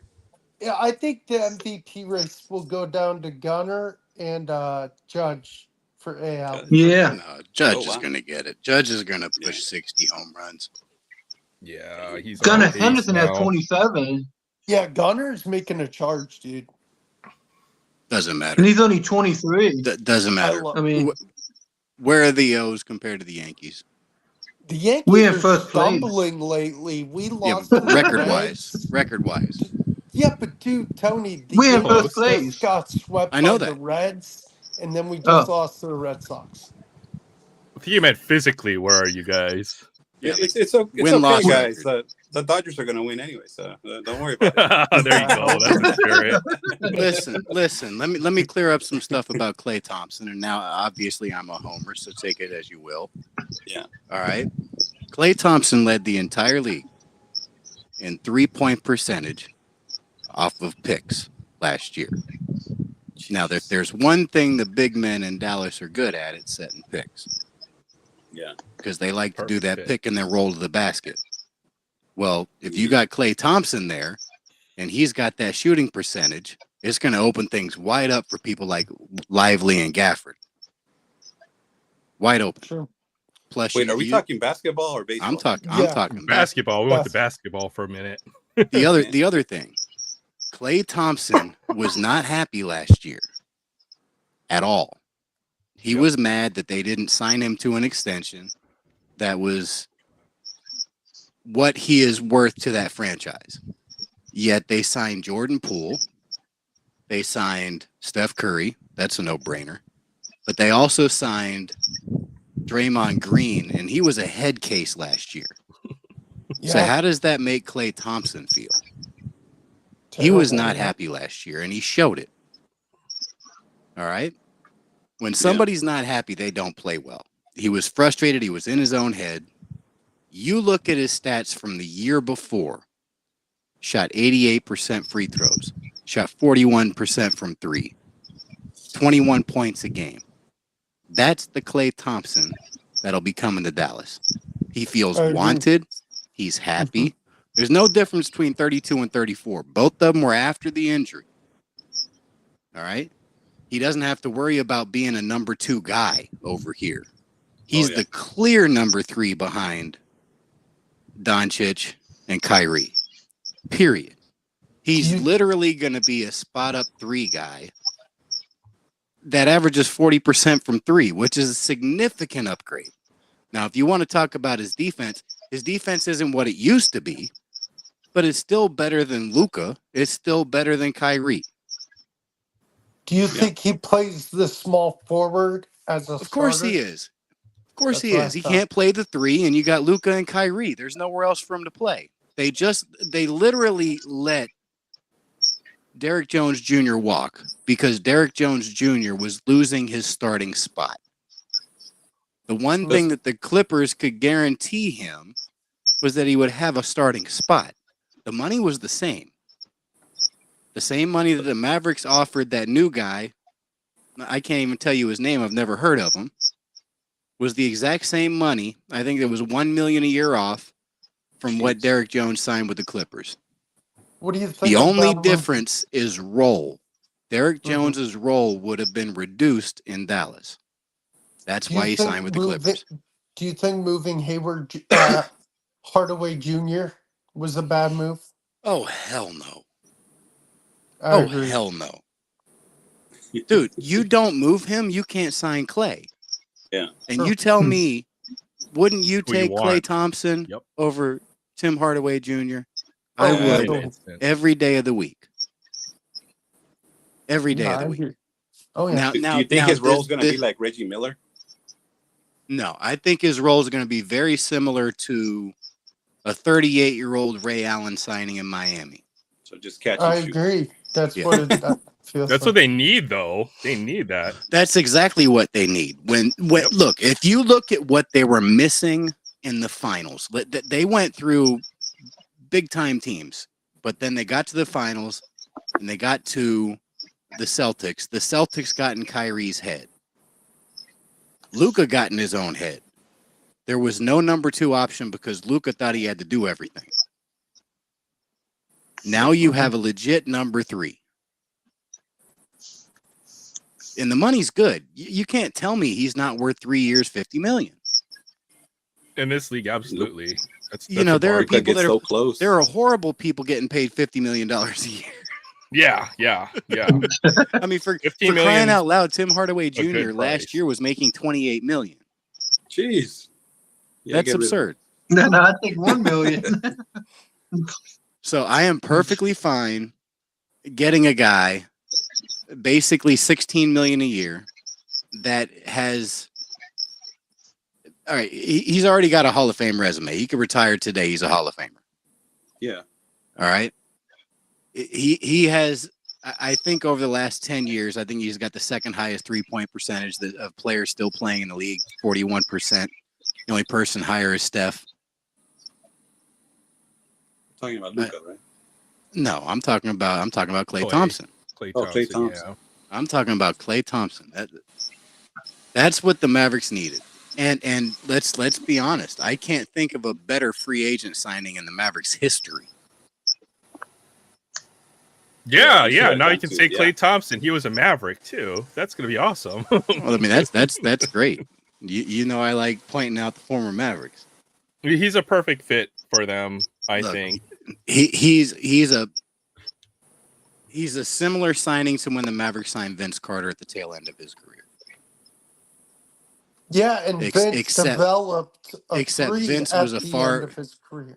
Vince was a far better dunker even at that stage. But Klay Thompson, if there is I think it's like Sports Spectrum or something, like I can't think of what the website is. It keeps track of how many miles a player runs during a game and during the season. And even last year, the only person that ran more than Klay Thompson was Steph Curry. He does not sit still. He's not a guy that's just going to post up and wait for the ball. He's going to move around until he's open. He's going to make it easy for Kyrie and Luka to set him up. Oh yeah. And he can hit a moving 3. So I think it's the perfect complement to what the Mavericks have. Not only that, but Luka loves the deal. He's ecstatic to bring him here. And one of the things that the Mavericks have said that they want to do is make sure that Luka's happy. They don't want Luka going anywhere. And would you? Yeah, nope. I want him to come over to the Lakers.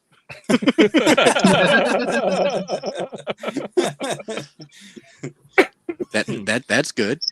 Yeah. I hope that something doesn't work with Clay. And, that's good. Luka, right? Enjoy watching Bronny next year.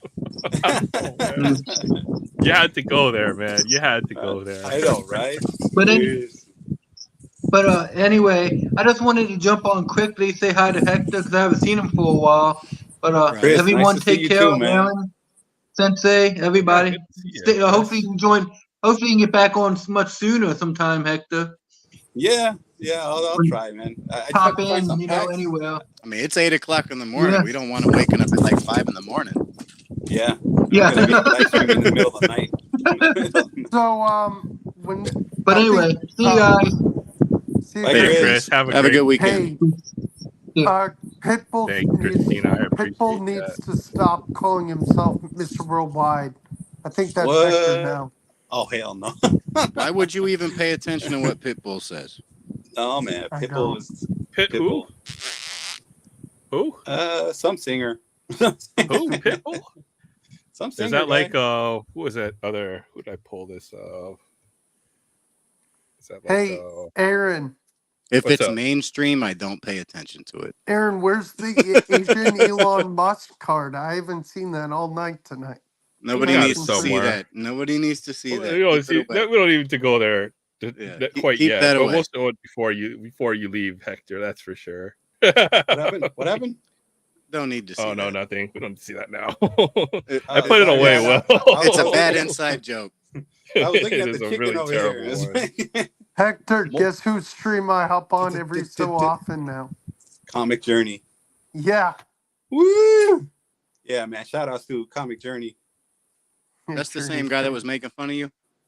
Was he?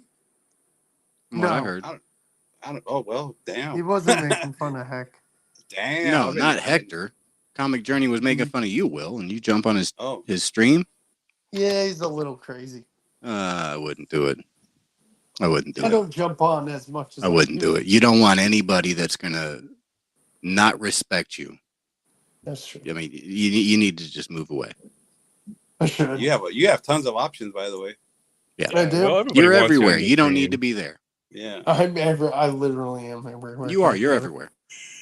Heck, damn it, I am.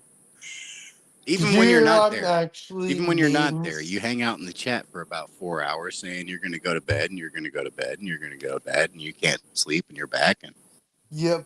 Did you hear I'm Maiden's like pinch hitter if someone cancels on his Sundays? I'm like, What? okay. You should be the number one, bro. It's like you should be like No. the second. No, I'm the alternate. Tell Maiden to put you on, man. Stop it. I'm gonna be Oh, on yeah. in a few weeks again. Yeah, man. hey, Christina. All Hey, these channels Christina. are growing, man, really fast. Oh yeah. I'm just watching from the sidelines, man. I'm like, oh, I wish I had cards. Christina would have got. Dude, I wish James and Bethany could have jumped on tonight. I would have loved to see James and Bethany knee hack. That would have been so cool. Oh man. Well, They would've maybe loved can. it. I'd be ordering all of those European cards, man. You're All in the Turkey. European- You get those a lot easier. Those are some cool cards you had there, Hector. Those football cards. I haven't seen those locally, and might be a good opportunity. Yeah, to what are start those picking like some up. adrenaline or something? What are those? Let me check. Forgot the name of them. Fabian Top knew what class. those were. We didn't. Top class Panini. Panini Yeah, Top those are Class. Never sharp. heard of those. Never heard of that either. And then they have all the teams from FIFA, I guess. But it says All the FIFA different on it, so- leagues. Yeah, my team lost today. Sad day in soccer history. You were going It's for like- Portugal? No, Those are Germany. We got- But you can't beat the price, man. It's like $10, and how much we pay in the US? Not that. Oh boy. heck yeah, dude! Load up your suitcase and then bring it all back to the state. Right. Man, I have my case is full of stuff, man. Like I have those towels that they put in their head. I I forgot the name. Turban. Yeah. What's more important here? You want hand towels or do you need sports cards, man? Come on they're now, not priorities, hand towels, man. It's like they tell a story that I went to Petra and all that stuff. You know, it's like I was like, I don't know. It's just, and then I have Starbucks mugs. I don't know why I'm buying Starbucks. Are you coming mugs. back? Yeah, I'm going back. Not soon. Hopefully by September, October. I thought I was going to be back in July. But every time we get more work. Nothing wrong with that. Nope, nothing wrong. Good. That's good, man. See the How world. much summer do you have left, Tony? Huh? How much summer do you have left? Why do I have to look at a calendar? I'm still on vacation. Yeah, that's right. If you don't Wait, even remind him September right now. 15th. Fabian asked a question. Wrong wanna answer question that there, question Will. every time I'm on the show, man. Wrong September question. 15th. Will. Did you Not see missing the Fabian's students. question? Aaron or Tony, show us an Helen and Ginter turkey flag. I don't have an 1887 None of us Allen have and that Ginter card. turkey flag. Oh man. Wish. Maybe Chris did. No, those Oh. 1887 Allen and Ginters are freaking expensive. Oh wow. Yeah, I know. I man. tried to win one and I failed miserably, and I thought I had a pretty good offering price. But Yeah. I'm just not in the range. I can win those 1909 to 1911 pretty easily for pretty cheap. But when I go to those 1887s, it's like there's a battle, and that battle never ends in my favor. Yeah, exactly. And the buy it nows are absurd. Crazy. Hey, Tony, did you know that you can move to Spain for free? Really? You can go to Spain, but there's no jobs, man. That doesn't help. That don't help at all. If I went over there, Right. I'd be teaching English in the school. That's what I'm saying. It's like teach English and then get an online job or something, man, and just to fix up the house. That's all they require you to fix the house within 3 years or something like that. I think they have that in But you Japan. can move in for free. You can move in for free, right? Either for free or for $1 or something like that. Something dumb. Same thing in Japan, huh? Yeah. Yeah. Wow. Good deal. It's like, I yeah. remember man, we I was had like, that discussion with Titus where you could move to Japan or these other countries. Yeah. I think I even was in there. France they might have that as well, if I'm not mistaken. Certain parts of the country. It's Italy, Spain. They basically give you the house, but you got to keep up the upkeep. You got to fix the repairs. Yeah. But you don't have a house bill. I guess you don't have a house bill, but I don't know how they do for That's electricity and the fantastic. bills. That's like a big deal. Yeah, That's like- man. That's like the biggest bill. I don't know why people are not jumping on it though. There's a lot of got to young be kids. something to it. There's got to be something to it. It's popular for retired folks to do it, right? So if you get Social Security, you can move abroad and live at a very reasonable price, within your means on that amount of money. So There you go, Fabian. Fabian's thinking about it. maybe you want to know if they need a French teacher. Your English is pretty good, though. I feel like you could probably teach English. No, Fabian's English is actually impressive. Like, Yeah. really. Dude, I would seriously love to visit Japan, but I don't know if I could live there with all of the hurricanes that I've heard Titus talking about. Natural disasters, yeah. Right. Nuclear power plant melting down in your neighborhood, stuff Damn, like there that. goes all the cards. They just flew away. Oh, man. Buy cards. Are you serious? Yeah. It sounds windy Oh, over man. there. It is windy. You just lost the But it's nice, man. It's You sorry. Just lost an Mbappe card, man. There was an Mbappe? No. Yeah, there was. There was an Mbappe. Was there there? one? My By favorite Mbappe. player. No. Favorite There's player. no Mbappe. You By like that Mbappe. Ninja Turtle looking dude? I'm kidding. Mbappe? That Ninja Turtle. I don't know dude's about the man. best player. When the Ninja Turtles came out, I was a teenager.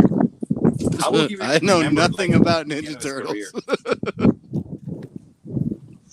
How do you guys think they're going to remember him at the end of his career, Mbappe? Is he going to be like the greatest? Oh, better yeah, than he should be Pelé? one of the best.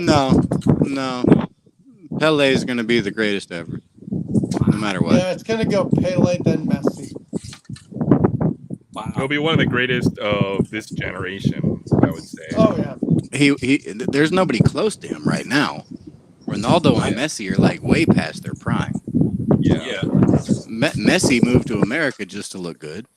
But Messi just won. They won the Copa America, the Cup. Argentina. It's still going on. It's still going. Oh, they won. Is it? Did they win? Yeah, it's still going on. It's still going on because they just got through the Germany group and Portugal just lost. Dude, over here they were showing Messi holding a trophy. No, that was the World Cup 2 years ago. Oh, okay. All I know is that America got knocked out because we're pretty bad. We lost America like Puerto Rico. Does not have a good soccer team. Now, we're losing to all these like tiny countries. The women's team's supposed to be pretty good, but they had a dud over the summer. But and plus goodness. Not bringing Alex Morgan back. Oh, I don't care. She's 36. They need to move on and get fresh blood on that team. They're getting a little old. They have freaking Rodman's daughter who's a beast. Soccer player? Yeah. Trinity. Even what's her name? It was her last World Cup as well. What's her name? Can't remember. Yeah. Rapinoe. Her last World Cup. But they had a problem scoring. They couldn't score. I watched the women's national team this last year. They couldn't score a goal to save their life. So let's see. In the Copa, we lost to Uruguay, Panama, and we beat Bolivia. So when do the Olympics start? How many weeks? I'm trying to think. 3, 2? No, I think 2 years, right? No, we've got the summer games in 2 weeks, I think. In 2 weeks? So can I show something real quick that's a teaser? Yes. Okay. Yeah, of course. I'm going to show you I'm going to show you a teaser, and I'm not going to tell you anything about them. I'm just going to show them to you. Boom, boom, boom, boom. Okay? Yes. You'll have to like a homework assignment. Do we get graded? I don't want you to do the research. I don't want you to find out what these are. I don't have a computer. I want to tell the story, but I want to tease these because these are freaking fantastic. Show it. Oh my god! What the heck? Whoa! Those are like from 1800s. Is that like a board game? They look like early like 1940 era, but it looks like some kind of card game, which is cool. Okay. That was my guess. I won't spoil it because I'm looking forward to the show tomorrow. So it's or not whenever be you show these. It's not going to be tomorrow. In fact, tomorrow I might be devoting the whole show to those fantastic books Fabian bought me. So. Oh heck yeah! What did Fabian buy you? Fabian bought me 2 amazing books. Have you not seen them? No. What are they, Tony? What are they? What's in the box? All right. Now we start the tobacco card discussion portion of the show. Yeah, this is the tobacco card show. The complete catalog of British cigarette cards. No way. Yes. This is one of the coolest gifts ever. How much is that book, I wonder? I would love to get one of those.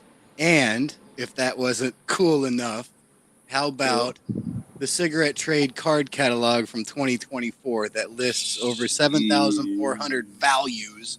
This is like basically the cigarette trade card catalog of like tobacco card values. Hey Tony, you should have freaking awesome. You should have your students read those books, man.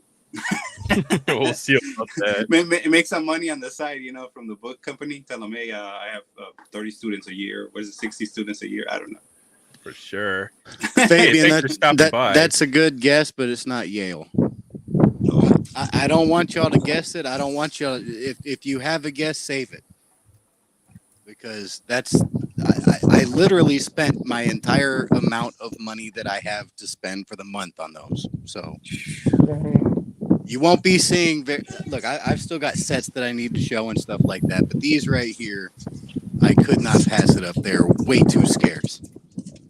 Hold on, guys. I'm about to go live. Tony, you're welcome to come. We'll be here for a while, for a minute.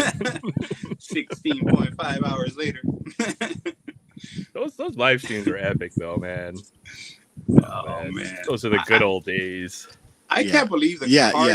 CHC, man. Fabian is a legend, man. He was. He didn't tell me those were even coming. I opened up my mailbox one day. That package barely fits in. Yeah. And I'm like, what's this? And I see that it's from France. I was like, tell me this isn't from Fabian. And I open it up and my jaw just drops. I was just like, my goodness. I mean, Fabian knows what I like. I'll tell you that, because, man, I've just been staring at these books, just learning as much as I can. I've been buying these sets without knowing if I was getting a good deal. I'm just like working the market, you know. I know what they're selling for. I know what people are asking for it, and I try to get below that. But now I actually know if I'm getting a good deal. And you are, Tony. You are. Yeah, it's fantastic, and so I definitely plan to show that on my stream tomorrow. Yeah. Other than that, I mean, I still haven't shown this on my channel, the Don Hudson. That's still sitting around. I haven't shown that. Oh, that's sick playing card. Looks like he's got like the emo eyeliner or like the goggles from back in the day or something. Who knows? I don't know. Maybe he was wearing goggles and somebody played a practical joke and put some like charcoal, like the shoe polish or something on the lid, right? Right. And I still have those hockey cards that I showed the other day. I need to show. Oh yeah, those are amazing. Yeah. So I mean, and I've got 3 more things of the art postcards. So, you know, I definitely want to put most of the focus on those books because those books are just fantastic. I'm just going to slowly go through the pages and kind of let people just take what they want off of the pages and, you know, enjoy them. And I like how it has like a colorized or even the catalog of some of the images, so you can look through and see if there's a set you're particularly interested in. It's exactly a nice resource, man. There are a few that have already caught my eye. It's just a question of, you know, writing them down and then finding them and putting them on my watch list. And it's like Fabian said, I hope I won't spend too much money on these because of the books. I'm going to spend some money, but trust me, it's going to be something that I enjoy. So there's never anything wrong with that. So for sure. Yeah. Hey, thanks for stopping by, Daniel Berry Sports Highlights. Hope you're having a great start to your weekend. Happy 4th. Oh man, yeah. Collector Holic pointed out the 1955 set that Fabian. Did you get a chance to watch that video last week, Aaron? No, I haven't had any time. Oh my goodness! What is it? 1955? That is one of the most gorgeous sets. 55 Bowman football, right? 55 Bowman football. That's insane. Absolutely. And he made gorgeous. the complete set. Let me see if I have a card from 55 Bowman on my mat. I think I do. I love it. We're gonna use this mat for like that's a nice. That's what the cards look like. Yeah, it's just a gorgeous looking set. Jeez. I like the Whitey Ford better. I just that's just like your opinion, Will. I just bought a really beat up Whitey Ford for cheap. I'm happy about that. I don't buy a lot of creased cards, but I got this for a good deal, so who cares? Oh, right on 50s era. 58. Nice. Yeah, anything pre-60. I don't think you can be really picky with the condition that you purchase. I can. That card in a 4 is about a $30 card, so it's not super expensive. But I was happy with what I paid for it. So. Oh, okay. It's not an expensive card. Yeah, I think there's a PSA 3, 4, maybe even a 5. Hey, $30-$40 range. So. You know what that means? It must be like 9 or 10 o'clock. I don't even know. Dude, the freaking rooster.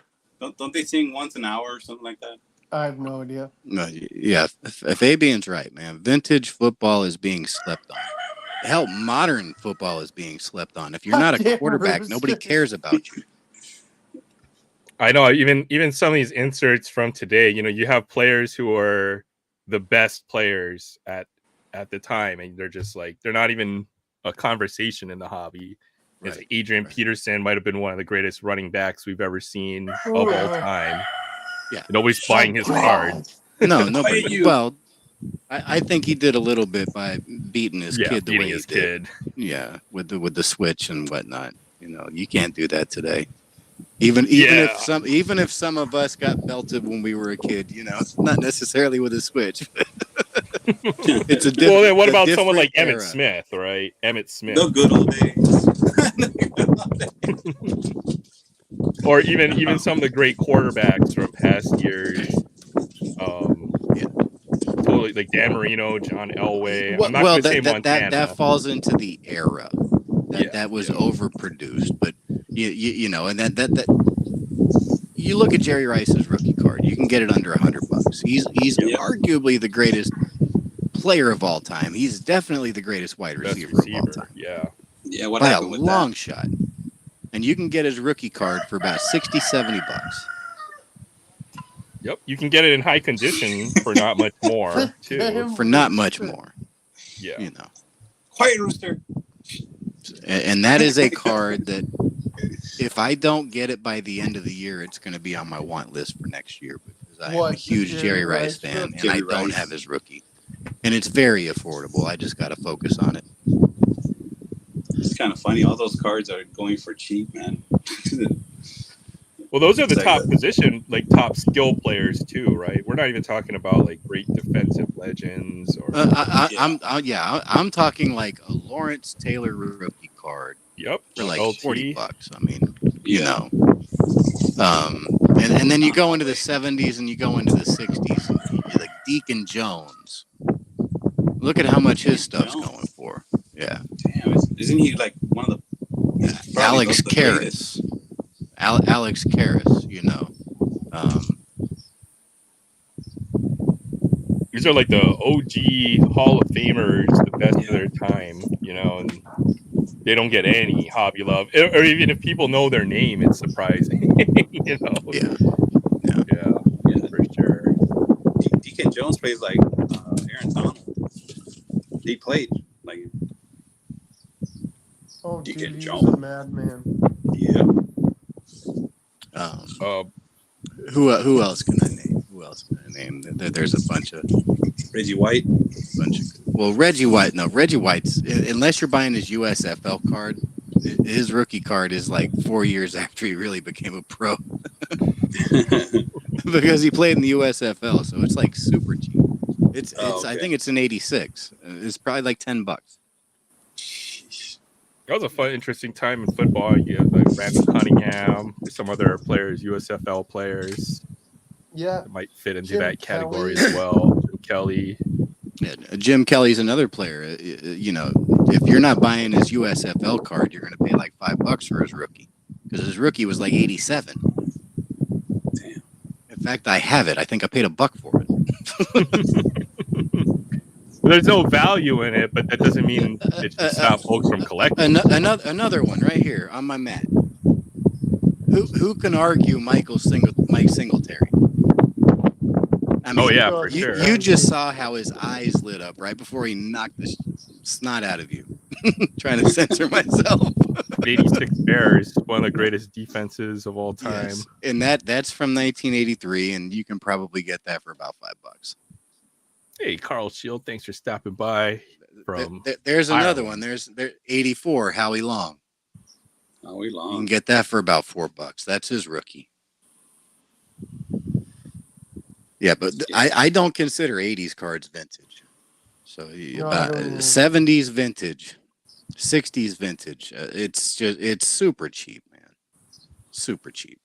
Why not vintage? I mean, it's more than 20 years. Yeah, I know.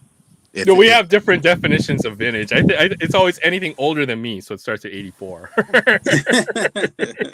I say vintage will always be pre-1980.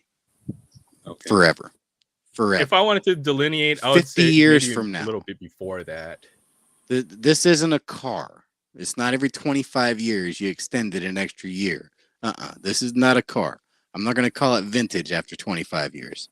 I refuse to call junk wax, and some would argue junk wax started in 74.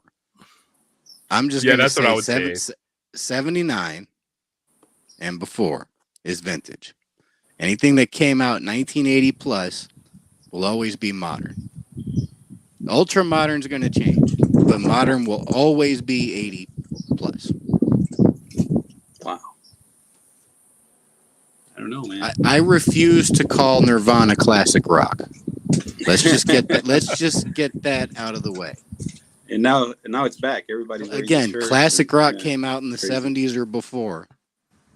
Yeah, that's a different genre. That's like grunge. That's like early '90s. I'm not calling grunge vintage. It's not. No.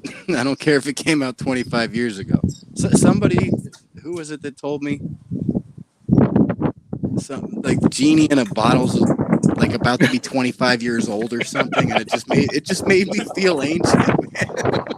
All the great boy bands from the early 2000s. Like 1999 was 25 years ago. It's like, holy cow. What music is considered oldies? I would say like anything like pre-metal or pre that era. So anything before 70s or late mid 70s era would be oldies to me. But it's going to differ for every generation, right? Because they didn't grow up with it or listen to it. So, and they can have they can have a different definition. I look at it as like, it's all subjective. You can call it what you want. I'm telling you my personal preference. Is your definition, right? Yeah. Because for me, old and modern starts in 1989 or around there when Upper Deck comes and shows up. And vintage, I consider anything after 75 like semi-vintage, because that's when cards become available and you see a noticeable drop-off in prices, because that's kind of when the start of the hobby, when folks are actually starting to collect them. And anything before 75 is vintage to me. Well, if you're going to say that, with baseball, 1973 had a high series. 1974 was the start of not having a high series. Hey guys, the high series used to come out when baseball season was over, football season was starting up, and the reason why those carry a lot of value is because people had already moved on from baseball into the other sports, football, basketball, whatever. Right. So they didn't buy that high series, and that's why it's more in demand, because they didn't sell near as much. So you can't leave, bro. Once that disappeared and everything kind of came out around the same time, whether it was all released at once or if there was a series 1 and there was a series 2, and it continued that way, or even the way they're doing it now. That was where it changed. That was where it changed. Lock the door. Boggs is trying to run. Anyway, that was the first big change. All right, Will. Thanks for stopping by, Will. Yeah. Later, Will. Made it 4.5 hours. So, Will, awesome. have a good night, man. Have a good day at work. Thanks, man. Good seeing you, Hector. Good talking to you, Tony and Aaron, like always. Love you guys. Good night. I'll talk to you all soon. All right. Good night, Will. Take care. Thanks. Oh, heck yeah. DK woke up on his phone at 11%. Oh, your phone's at 11? Oh, no. I'm on a computer, but DK, the chat woke up with his phone at 11%. My phone is always plugged in when I'm on here. I bought a, what do you call it? Portable? No. Hold on. Oh, a splitter. Adapter. A splitter. Okay. No, I bought a splitter, so I've got one plugged into my mic, and then I've got the other plugged into my charger. Oh, dang. Jeez. Okay. So I actually, hold on, I'm gonna unplug it and show you. Oh, there what you the go. heck is that? That's nice. That's dope. One right here, one right here. Interesting. I thought with your setup, because it seems like you can do a lot of things. You are on a phone. Okay. Yeah, I'm on a desktop, so it's a little different. I'm on a phone, yes. I need a desktop too. I'm on a phone. I've got a little mixing board. I've got a mixing board right here that I never use, so I can, slap people. Oh, there you go. Oh no, you got a soundboard, bro. Hey.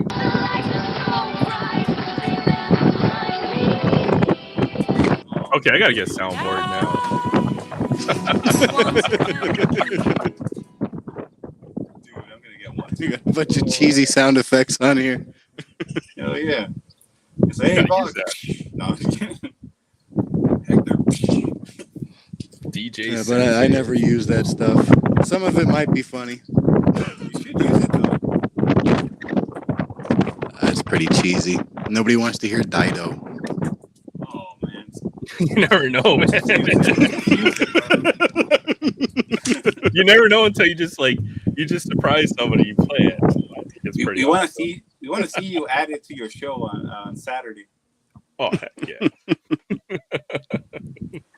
I've got like an effect where I can make my voice like echo. Hello. Yes. Let's go. Oh See? man, that's See? awesome. Man, Tony, you're holding out on us, man. I Man, that was like man. $50 on Amazon. It's like miles ahead of what I've got going on. I've got the world's smallest setup, I promise. Right? Like me, I'm still like on my phone here. Everything's on this tiny little table that I've got set up, but it seems to work. So Such a nice day today, man. I think once companies like Upper Deck to me is the start of modern baseball cards or modern sports cards to me. And then I kind of talked a little bit about it. I'll give you that it was Upper Deck was the start of the modern technology of cards, but I don't think it was the start of modern cards. Fair enough. Yeah, because Upper Deck really changed the game. It upped the level. It increased the competition. I'm not even going to call them mainstays, but at the very least, 1981. That's when Topps basically lost their monopoly, and Donruss and Fleer, were allowed to come in, and they had established themselves by 1989. But Upper Deck coming in with the hologram, and like you said, the backs were in color, and they really sort of changed everything. They should bring back the hologram. Even the packages, where they were sealed a lot better. Yeah, they were foil. People couldn't open them up, and they were basically tamper-proof. It upped everybody's standards. And when you were paying like 35 cents a pack for Topps, Upper Deck came out and said, no, you got to pay $1. You're laughing, but that was a big deal. That's like 3 packs of Topps. And we're past that now. What are we paying now? $40, $50? I don't know, something like that. I don't know about you, but you can still buy junk wax for $1 a pack. Yeah. When you go to Walmart, I think it's $40, $40 to $50 now. You can still buy a lot of this junk era stuff for pretty cheap.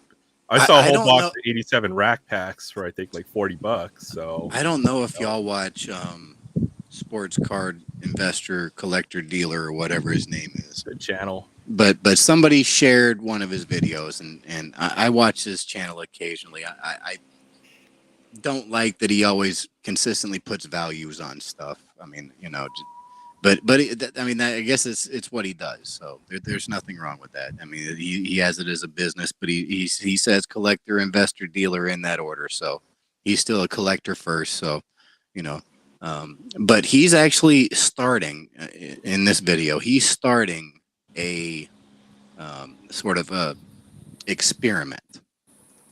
He basically he has like 3 categories. He's got like vintage, and then he put modern, but modern like established stars that are on the tail end of their careers, and then he has prospects, and he basically paid $2,000. Well, his this is all like he didn't actually spend the money. He just picked whatever. I think it was you had to get 15 cards or something. You had to pay like $2,500 or something like that.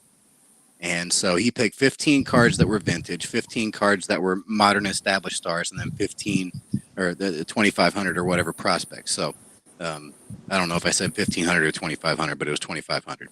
And so what he's doing is he's going to track that.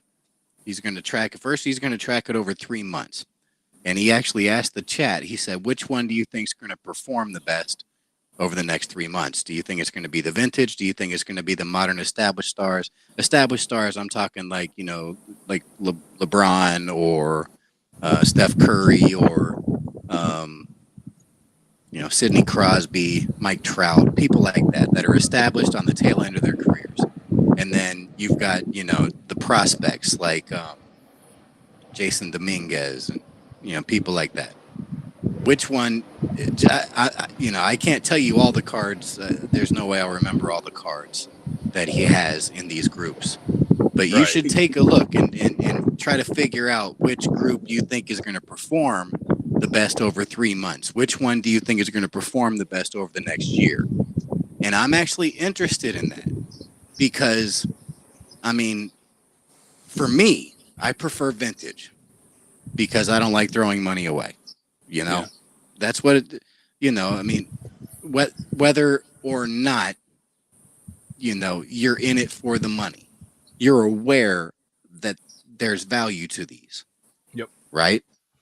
And I don't want to lose value.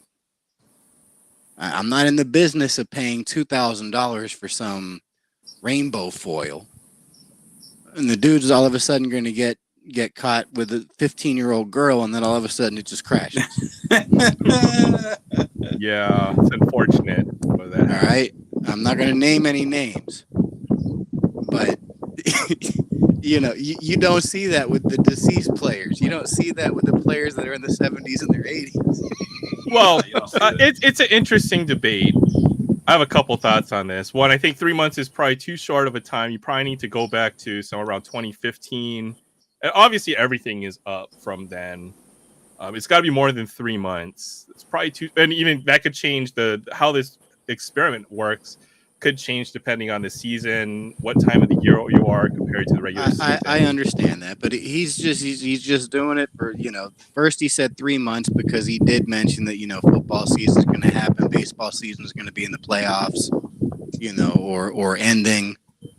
You know, basketball will be back. You know, hockey will be back. So for a short period of time, you'll have all 4 sports. Yeah. And the second would be the trend within the hobby, right? Obviously, ultra modern. There's the collectors are leaving rather than coming in versus, you know, when cards got hot in 2019. So I think there's more interest in vintage than there has been in recent memory, right? So even from the 90s when cards were big, folks were still collecting vintage, but you saw a slow decline in folks collecting vintage up until the recent boom, like 2018 or so, where these cards, these vintage players were just dropping in value over time, right? You open up a Beckett from 1995, you look at the book prices right before the big boom, and a lot of these players got extremely cheap. Folks are moving out of ultra modern and modern cards and putting their stuff into vintage, where it's perceived right now to be the storage of value, but that could very well change depending on the trend of the hobby. So well, you know, one of the things that made a lot of sense. There was a comment, and they were like, you know, trying to use an analogy of what each of those eras would be compared to, and they obviously used the stock market because, you know, I've said this quite a bit. When people were in the stock market and they lost their ass in GameStop, where did they go? They go to the safe haven companies, right? They came to the sports card hobby because they thought they could make a quick buck. A lot of them did. Yeah, a lot of them did. A lot of them lost their butt, and they wanted another way to spend their disposable income, and they saw how much money people were making. There was a lot of big deal about these cards selling for this amount of money and this amount of money and this amount of money. You got all these influencers talking about all these cards, and they were talking about people like Justin Fields and Zion Williamson, John Morant. It's like, you're going to get rich off these guys. They all came over here. Guess what? They lost their ass. You know, hey, Tony, but it listen, somebody used the analogy that, you know, buying ultra modern is like buying, you know, a small cap stock.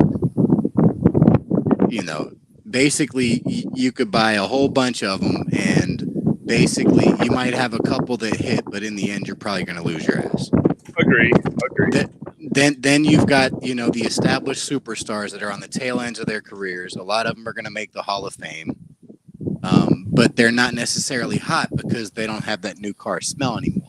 Yeah, but they're still. I'm not going to take different players that you mentioned. Let's look at like James Harden, Russell Westbrook. These guys are going to be Hall of Famers, but they're at the tail end. Miguel Cabrera. Yeah, well, I'm talking about I'm talking about bigger names like Kevin Durant, LeBron James, Steph Curry. He did put a $2,500, cap. So you're looking at like $200, $300 cars. You're not necessarily looking for, a James Harden rookie. Yeah. You're looking for a bigger card. You're looking for the 2011 Topps Update Mike Trout. Something like that. In fact, I think that was actually on the list, if I remember right. And then you've got the established stars. You're talking about your Jerry Wests and Wilt Chamberlains and Michael Jordans, or the vintage. You're talking about like there was a T206 card on there. I think it was Joe Tinker. Just like Clemente and Mickey Mantle. I think there was a 64 Mantle, which was cool to see because I actually have that card. Nice. And which one is going to perform? And so you kind of guess that you would probably assume that, like potentially the ones with the super hype right now will probably perform best over the next 3 months.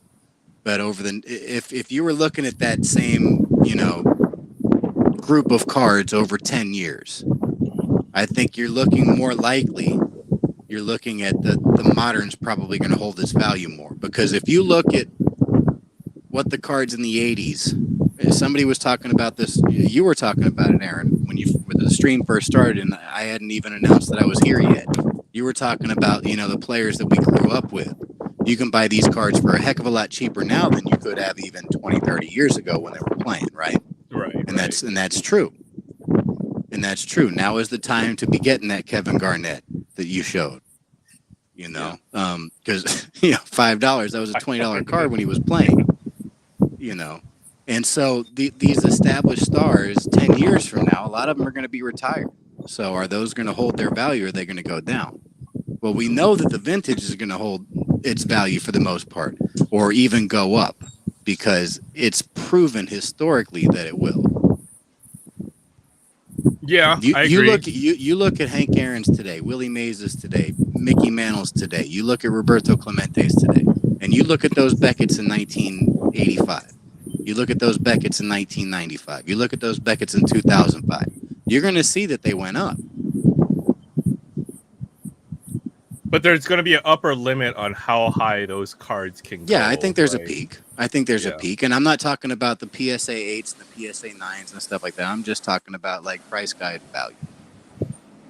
I'm talking about a price guide value. I'm not even talking about market value, because you can't really determine that, because they weren't keeping track of market value like that, like on eBay. eBay hasn't been around long enough to do that. It might be possible to track from 99 to 2009 to 2009 to 2019, and then 2024. So you could potentially have 25 years of eBay. Mm-hmm. And you could potentially see how the market has been affected with each card over a 25-year period. But I just found it kind of fascinating, because I think so too. It's something. Cool. It's something that I thought. I mean, look, I think vintage is it's like this, like the guy using the analogy said, like vintage is like your blue chip stock. It's not going to move. I would say it's more like bonds versus stocks, right? Bonds, you get a guaranteed return, but you're diversifying. Prices shouldn't fluctuate greatly over time because they're no longer active players. There's a limited supply of them. Vintage, buy new. Okay, well, all right. They could be bonds, but I think they move a little bit better than bonds. If they were bonds, I wouldn't be buying cards. I'd be buying bonds. True. I'm hoping that they do better than bonds. I'm thinking more like a blue chip stock. I think they're blue chip stocks. I think that they steadily go up, but you're not going to, gain a significant amount off of them. Right. I think a lot of those gains have already happened. Yeah. But they will go up steadily over time. Now, those middle ones, the players that that they're modern players, they're at the tail end of their careers. At this point, they've already established that a lot of them, though, the value is already there, but they're still playing. And it's you assume that a player, once they get past 32, there's going to be like a curtailing of their talent. However, unless you're Barry Bonds or Roger Clemens, generally you start Brett Favre going like this as you age. Yeah. And as you do that, and sometimes injuries hit more often than they did when you were younger, you're out longer than you did when you were younger. And so is that going to affect the value of these cards? Because, let's be honest, cards are getting affected a lot more easily today than they were 20 years ago. Yeah. There's not a CHC in the back, but I can't tell whether it's him. You can just hit your camera and then like wave at us. I'll let you on the panel. But I'm not sure if that's you or somebody else. But anyway, I apologize if that ended up being a rambling mess. It is almost 2 a.m, and I've been sorting cards all day, so I have. It's an interesting topic. I'll have to think about that. But it's an interesting concept, and it's not my concept. Go watch Collector Investor Dealers channel and check it out and formulate your own opinion on it. But I did think it was worth bringing up on here because I think it's a fantastic experiment. And he said he's not going to look at it. He said he might pay attention over the next year, but he really wants to just see it over the next 3 months.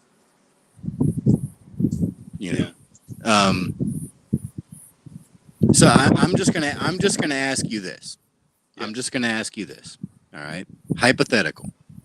You have $2,500 disposable income. Wow. All right. Do you buy vintage? Do you buy modern? Do you buy ultra modern? You have to pick one of the three. You can't spread it up. Fair enough. Right now, I would buy modern. And that's because so many of these modern cards that I grew up collecting, I feel like I could build the collection that I would want. But that's only from a collector's standpoint, right? From a financial standpoint, I think some vintage cards may be overpriced, right? You're going to see certain ones that are just completely overpriced. And I feel like there's going to be a better opportunity. Hey, what's up, CHC? I feel like there's going to be a better opportunity where you can find these vintage cards, and now is not the right time. Maybe not for certain cards, but now he did mention that Shohei was an established star, but he wasn't at the tail end of his career, and he wasn't a prospect, so he didn't fit in any of the categories.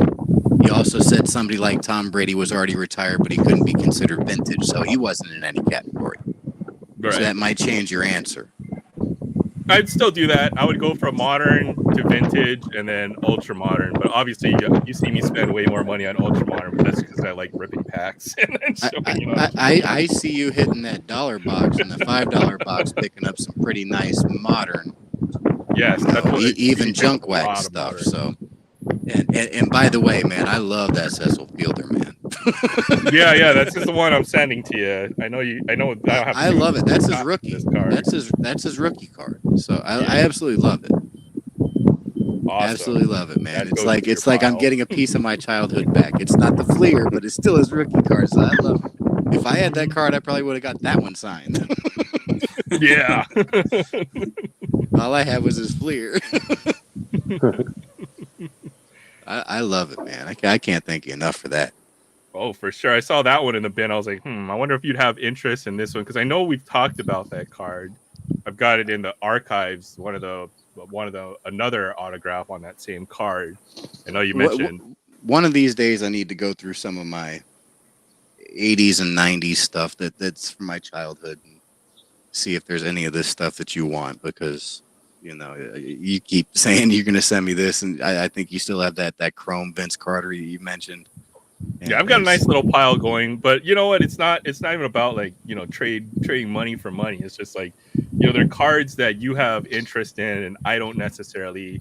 I may have duplicates. I already have that Vince Carter rookie card, and now I also have that Cecil Fielder auto. and I know you probably have a couple things you may not want. So Well, it's gonna work out. I'm holding out. Who was it? Tyronn Lue autograph. Oh, I got Tyronn Lue too. I'm holding 2 cards for you. And a Kwame Brown autograph. Yeah, I think the Kwame Brown autograph. Yeah, that's all I know that you want. But as soon as I have an address, I'll send those out to you, and anything else that I have duplicates of or something. Yeah. Maybe no. You can't break up the JR collection, but maybe some of those other rookies you picked up, the 200 card lots. Absolutely. If you want some of those Chris Carter rookies, or there you go, maybe like 1 or 2. It might be 9 or 10. Oh God. I got to start a healthy stack for you. Hey, what's up, Stacey? How you doing tonight? Thanks for coming on, man. I want to say hey to Hector, and of course everybody else, but definitely want to say hey to Hector if he can come back. Where'd he go? He's going after the cards that blew away. Yeah, he's gonna go. He's gonna get that chicken, so he can. The chicken will get the cards. They're gonna be have Rooster pecking on them for sure.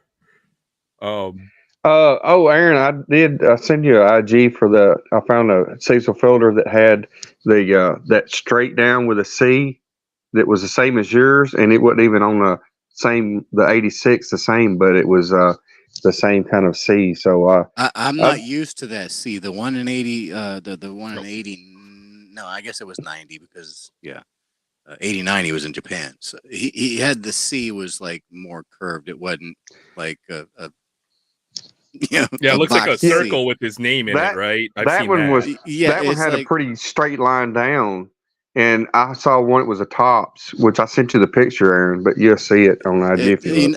Listen, players change their autographs over the years. So yeah, you want to see the 3 Allen Iverson autographs I have? They're all different. None of them look the same. I just bought a Goose Gossage autograph where he signed it Rich Gossage. He doesn't sign Rich anymore. He signs Goose. Yeah. Interesting. But I got one recently.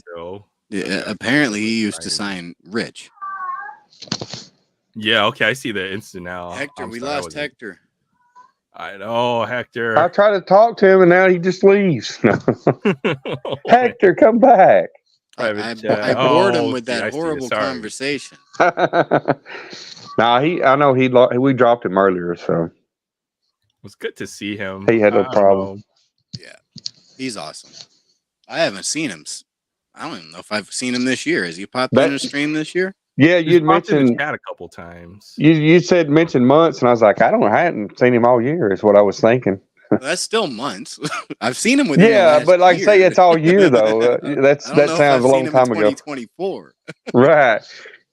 Because like I say, it's already July, and that's over half of the year. So it was probably around this time last year. I know it was the summer of sports cards, and that's when we were all hanging out over on Hector's channel. So yeah. That's how a lot of us met. Now I know you say you met a whole bunch of people through Guru Yoda. And I definitely met a handful of people through him. Yeah. But I met a lot of the people that are on here regularly, through Hector.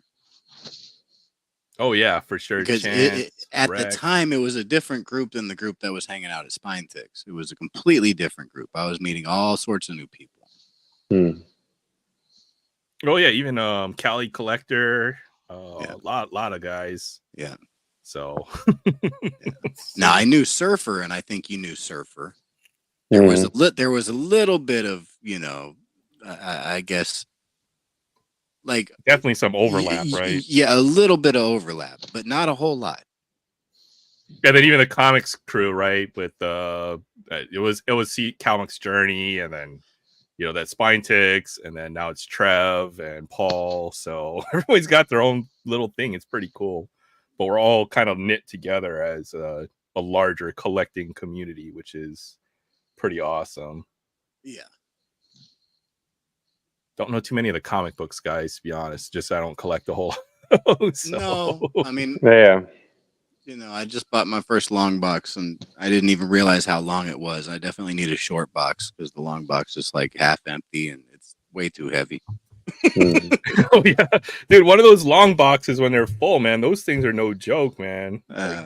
It's half full. It's probably like 25, 30 pounds. Yeah, It's yeah. like, when that thing gets full, it's gonna be like 60 pounds. At least you have some storage for some new stuff, at least. So yeah, but it takes away space in the closet that's dedicated to sports cards, and it does take a lot of space. Oh, I'm getting there with the collection as well. I've got to get rid of cards pretty soon. Oh Lord, that's what I got to do, dude. I've got so many. I spent basically. I took a week off after I got done with work, and my summer started, and then I jumped straight into organizing my card collection, and I just finished up baseball. Literally, as this stream started, that's what I was doing before I jumped on. I literally organized my cards, TTM, non-TTM. If they were non-TTM, I organized them by set, by year, by set, by manufacturer. And then if they TTM'd, I put them in alphabetical order. Oh my goodness. And so I can easily find the player in the stack of TTM fuel for every player. And I had to look up on Sports Card Forum every single player and say, does this person sign? Does this person sign? And if they hadn't signed in the last 2 years, they went in the non-TTM. Even if they had a 94% success rate, if they hadn't sent a TTM back in 2 years, they didn't make my list. Yeah. I can always go back and look through that 2 years from now or whatever. Mm-hmm. But so in some cases, man, the TTM fuel box that I got from my friend, in some cases I got like 30 cards to send out. That's the same card. Like, wow. Oh my God. It's like I'm gonna send one guy like 8 copies of the same card. That's crazy. Well, at least you got your TTM fuel together, right? Yeah, but it's just baseball. So now I have to go through basketball, which is just as bad as baseball, and then football, and then hockey. And hockey's not going to be bad because a lot of it's like 1990 through 1993 or 4, and then basically 2020, 2021. Yeah. And most of those guys don't TTM anyway, so I'll still have to look them all up. But most of them are going to be a no. Probably, yeah.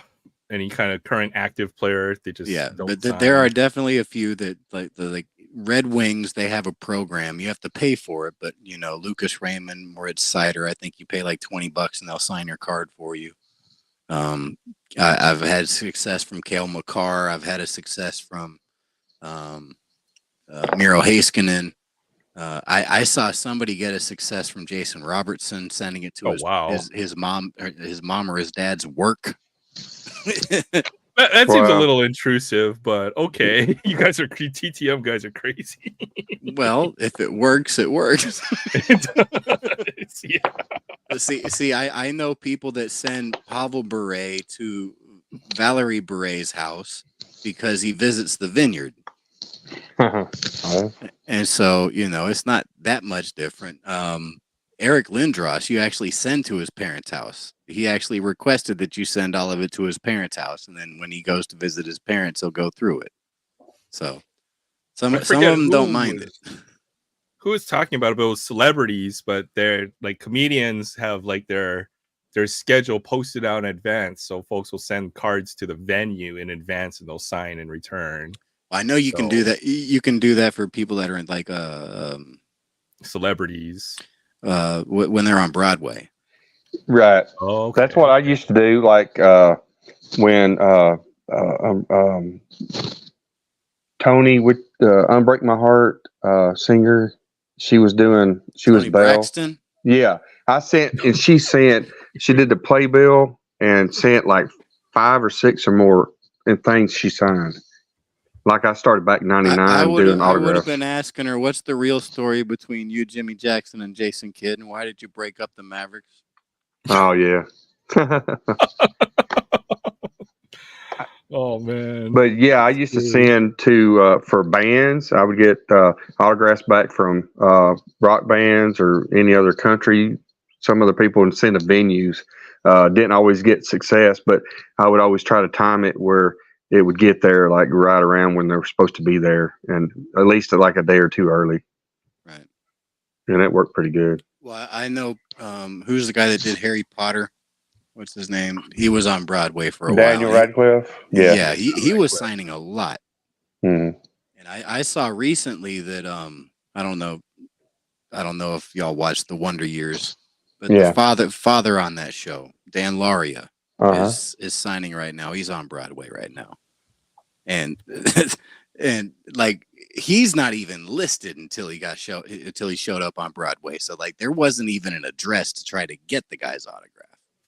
But he's signing, so wow. You know, he was probably in shock that somebody like was asking for his autograph because he's done a good job of keeping himself secret. That's crazy. Yeah. What was the show Dick Butkus did? It was the girl. The girl had My Two Dads.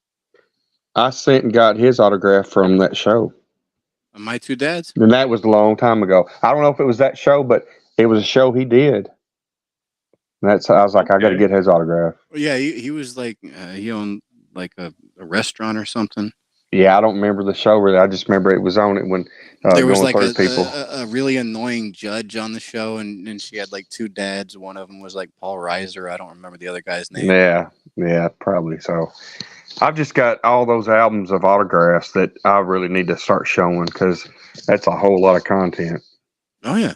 We'd love to see your TTM. I've got like probably, I don't know, was it like 8, maybe 7 or 8 binders that's got racing, actors, actresses, political, all kind of stuff. Nice. Yeah, that's great stuff.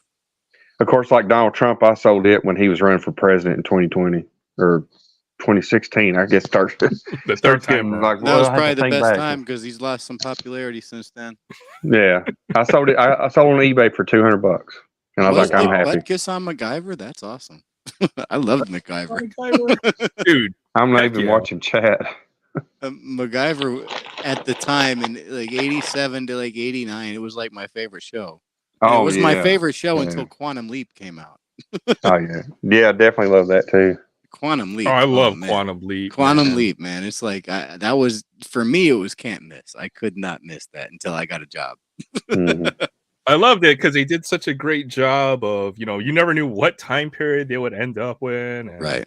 It was such a good show, man. I loved Quantum Leap. I've got the whole series on DVD now, but you didn't know that was going to be available like 10 years later. Dr. Sam Beckett. Yeah, I haven't watched Quantum Leap in years. I don't want to watch the new one because it's not going to do the old one justice. No, that's like the new Battlestar Galactica. I just didn't like it. And they redid Magnum PI and Hawaii 5-0. No, God, that sucked. Oh, yeah, even like Knight Rider. Knight Rider sucked too. 5-0 was decent, but it wasn't like the original. If it wants to find a new audience, sure, but it's not going to capture the old audience because the old audience is loyal to the original. Yeah, we remember. We never forget. Like it's like that with basically everything. Yeah. Any of these shows, right? Yeah, right. Absolutely. You know what's cool? They filmed. I am not a fan of a remake. I prefer, if you're going to do it, reboot it, but I don't want a remake. Mm-hmm. I'm okay with a reboot. I watched the new Nightmare on Elm Street. It was all right. I didn't mind it. It was a complete reboot. Oh, okay. So they just started over again. Okay. Well, they kind of even reboots are hit or miss too. But reboot was like telling the story with different actors from a different point of view and changing the story a little bit. They didn't try to copy. They not completely. In the reboots case with the Nightmare on Elm Street, that they took Wes Craven's original idea, which he backed away from, and used it in the new one. Mm-hmm. And so part of me was like, all right, I want to see what Wes Craven actually wanted to do originally, because this was his original vision. So it made a lot of sense. Now I don't think it was great, but I didn't mind it. If it's the original creator, I guess it's probably better, or it makes sense. But if it's like a whole new production or it's a reimagining, I'm not interested. Yeah, that's like Spider-Man. I just get tired of it. I mean, I love Spider-Man, but just get tired of they keep redoing and different actors, and I don't know. I just get they're going lost to do in that because they want to get a new audience. Yeah, it's all about getting a new audience. Not me. You know, Aaron said earlier in the stream, going back to cards, you know, everything new in cards came out from like 1989 to basically 2003. And now everybody's just copying what's already been done. There's a lot There's of only truth so to much that. you can do with There's only so much you can do. There's only so many stories you can tell before the story's been told already. Same with even like Superman. How many, you know, what are they on? Action Comics 1000 came out like a couple years ago. At a certain point, you're going to be regurgitating the thing with a reimagined, you know,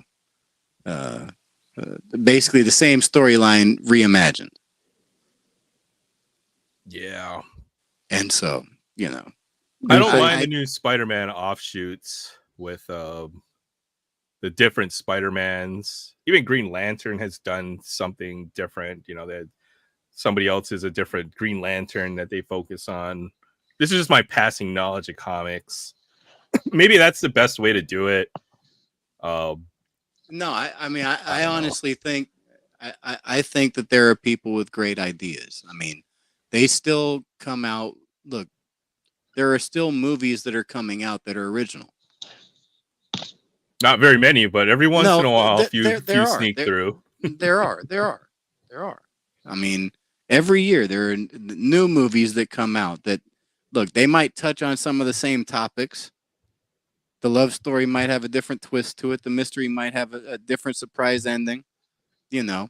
But for the most part, that they're original. Right. You don't have to use the title of something that's already come out. Yeah. You can call it something else. See, a lot of it, I think they're trying to, you know, I think that they think that they're going to generate more money using a name brand. Capitalizing off of a recognizable name, right? Yes. Some generic. Yes. I mean, you see that happen in politics all the time. Somebody's got a familiar name of somebody famous.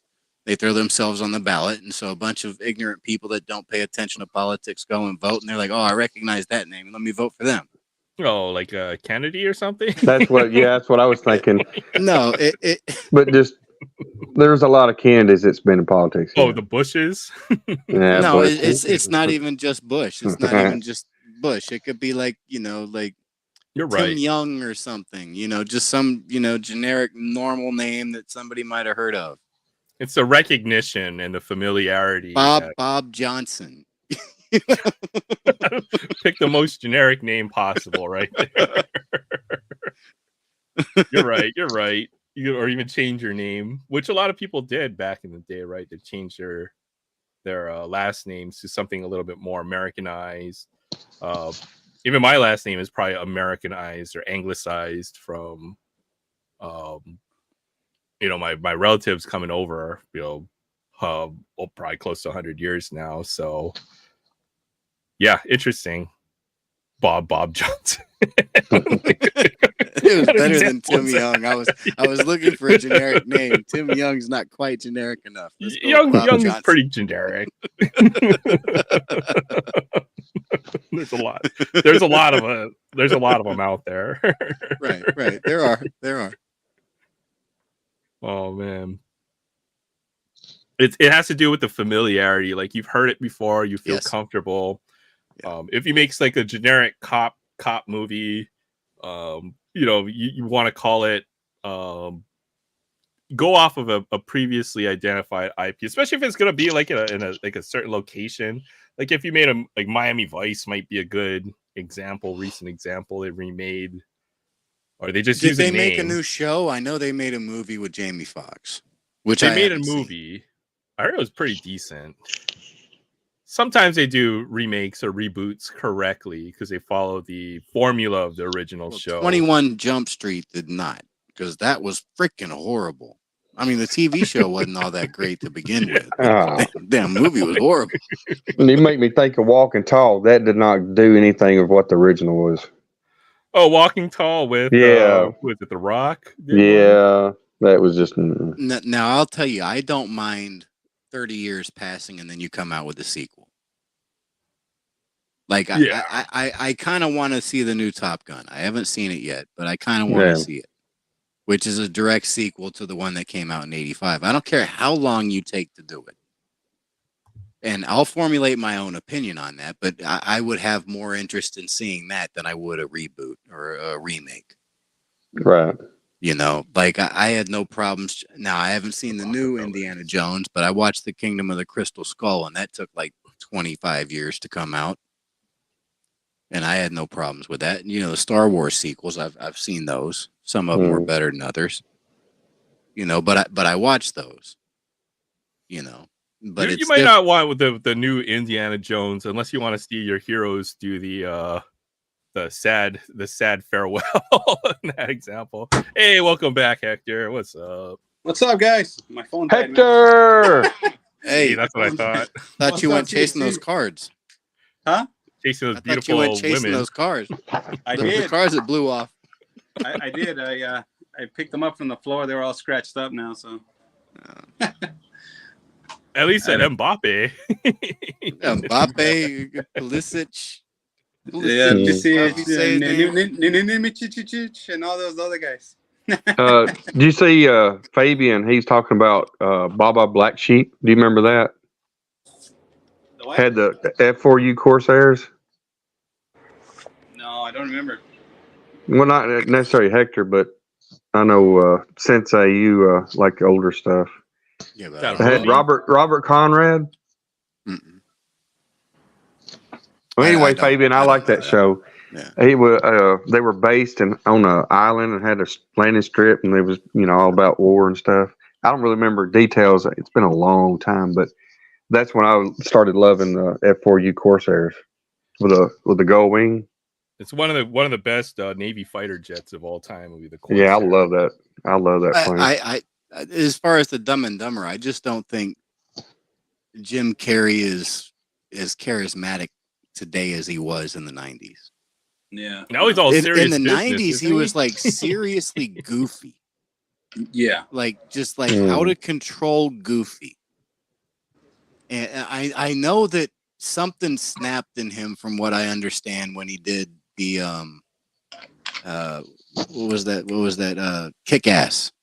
He did the movie Kick-Ass, and like he realized that this the first movie that he's done that he didn't want to show his kids or something like that. And so he like at that point forward, he said he was going to do like more kid friendly movies at that point. But he's also like, I mean, I guess everybody does that. We're not near as hyper as we were 25 years ago. Right. You kind of mellow out. Yeah. So at least as far as Dumb and Dumber, you're not going to capture that same magic because it's going to seem fake. Yeah. He's older now. He's just not as funny now. He's not as goofy. I think we're seeing that with a lot of actors. I can think of Adam Sandler. Well, I know that new Axel F movie. I can't imagine that Eddie Murphy's going to be as funny as he used to be. Eddie Murphy's fallen off. Will Smith as well hasn't made a big. Well, Will Smith has made some really good movies.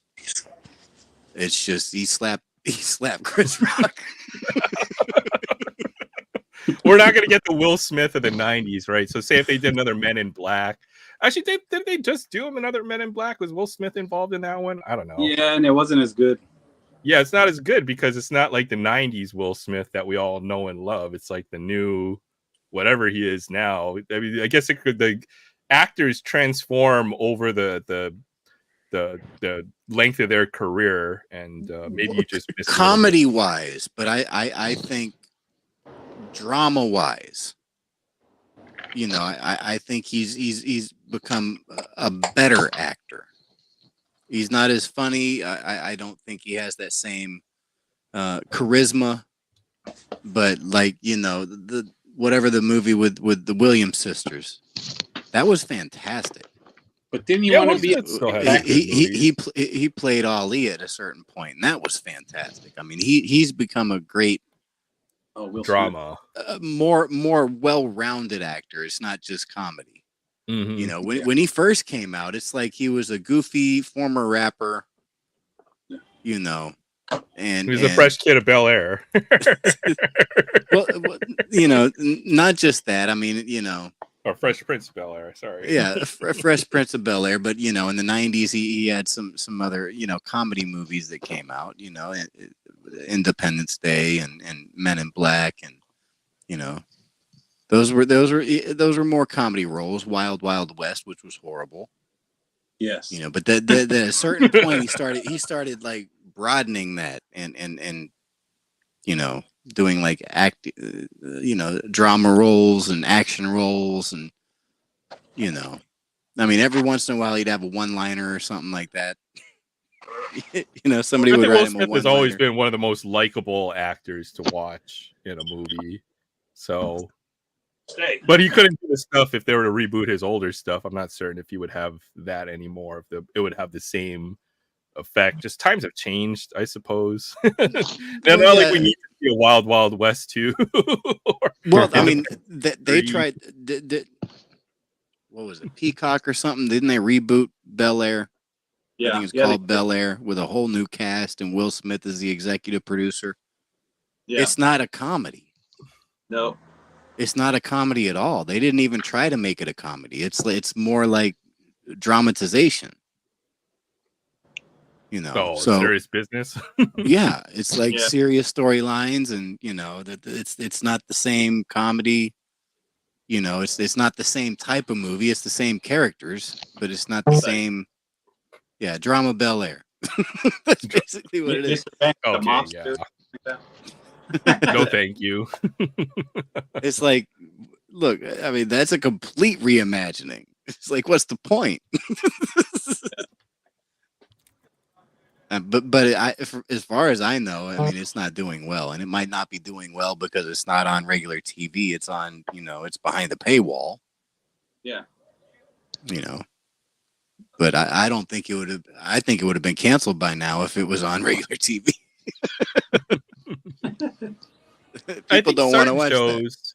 Like they did a Full House reboot that I think was pretty good. That wasn't bad, but it was the same cast. It was just that they were older, and I'm okay with that. Yeah. Like for the longest time, I wanted them like come out with a sequel to Goonies, because I don't know if you remember, but back in the '80s, there was a NES game called Goonies 2.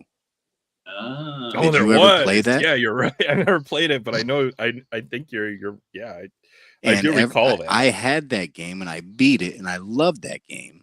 And it was Goonies 2, and so for the longest time, I was wanting there to be a Goonies 2. And so occasionally, once the internet came out, I'd look out and see if there was a Goonies 2 in production. And at one point in time, they were talking about like they were going to do like a Goonies 2, but it was going to be their kids went on the adventure instead of them, but they were going to have roles in it. And I was like, you know what? I'd be okay with that. At this point, I've wanted it for so long. I just put it out already. I don't care what it is. Just Goonies 2. Let's go. Bring back the Truffle Shuffle. Right. Well, that guy's like skinny now. Yeah. I know. I saw when they brought back the whole cast of Goonies. I don't know. I saw it somewhere. Did you see that Josh Gad's whatever it was, the COVID special? He had like something on his channel. That might have been it. It was something like that. Yeah, I saw that. I forgot what the show was called, but yeah, I watched that reunion. Love the Goonies, and then they need to make a Spaceballs too. The Search for More Money. Comb the Desert. Spaceballs 2, The Search for More Money. Yes. That's another sequel that they hinted at that's never come out. they've always tried, but I think Mel Brooks has never wanted, like, they've never been able to figure out how that would work. So that's the only thing that was holding it up. But man, well, if you can't do it and do it as well, there's no point in doing it because that is iconic at this point. yeah, but you know what? Mel Brooks put out several good movies in a row. Oh, that his stuff is legendary. I love anything Mel Brooks. He put out several good movies in a row, so I have a hard time believing that he couldn't find a script that fit. I just don't think he wanted to do it until he basically stopped making movies. Same thing with there won't be a Back to the Future as long as Robert Zemeckis owns the rights. Didn't they do History of the World like recently, like a sequel to History of the World? Oh, really? I haven't heard that. I'm not too in touch with the movie world. I don't. That was a Mel Brooks movie, but I don't know if he was involved in the whatever. Blazing Saddles was Mel Brooks. Blazing Saddles. Yeah, but they never made it. They never even thought about making a sequel. You can't make that without Gene Wilder. Yeah, I'm just thinking of his movies that he did that was good. Right.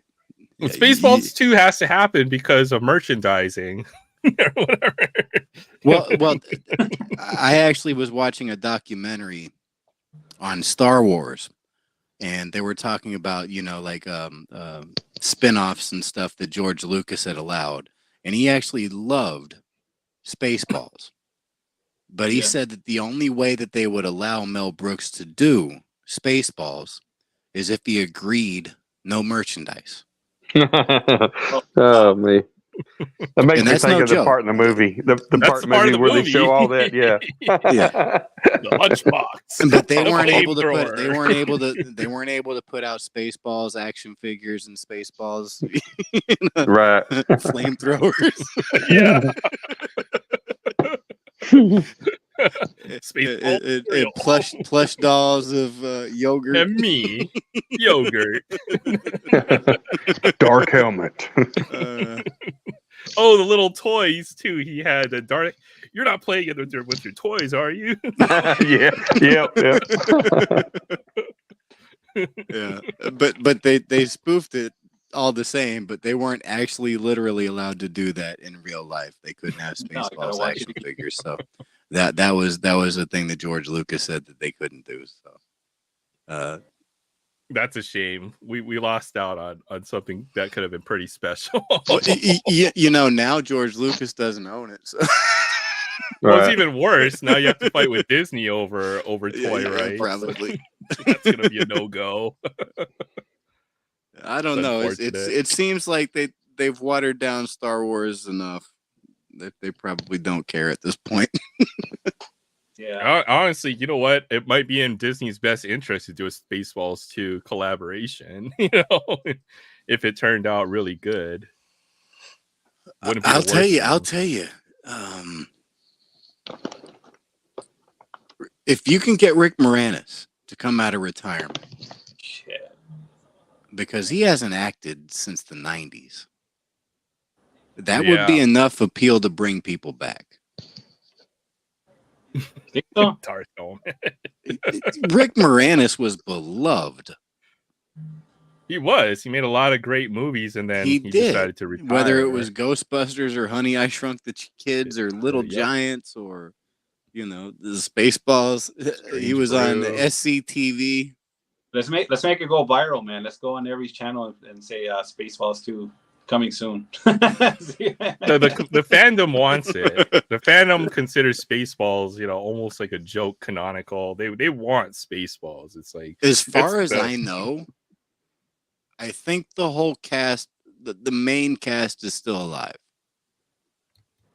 I think so. Even Mel Brooks. Even Mel Brooks is still alive. He might be 96, but he's still alive. Yeah, I was just looking. He's 98. 98. There you go. And what did you mention about Josh Gad earlier?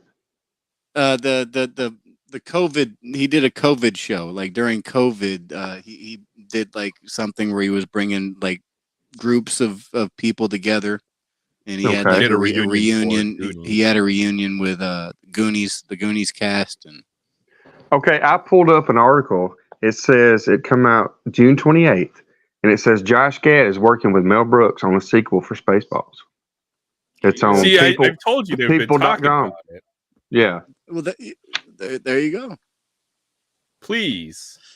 Josh Gad would be the person to do it because he's like basically one of us. He grew up in the same time period. He loves all the same sort of movies and stuff that we grew up with. The cheesier, the better.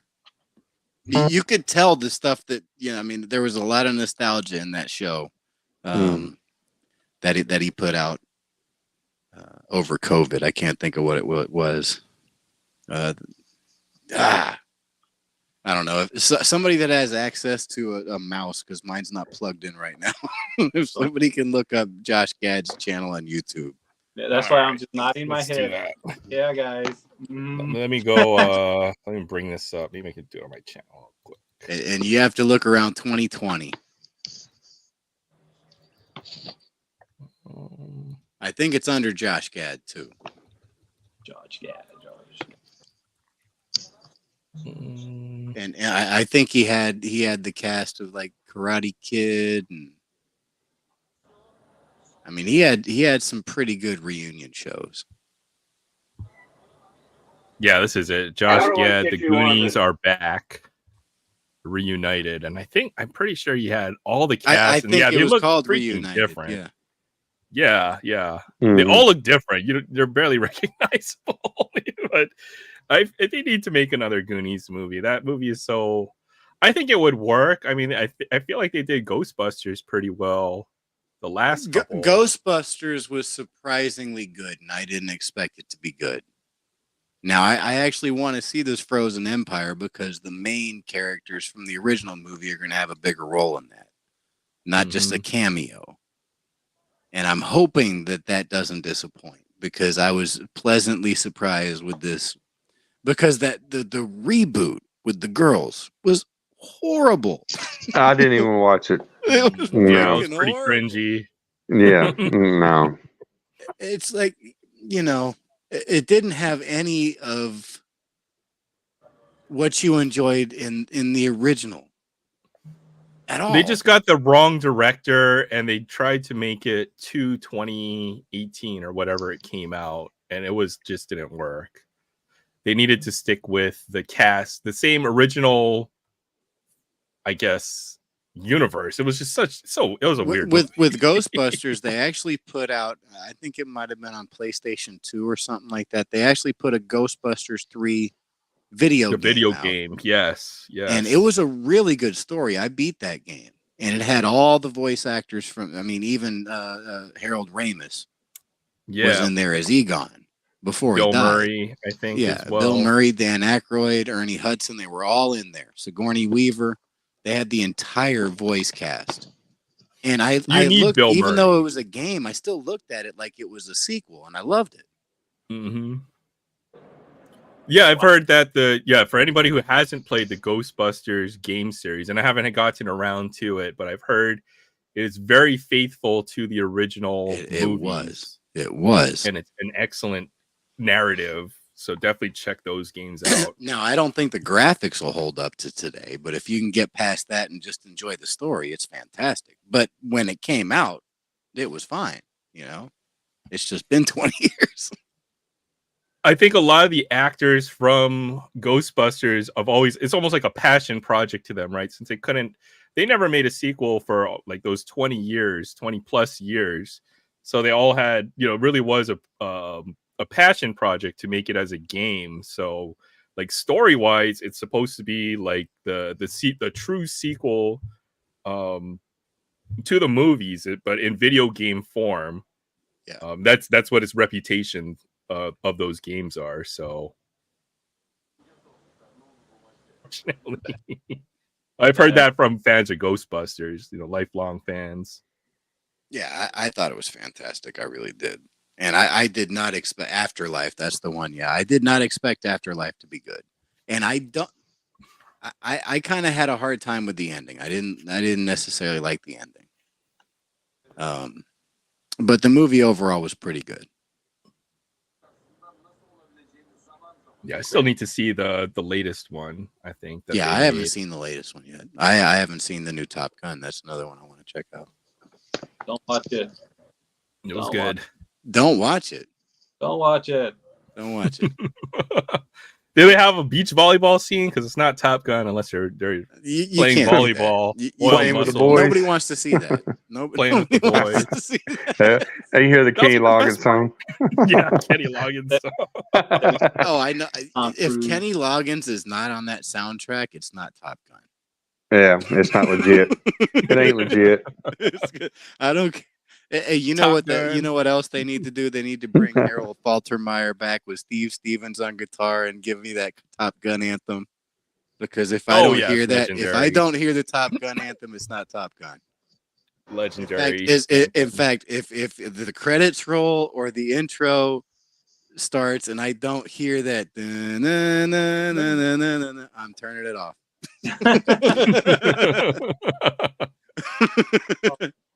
I loved all those like fighter jet movies. I watched all those as a kid. And even another guilty pleasure, Iron Eagle was another great movie from that era. I just Iron Eagle. I just watched the first one. They had it on Man. like Me TV, and I hadn't good. seen that. And I hadn't seen that in like 15 years. Now I want to watch it. And you know it's different because Lou Gossett Jr. died, so I'm watching it. Yeah. Like, oh man, you know, it's like you realize how good of an actor he was. I really like that movie. It's excellent. And then I think they made like 4 Iron Eagles, and they progressively get worse because their budget was really they did the same thing with Kickboxer. Yeah, that's true. That was like the 90s sequelitis, right? And those progressively get worse. Oh, Kickboxer 5, huh? Okay. Oh, they just came out with one. It's like Kickboxer Annihilation or something like that, and they've got some like big names and names that you haven't heard of from like for decades in that movie. Oh, really? I'm gonna have to go. I think man. GSP is in one. No way. Yeah, I think GSP is in one of those that they just put out. I think it's like Kickboxer Annihilation or something like that. Stretch out the series. I think Starship Troopers, they made like 3 or 4 movies, and like the CGI. I didn't like the first one. Absolutely, like the most ridiculous CGI ever. I didn't like the first one. I found it as bad as Battlefield Earth. Hold my phone. There you go. I really liked the Starship Troopers just because Verhoeven, I think, is if there's a lot of inside jokes or in his movies. Same with RoboCop. So I don't know, I enjoyed it because I like RoboCop, and the tongue-in-cheek social commentary I think is pretty funny. I like RoboCop too. Peter Weller went to North Texas, so he went to my alma mater. So DK, the fighter jet scenes in Independence Day were gold. You know what? That was like the first use of like the massive CGI, and they kind of blew my mind. Independence Day. Are you talking about RoboCop? Oh no, Independence Day and like, RoboCop was terrible. It's like the claymation. The movie that was using that CGI that really jumped things off was Terminator 2. Mm-hmm. That was it. You saw Terminator 2 and you saw something you had never seen before, and you didn't even think it was possible. They were talking about that movie for like months. That liquid metal guy. Yeah, he's in the diesel truck, and then he comes out, or like it catches on fire or something. Then he walks out and he comes through the flames. Yeah, and that's the scene. He looks like Silver Surfer. Yeah. He's just walking straight, just dead on, just coming out, and just watching that liquid, just like form, and then like man. Mercury. Right. Brian Basketballs has been showing that card set. Cards. Yeah. But that movie, when it first came out, that was like nothing anybody had ever seen. So Independence Day, was really good CGI, but it was not. the advancement that you saw when you saw T2, when T2 came out, was like nothing you had ever seen and didn't think it was even possible. I mean, in 1992, people were still playing the NES. 1992, people barely had more than two colors on their monitor. So. Exactly, and then you're seeing that, and you're like, "Whoa!" It's that Silicon Graphics, man. They made a lot of movies in that era. In 1992, they censored Mortal Kombat.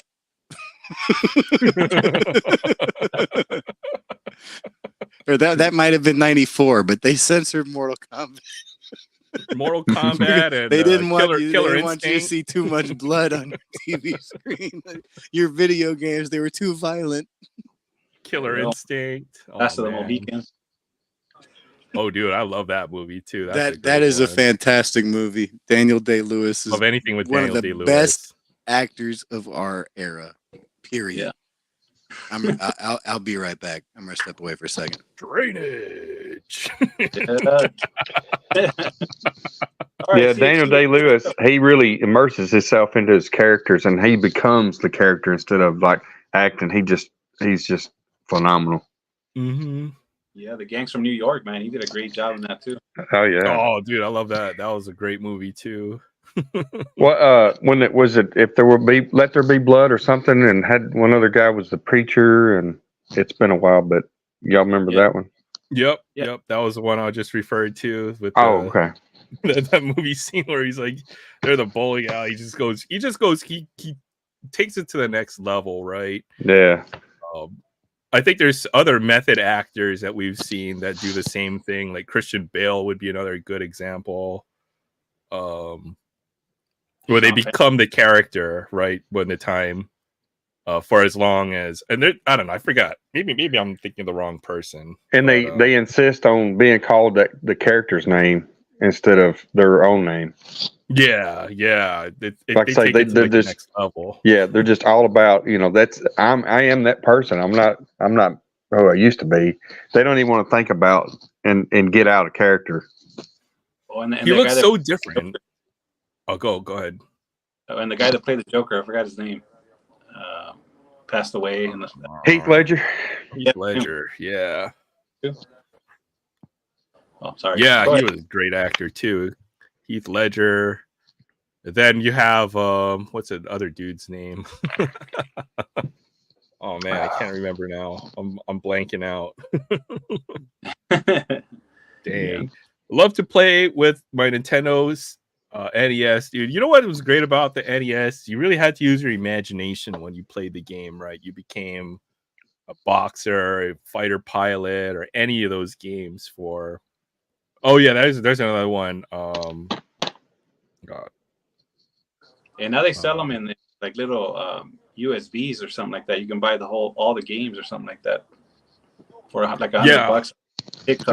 So DK's talking about Joaquin Phoenix. Yeah, Joaquin Phoenix. He was in Gladiator too. Bunch of movies. Signs. Yep, Signs. It's a good actor. Swing away. There you go. No, I know what you're talking about, Hector. You can buy because pretty much every cartridge fits on like a tiny memory stick now, right? You can almost. Yeah. I think you can even buy it on your phone now and play it on your phone. All these NES games, maybe not. Maybe you have to buy a Switch for that, but there's a way to play everything on your phone these days. Anything from that era, it all fits on your phone now, which is just mind blowing. Yeah, we have a computer. Yeah. I always think back of downloading songs like off of Napster, LimeWire, or whatever, and taking forever just for one song. Yeah, one like song, right? 3 or 4 minutes. You're like, oh, come on, it's almost done. It'd be like 30 minutes or an hour later or whatever. It used to be more than that. Like 15 minutes for a song. Just depending on when it was, I guess, or what computer you had. But yeah, sometimes it could be hours, I guess. I always try to find a person that had cable because it's always going to be on and don't have to worry about dial-up disconnecting. Mm-hmm. For sure. That was my trick of the trade. But I remember downloading stuff. It'd be like fake Metallica songs and all kind of other stuff, or somebody have their own song but list it something else to try to get people to download it. For sure. Oh yeah, cable was a game changer. I mean, be able to watch movies on your computer. You can take time just to download like pictures and stuff. Don't have any more packs to open. Yeah, I probably could do that real quick. What do I have to open left right now? Don't have any Pokemon. Oops. Is that Boggs? No. I know, right? Oh, he'll be back. We stay on long enough. He'll be back. We'll come back. We'll always comes back. That's the I great thing. had to get up and use the bathroom, and I figured I'd check see if she's still on. Baseball, maybe. I got some crap.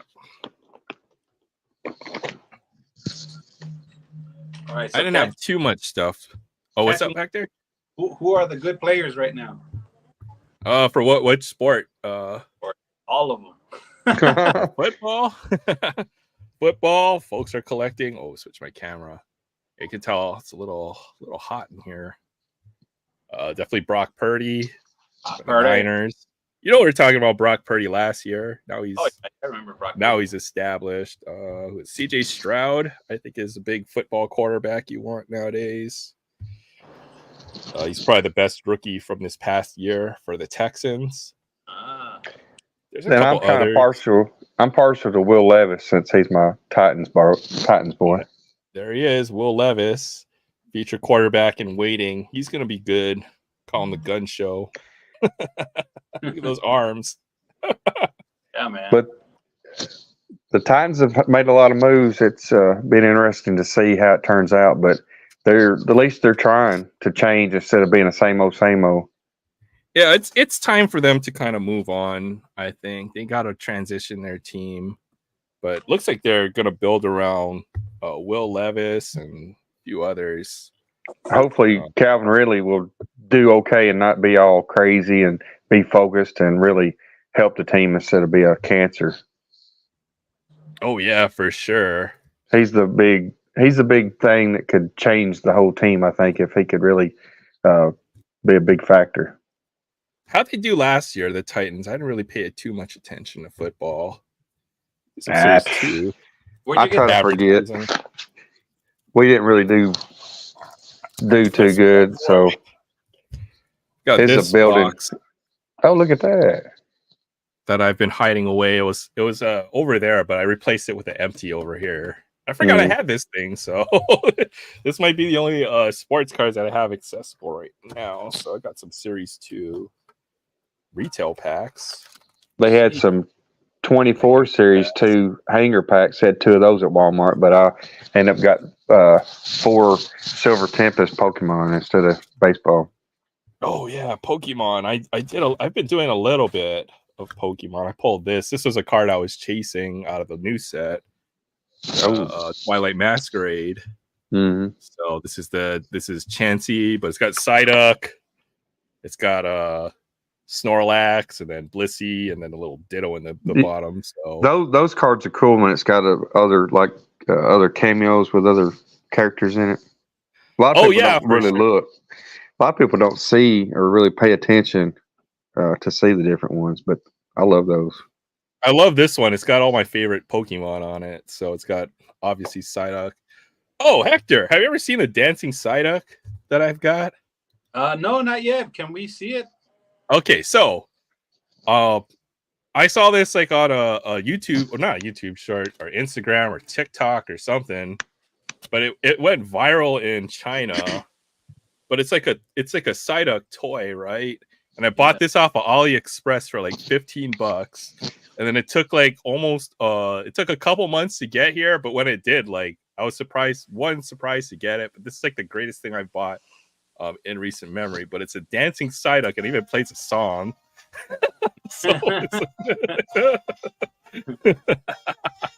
Dude, I had already seen it. I just wanted you to make it dance. Oh yeah. That's what I thought. I was like, no. Go fair. And don't you have 2 of those? I did. I like a true collector. I bought 2, so I've got one sitting in my closet just in case. It might have been a year ago, but I remember you said you had 2. With the Psyduck? All right, I pulled out a few packs of Series 2. Let's see what else I've got lying around. I got some Magic packs. Do some Magic the Gathering. Let's see. What themes of Magic do we have? We have what is this? Vampires, and then this is the Old Dominaria, which is the old school Magic. Is set in Dominaria.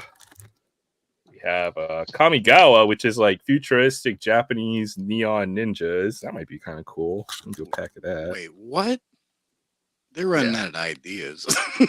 I know. I can't keep track of it.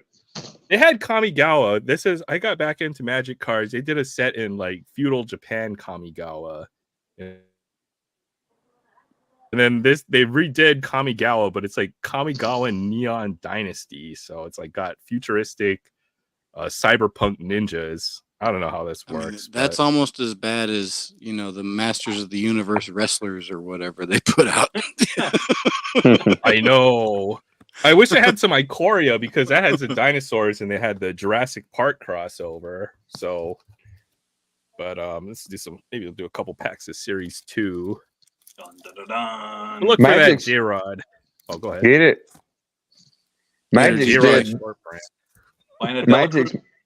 Magic's made Doctor Who, and they did Lord of the Rings, didn't they? They have, and they did Warhammer 40K. I still need to get some 40K, the 40K sets for Magic. I just downloaded the Roku channel on my Fire Stick, and they've got like the first 10 Doctors of Doctor Who on there. Oh my goodness, man! I'm gonna have some fun. Oh man! Oh yeah, yep. That's when the show was good. But my doctor is Tom Baker. That's the one that I was watching on my black and white 13-inch TV in my bedroom when I first got my very first TV. I haven't seen some of the earlier ones. You didn't get those. A lot of those they didn't come over here. Or if they did, you missed them. Yeah. Trying to think of the rookies that are in this set. There's O'Neal Cruz and there's Spencer Strider. Which has anybody checked out that new one on Disney Plus?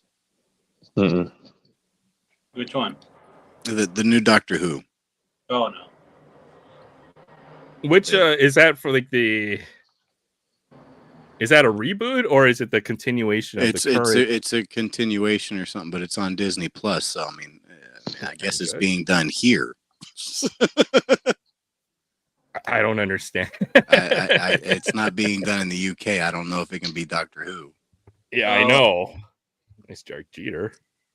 87 All-Star. Burns. Tino. You're lucky Vox is not here, man. Can I have it? Interesting. I don't have that Jeter. If you're not interested in that one, I'll take that one. I got send some stuff over to Will. Yeah. Will loves Doctor Who.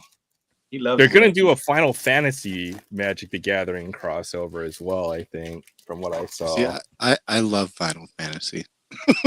I'm interested in that. I want to see. I don't know if you can do that with Magic. Yeah. Well, it's not gonna be like. It's just gonna be like all the characters, and then the game with the game mechanics. So it's gonna be like all the Final Fantasy.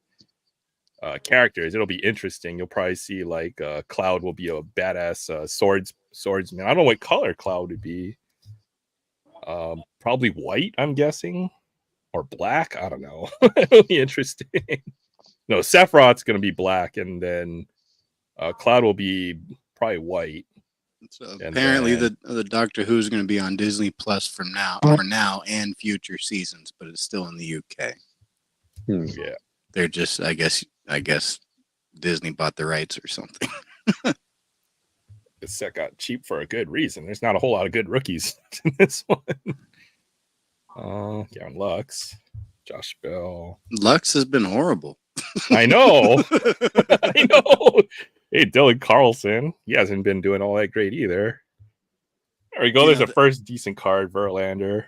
There's a kid coming out this year in the draft that, he's not Paul Skeens, but he had one heck of a year. His team won the championship. I can't think of the team that won. I don't know who won the College World Series. Maybe it was like South Clemson Carolina or something. I don't remember who it was, but The kid plays for the team. He's got a good chance of being the first overall pick. Man, this dude had one of the best offensive seasons in the history of college baseball. You're talking about now, yeah, because he was pretty ridiculous. He hit like 40 home runs in 6 games. Yeah, and he batted like 420 or something. Are you talking about the College World Series champions this year? Yeah, this year. Who was it? The projected number 1 pick. Who? Tennessee Vols. Okay, yeah, Tennessee. Okay, there we go. My team. Okay, your team. Yeah. Well, then who's we're this? doing this Kamigawa. I think his last name starts with a C or something. He's a projected number 1, but he's kind of built his way up into that reputation. He had just a ridiculous year. Like the college season is only like 70 games or something, but he hit like 30 something home runs or something ridiculous. So let's see if I can get this to focus. All right, we're gonna see some. What's this? I don't know. I don't have Disney Plus, so Kamigawa Neon Dynasty. I forgot what the big chase card is, but there's like the Ninja, some kind of crazy. Oh, is this the Transformers? You get the Transformers chase, I think, is in here. They have Transformers now. Well, they're really running out of ideas. They did a Jurassic Park crossover in another set, which is Ikoria. Yes, it's got a lot of neon colors. Oh man, it's not focusing. Okay, well, if they're doing Transformers and G.I. Joe, Jurassic Star Park, Wars and Jurassic Park, they could do Final Fantasy. I forgot what. Oh, they did a Walking Dead crossover. People were really upset about that because like you could only get those cards by buying them online, and then there were some game breaking cards, so folks got a little upset about that one. This is just typical Magic. I like the older style art for Magic the Gathering. This stuff is just a little too modern type of art. That one's pretty cool though. It's got like a giant demon in the background. I remember the time when like folks would like you could not have Magic. I was not allowed to have Magic cards as a kid. if we got caught with Magic cards, they were going to the trash. So these are like forbidden items back in the day. Oh, they have the anime. That's what it is in this one. So more of an anime art style for some of the cards. When Magic came out, I was already out of high school and playing the game at a coffee shop with friends. Yeah. Well, if you grew up in a religious family, Magic cards are definitely forbidden. I grew up in a Catholic family, so yeah, I did. But yeah, they don't care. Of course, I remember Garbage Pail Kids being a problem. yeah, very similar. Dungeons and Dragons. I was collecting Garbage Pail Kids and listening to License to Ill. No, sleep till Brooklyn. Yeah. Kamiya Trans. Yeah. And I think this is why. Oh, go ahead. I was going to say, and although my parents didn't care too much about that, I know the teachers at school didn't like either of those. Mountain. You know what? This might be my favorite card. It's a nice samurai. That's pretty cool. Magic Gathering. Aaron, if you don't want it, can I have it? I'll send it to you. I don't know what the shipping is going to be to like Indonesia or Dubai. That's it. I know. You know, I would. He's in Dubai, huh? What do I have here? Oh, here's some cool stuff. I haven't opened this. So yeah, it's not Japanese right battle spirits. Right now, you gone to Dubai? Yes. Is it as nice as it seems like it is? Yes. But it's hot. It's hot in Texas too. Yeah. I think Japanese cards you open from the bottom and you don't have this problem opening the packs. It was 102 today with a heat index of 110. Oh man. Yeah, no thank you. I don't know what Dubai is, but I don't know. I'm still trying to you melt in the shade. I can't read any of this. It's in moon runes, but the hotel and 16 Celsius is cool, so I like it. No, yeah, I just wish that we didn't use Fahrenheit in Texas, so it didn't seem so hot. Right? 140 over, yeah. 115 in Arizona. That's like oppressive right there. Wow. You might not want to show off. I couldn't do that. I wouldn't live in the desert.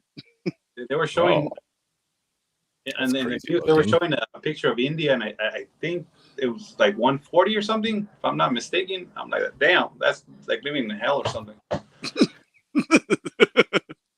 See, which one is cooler? It just cooked breakfast on the hood of your car. Yeah, the tires were melting on the road. That was funny. All right, James, thanks for stopping by. Hope you have a great weekend. Finally got home. I'm assuming you just finished your day up at work. Yeah. I think Titus sent me these Battle Spirits cards, but there's a reason why I think folks are moving more towards the anime cards. Just the art is just so much. Yeah. It's just cooler art, man. This is like the way that the anime is drawn compared to modern fantasy. Like it's gotten more boring for some reason. Like everything just kind of looks the same. I mean, dare I say, it's almost like it's AI generated. A lot of this Westerner art this day compared to a lot of the foreign art that they have in anime these days. Yeah, that's why I collect the Marvel stuff. I love all the animation on them. Oh yeah, for sure. Oh yeah, you know what? Some of the newer Marvel stuff looks pretty nice, though. To be honest, the collectible stuff, the cards and stuff. I haven't gotten into too many of those, but they look pretty cool. Well, we didn't pull too much. Yeah, I wish they would sell more of it. I think they only sell it for like, I don't know, maybe a month, and then they stop making them, or they don't sell them anymore. And you can't. Yeah, in the stores, yeah. But it's probably just Upper Deck doesn't print too much of it, right? Like, yeah. With sports cards, there's a new set coming out every month, or even more often than that. But with Marvel, you might see like 2 or 3 releases per year. Retail, even on the retail side, you might only see a couple releases. So the GPK, even I haven't seen too much new Garbage Pail Kids stuff. It seemed like for a couple years they printed everything again, and then recently I haven't seen too many new non-sport releases, to be honest. So not sure. We got to come up with our own brand. Yeah, we'll see about that. Oh man, YouTubers of America or something. I don't know. No, we're gonna get the WVOGs 18 hand drawn cards. Oh, and then those will be the chase cards and whatever we decide to sell. I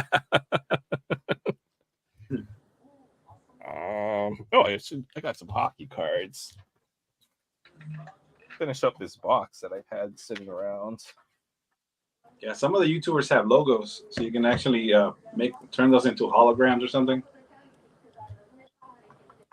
Oh, what do you mean by that? I've never seen that before. Like the mustache or something, you can make it like into a hologram. Oh, no way! I've never. What YouTuber has that? I've never seen. No. I'm not saying it there. I'm saying that a lot of the YouTubers have logos. Oh, okay. Stickers. Yeah. Okay, I gotta get. Maybe I gotta do like a new logo or like a little cartoon of me. I got some hockey. Yeah. Finish that Wyatt Johnson Young Gun hunt. Oh yeah, I got sucked into hockey cards, Hector. So it's bad. I got it bad now.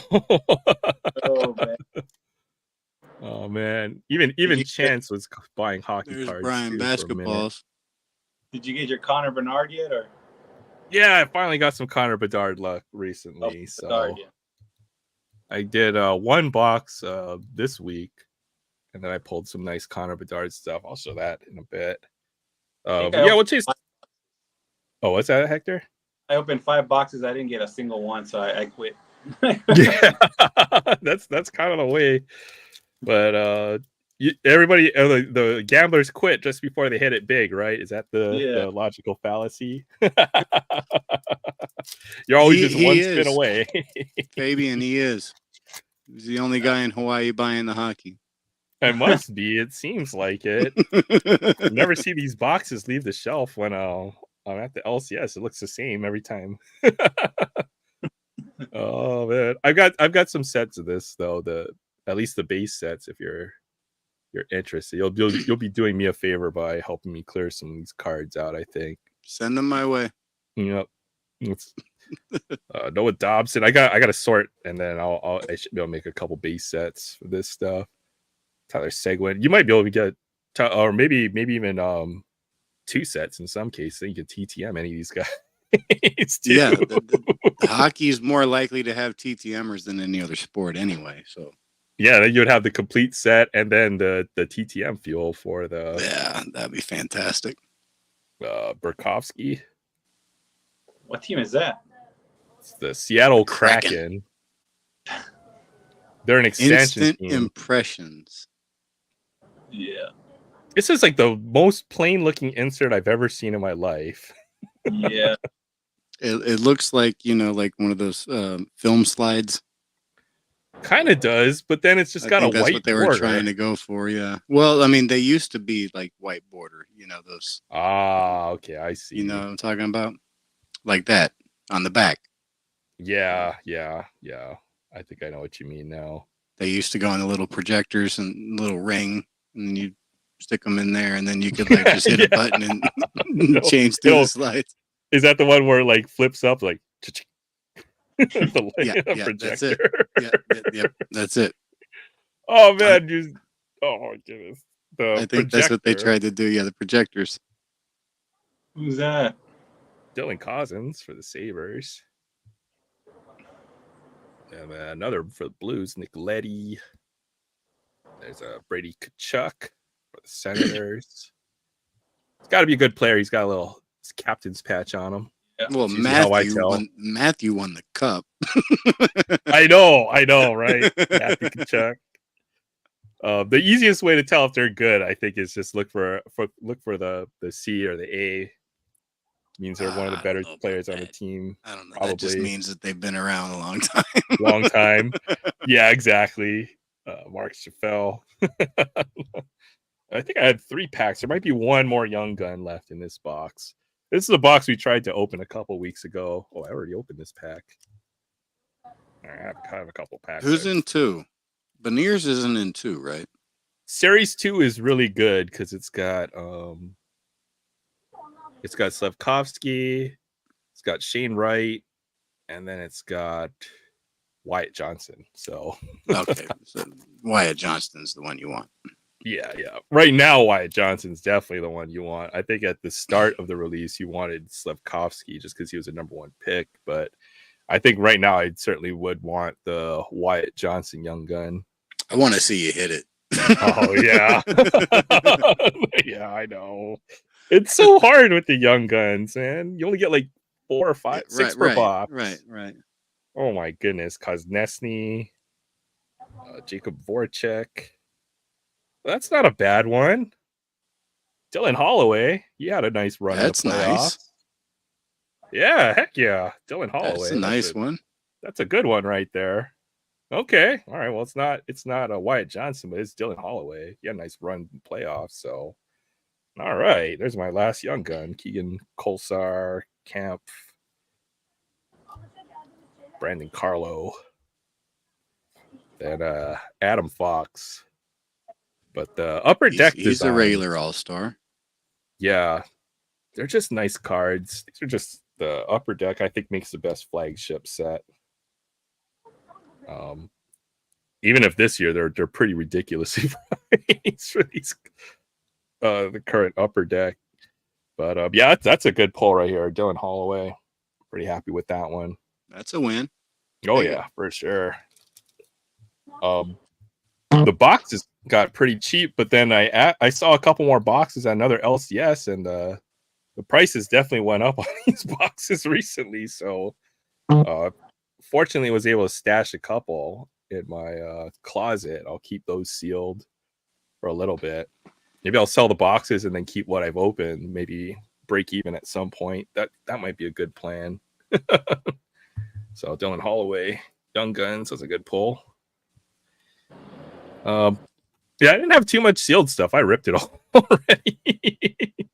The mega box, and then what else? The series, the extended series box. Let's see if I can find those. What you call it? What's his name?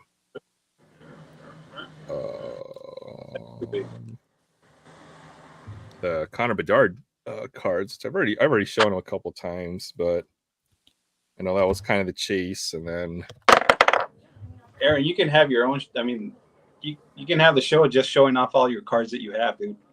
Probably. I don't need to buy any more, that's for sure. He's like, look, I found was it Connor Bernard? Connor Bedard, Young Gun, Upper Deck Canvas, the checklist.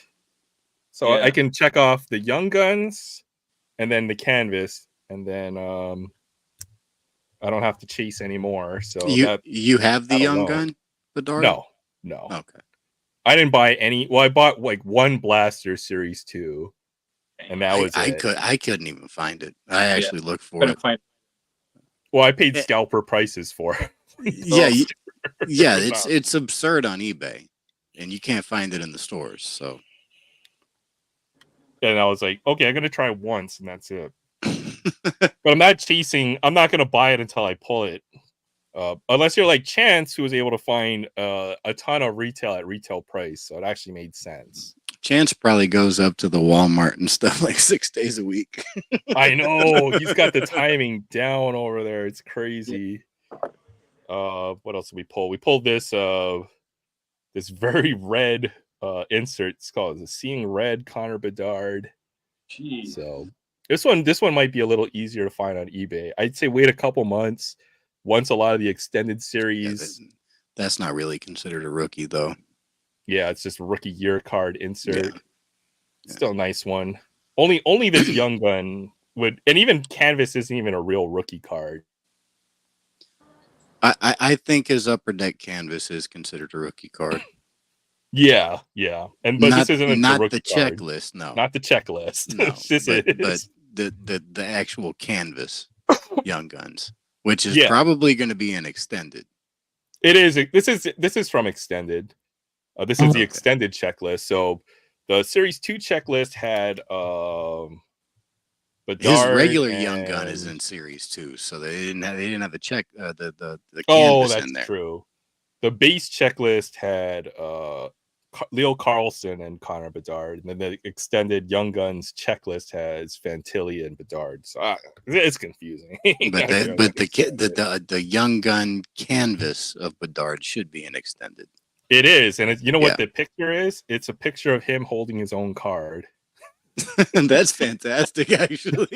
Don't even ask.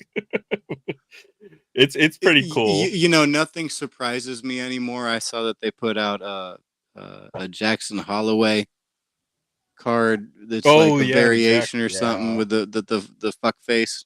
Yeah, with all of the variations.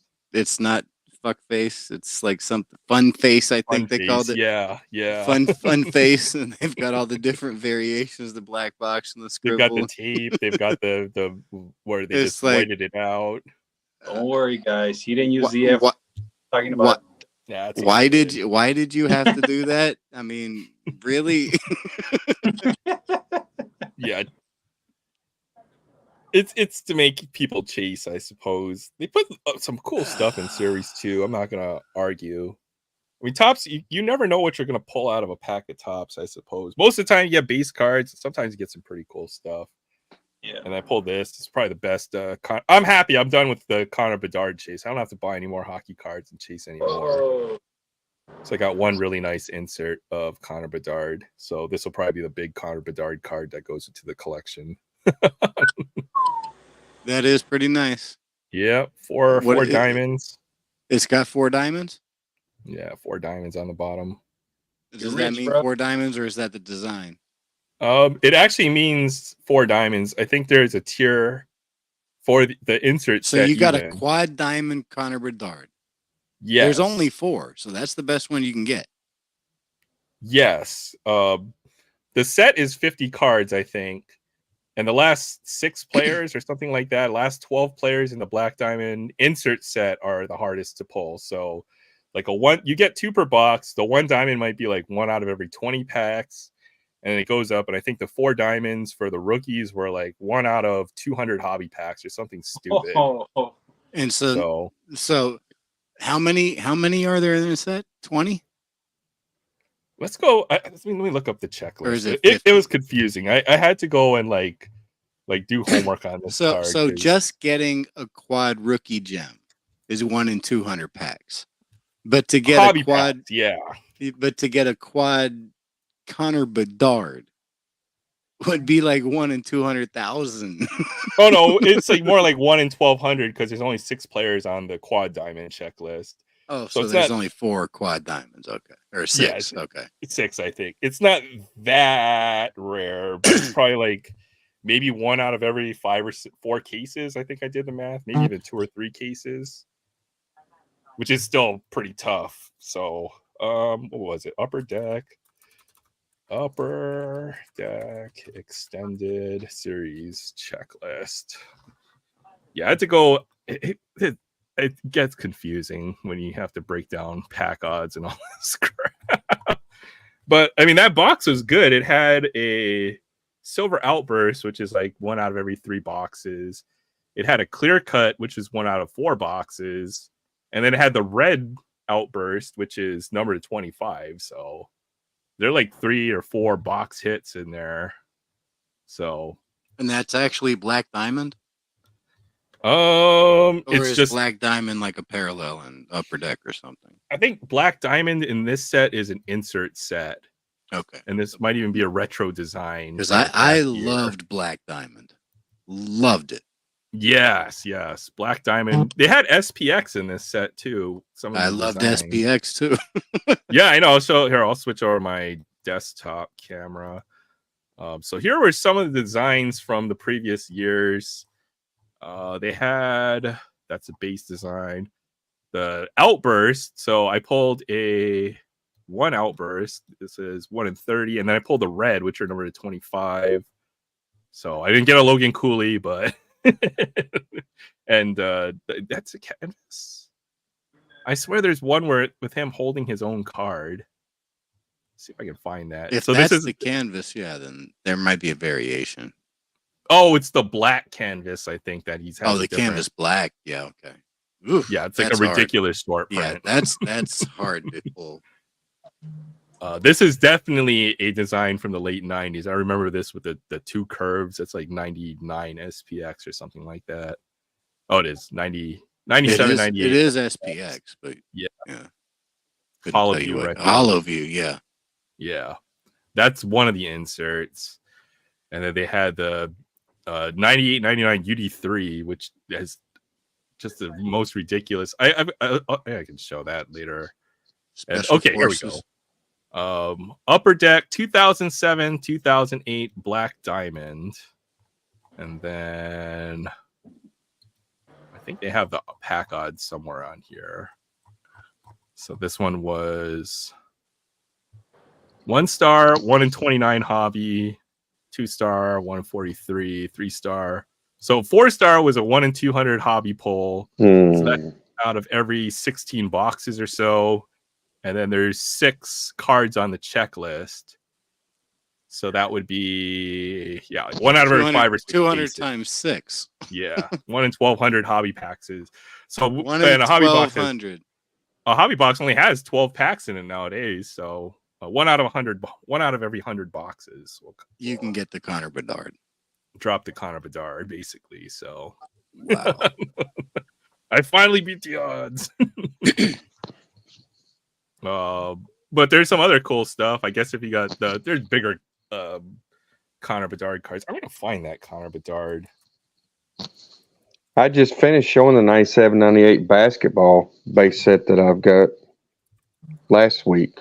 I showed the last 25 of the 50 card series. Him holding his own card. Which set was that? Sorry. The 97. Yeah. Okay. Are you looking for the one if he's holding his card? Yeah, I'm probably gonna have more luck. I want to see that. And you talk about holding a card. I remember 82 Flair Pete Falcone. He's showing where he's ripping 81 Flair packs. You remember the classic Nolan knows Bo and Nolan Ryan's holding the Bo Jackson Classic card? Oh yeah. Okay, there it is. So it's Connor Bedard holding his own card on the image. Funny. That's his young gun. That's sick. I love that. $400 though. Yeah. Okay, so but that says Young Guns canvas. So is it? They didn't even list it as black. Yeah, no. So that must be a different image. Wait, what the heck? Oh, maybe that was that. It looks like it's canvas black. The heck is this card then? But he's not listing it as black. Okay. He has two canvas cards. he has a regular canvas card and he has a canvas Young Gun. I'm guessing, right? Yeah, okay. Gun. Yeah. Because that is the canvas, and the other one's the canvas Young Gun. Yeah. Okay. Okay. So the canvas Young Gun is Connor Bedard holding his own card. That's fantastic. How much is that going for? That one's $400. Yeah, it's probably a pretty what they're asking card. and what it's going for are probably two totally different things. Yeah. Oh. Look at sold. Oh yeah, we'll do that first. How about we'll do that? Oh, come on. Can't reach my keyboard from here very well. No. After this, I'm gonna call it a night. It's like 8:20. Yeah, we'll hop off in a moment here. Yeah, it's a $400 card. Somebody's buying it for that much. $320 with That's shipping. Crazy. It's a hard card to pull. People are paying almost $400. Wow. Yeah, there's a checklist. As I said, just go buy the checklist for $40. Yeah. July 2nd, it sold for $340. I'm not paying $40 for a freaking checklist. I'll wait 2 years. Yeah. Well, even the Connor McDavid checklist is still. Who bought that for $9.99? What? Did you see that? Sold it for $9.99. That's a scam. Nobody bought that for $9.99. Mm-hmm. They're $9.95. One bid. There's an extended series, the retro. There's a bunch of this set has a lot of Connor Bedard stuff. I'll put it that way. Did it say that it was removed? No, it's probably show bid or something. I don't know. Best offer accepted. $9.99 is not a show bid. $9.99 is somebody transferring money from one account to another. The other thing is maybe they just wanted to get they didn't want to pay the auction fee, so maybe they just bought it out, so then they wouldn't have to pay that much or pay that much to eBay to remove it. Like if you delist it, I don't know how eBay works. You can remove your listing for free. Yeah, I don't know what's going on there. Yeah, that's either one ridiculously slipped through the cracks or something's going on. Yeah, it looks fishy. They're trying to manipulate the sale price. Mm-hmm. Yeah, try to lower the price. But it looks like you can get the Black Diamond. It looks like a $60 to $70 card right now. It's not too bad. I'll wait 2 years and pay $20. Yeah, you probably will. Well, I don't know. It depends on how his trajectory goes. If he has even then, if he's $20 card. Even then, unless he's Sidney Crosby, it'll be fine. Yeah, I agree. I mean, yesterday I think it was like when I looked at the comps, it's already dropping, right? Right now, more supply will be entering the market over the next few weeks. And then it kind of tapers off once most of the sealed product has been ripped, and then there's no longer an excess of folks trying to sell. Then maybe you'll see it go back up. It's not the best comparison in the world, but Swag bought a Wemby rookie card and paid like $4 for it. So, yeah. just wait a little bit. I mean, it doesn't matter if the hype's all there. At a certain point, the hype wears off, and you'll get your opportunity to get your player. I don't have a single Wemby rookie. I'd love to get one. $4. I mean, now all I have to do is pick one up. But the Donruss or the tops will be that price now. Yeah, it made no sense to pay $20 and $30 for that card. Once that Prism came out, everything dropped. Even the Prism rookie card is no longer $90. It might be closer to $50 these days. Well, there's a new draft now. Everybody's interested in this new class now. It's no longer Wemby. That's very true. Even though this class may not be all that great, I'm sure there's going to be a next few players year's that emerge. Supposed to be that Flag kid. What's his name? Carson Flag or what? Whatever. Cooper Flag. Yeah, he's. Let's find out how the year goes, but he's already got some hype. He looks like the next Chet Holmgren. That's the comparison I'm thinking of right now. He doesn't look that good. Well, Chet Holmgren didn't he finish runner-up in Rookie of the Year?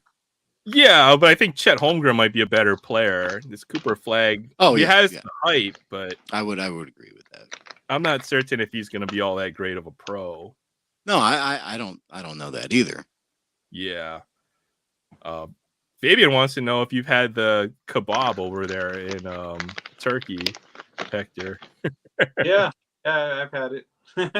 Dude, that Mediterranean cuisine is like the best. The hummus and the tabbouleh. And Fabian. Don't say anything. Sometimes they serve like rice with them, and other times they serve like garbanzos. I'm not sure what they are. The pilaf or the Give me a couple weeks to tell you what that is. Don't give it away. I'm not showing it tonight, I guess tonight. I'm not showing it on my show tonight. Give me a couple weeks. It is tonight. Yeah, it is because it's like 3:30 in the morning. Like tonight. Yeah, I'm showing your books this week. I won't be showing those for a little bit. But I definitely need some type of tapatio or some cholula or some sort of hot sauce. You gotta have like chili pepper or something up there. You can make your own or something.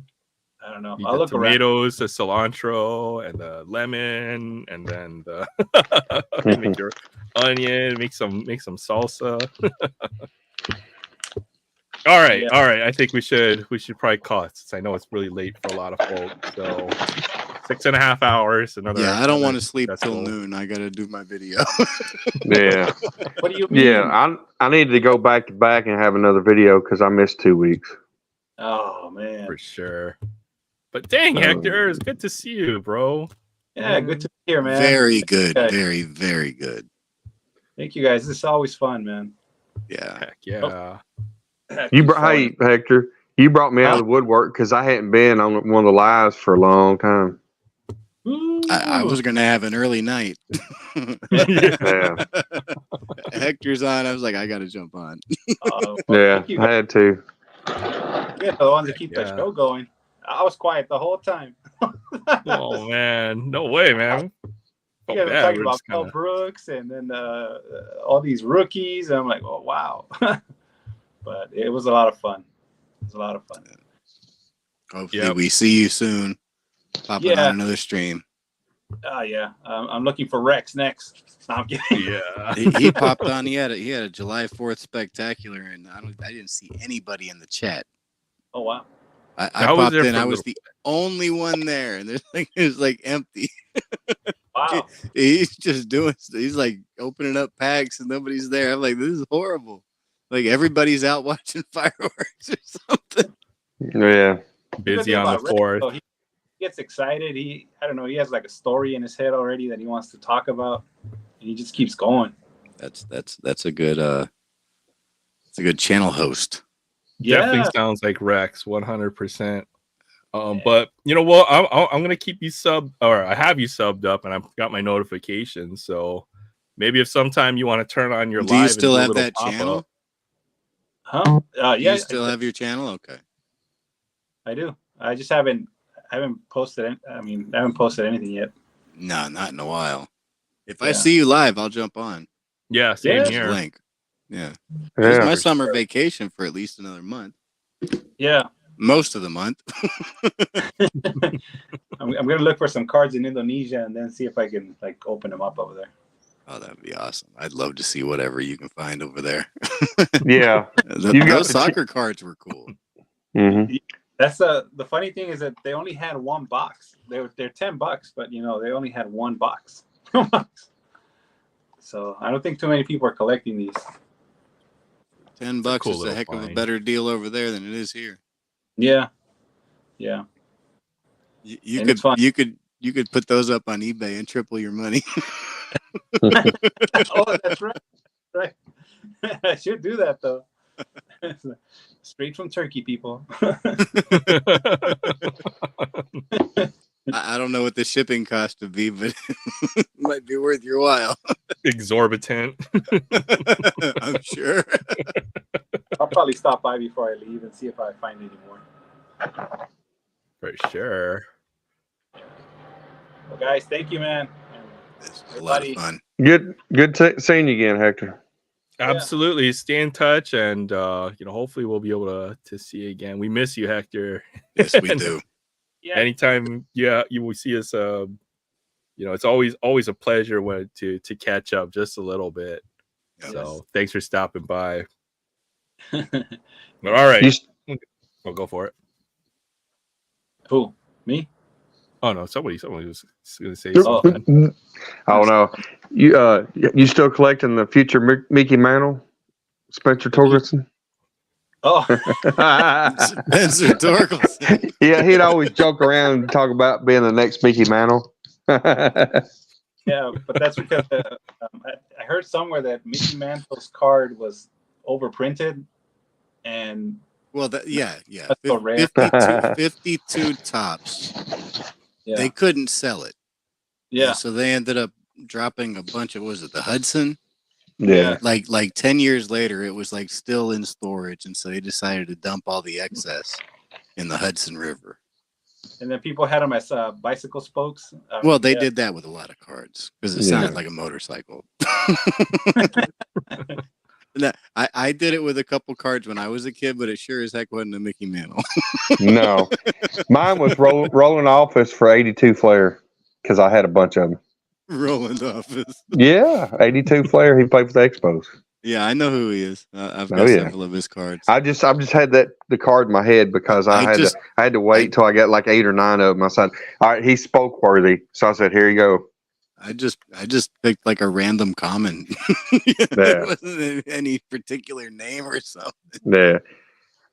Well, I'm not sure, but about 2 years ago, I think it's when they were showing off. Rex had Spencer Torkelson, and it kept coming out in every pack that he opened. There was a Spencer Torkelson in there, and that's why I started calling it next Mickey Mantle. Nice. Yeah. As many as you're getting, you hope he is.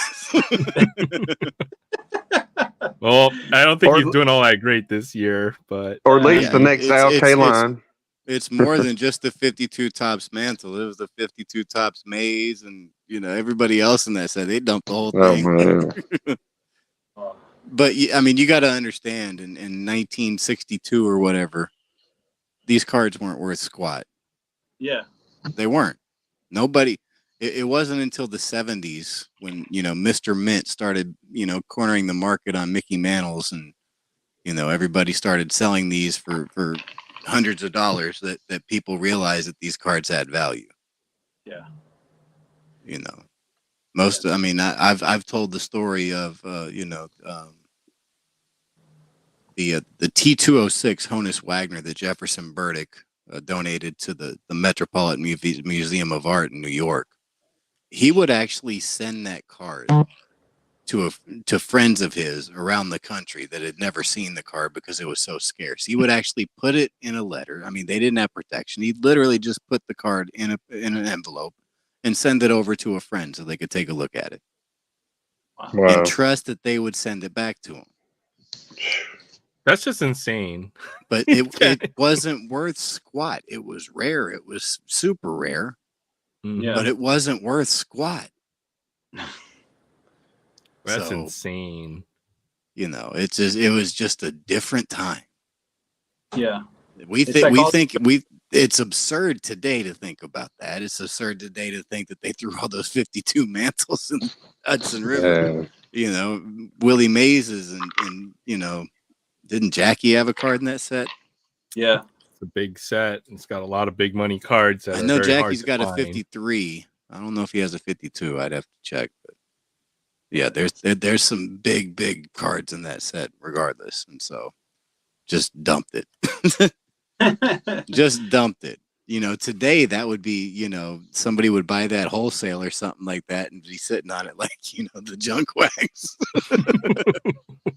They didn't think anybody would want, if they had waited 10 more years, they could have made a killing. Selling one a month or something like that. They didn't think they could, which is crazy. It's just crazy. Jeez. I don't know. Well, I had fun. Yeah. Any of these collectibles, you never know what's going to pop off next. You know, what folks will find interesting. It's the same with our toys when we were a kid. We wouldn't have opened them if we had realized that they were going to be as valuable as they are. You know, all the Pokemon cards, Transformers, and you know, we would have never opened that stuff up and played with it. You know, My the Evel G.I. Knievel Joe figures, I wouldn't. Yep, I had the one with the real hair, the Evel Knievel stunt cycle. I love that. I took it to third grade and had it at recess and went out, and I was the star of the recess because everybody wanted to play with it. Yeah, even the knockoff stuff like GoBots are worth something. GoBots, yeah. Nobody wanted GoBots. Everybody wanted Transformers. Nobody wanted GoBots because they were like the poor man's version of the Transformers or whatever. But even the GoBots. If you had a palette of USS flags just kind of hanging out somewhere, that would be pretty sick too. Or any of those big toys. People store those now and then collect them. So you're going to find all this newer stuff in mint condition for years to come. Yeah, like Kelly Collector, man, he has a room full of toys. Yeah, I know. It's like a store. You know, I've always wanted to do something like that. Like, you know, like when you were a kid and you walked into like Toys R Us and it was just like wall to wall toys. Oh yeah. You know, and just like have your room just like looking like, you know, you just walked into, you know, a department store or something like that back in the early 80s.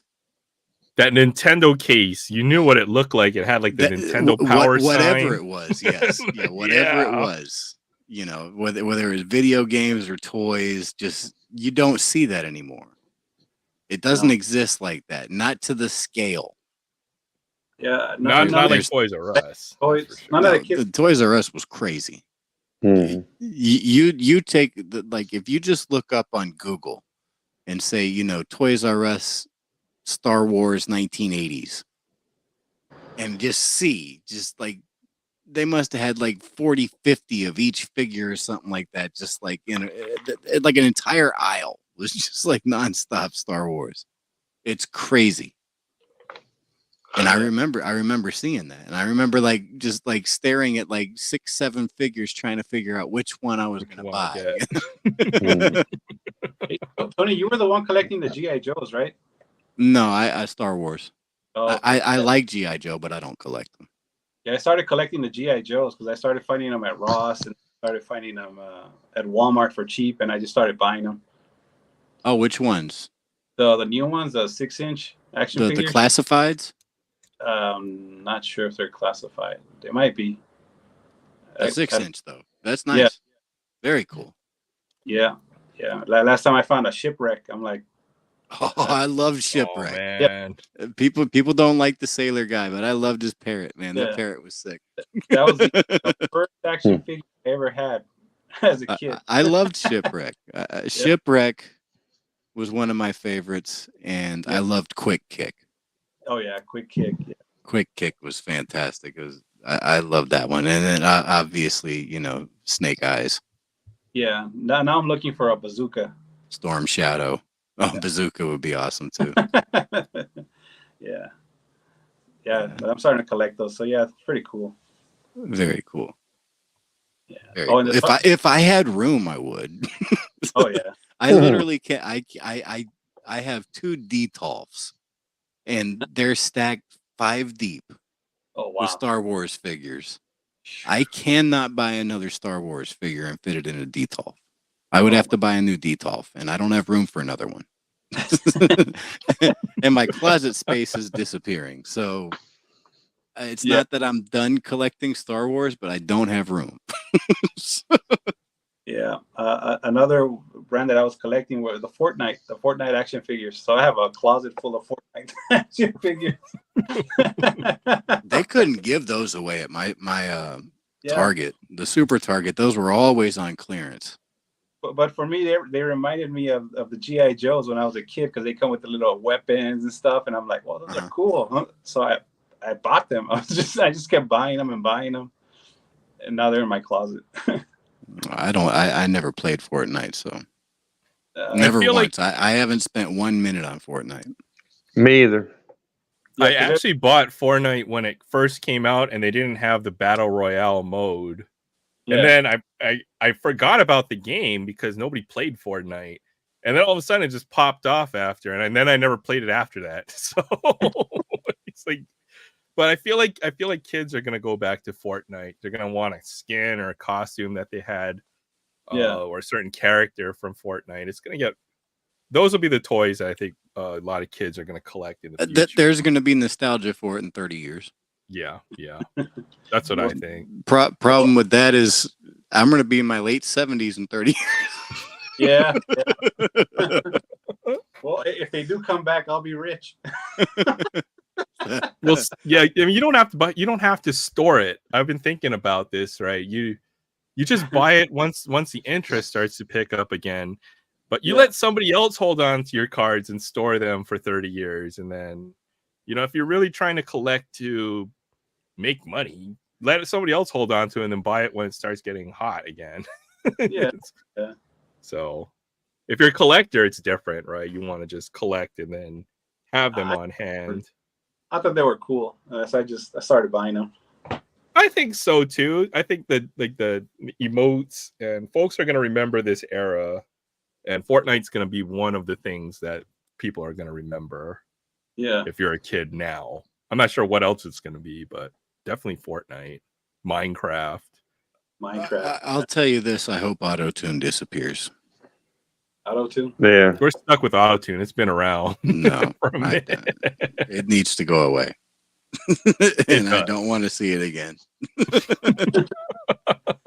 If you can't sing, don't be a singer. Period. So true. So true. All right, y'all. With that, I'm heading out. I'm tired. Yeah, man, we gotta go. Right. It's gonna be daylight. I know. We just keep on going. All right. Thank you. We can do this all night. We could. That's, So someone's got to cut it off. I guess it's got to be me. I've got to be. No, I'll just say. But thank you. Yeah, everybody. if you leave, we're still here. We can stay if we want to.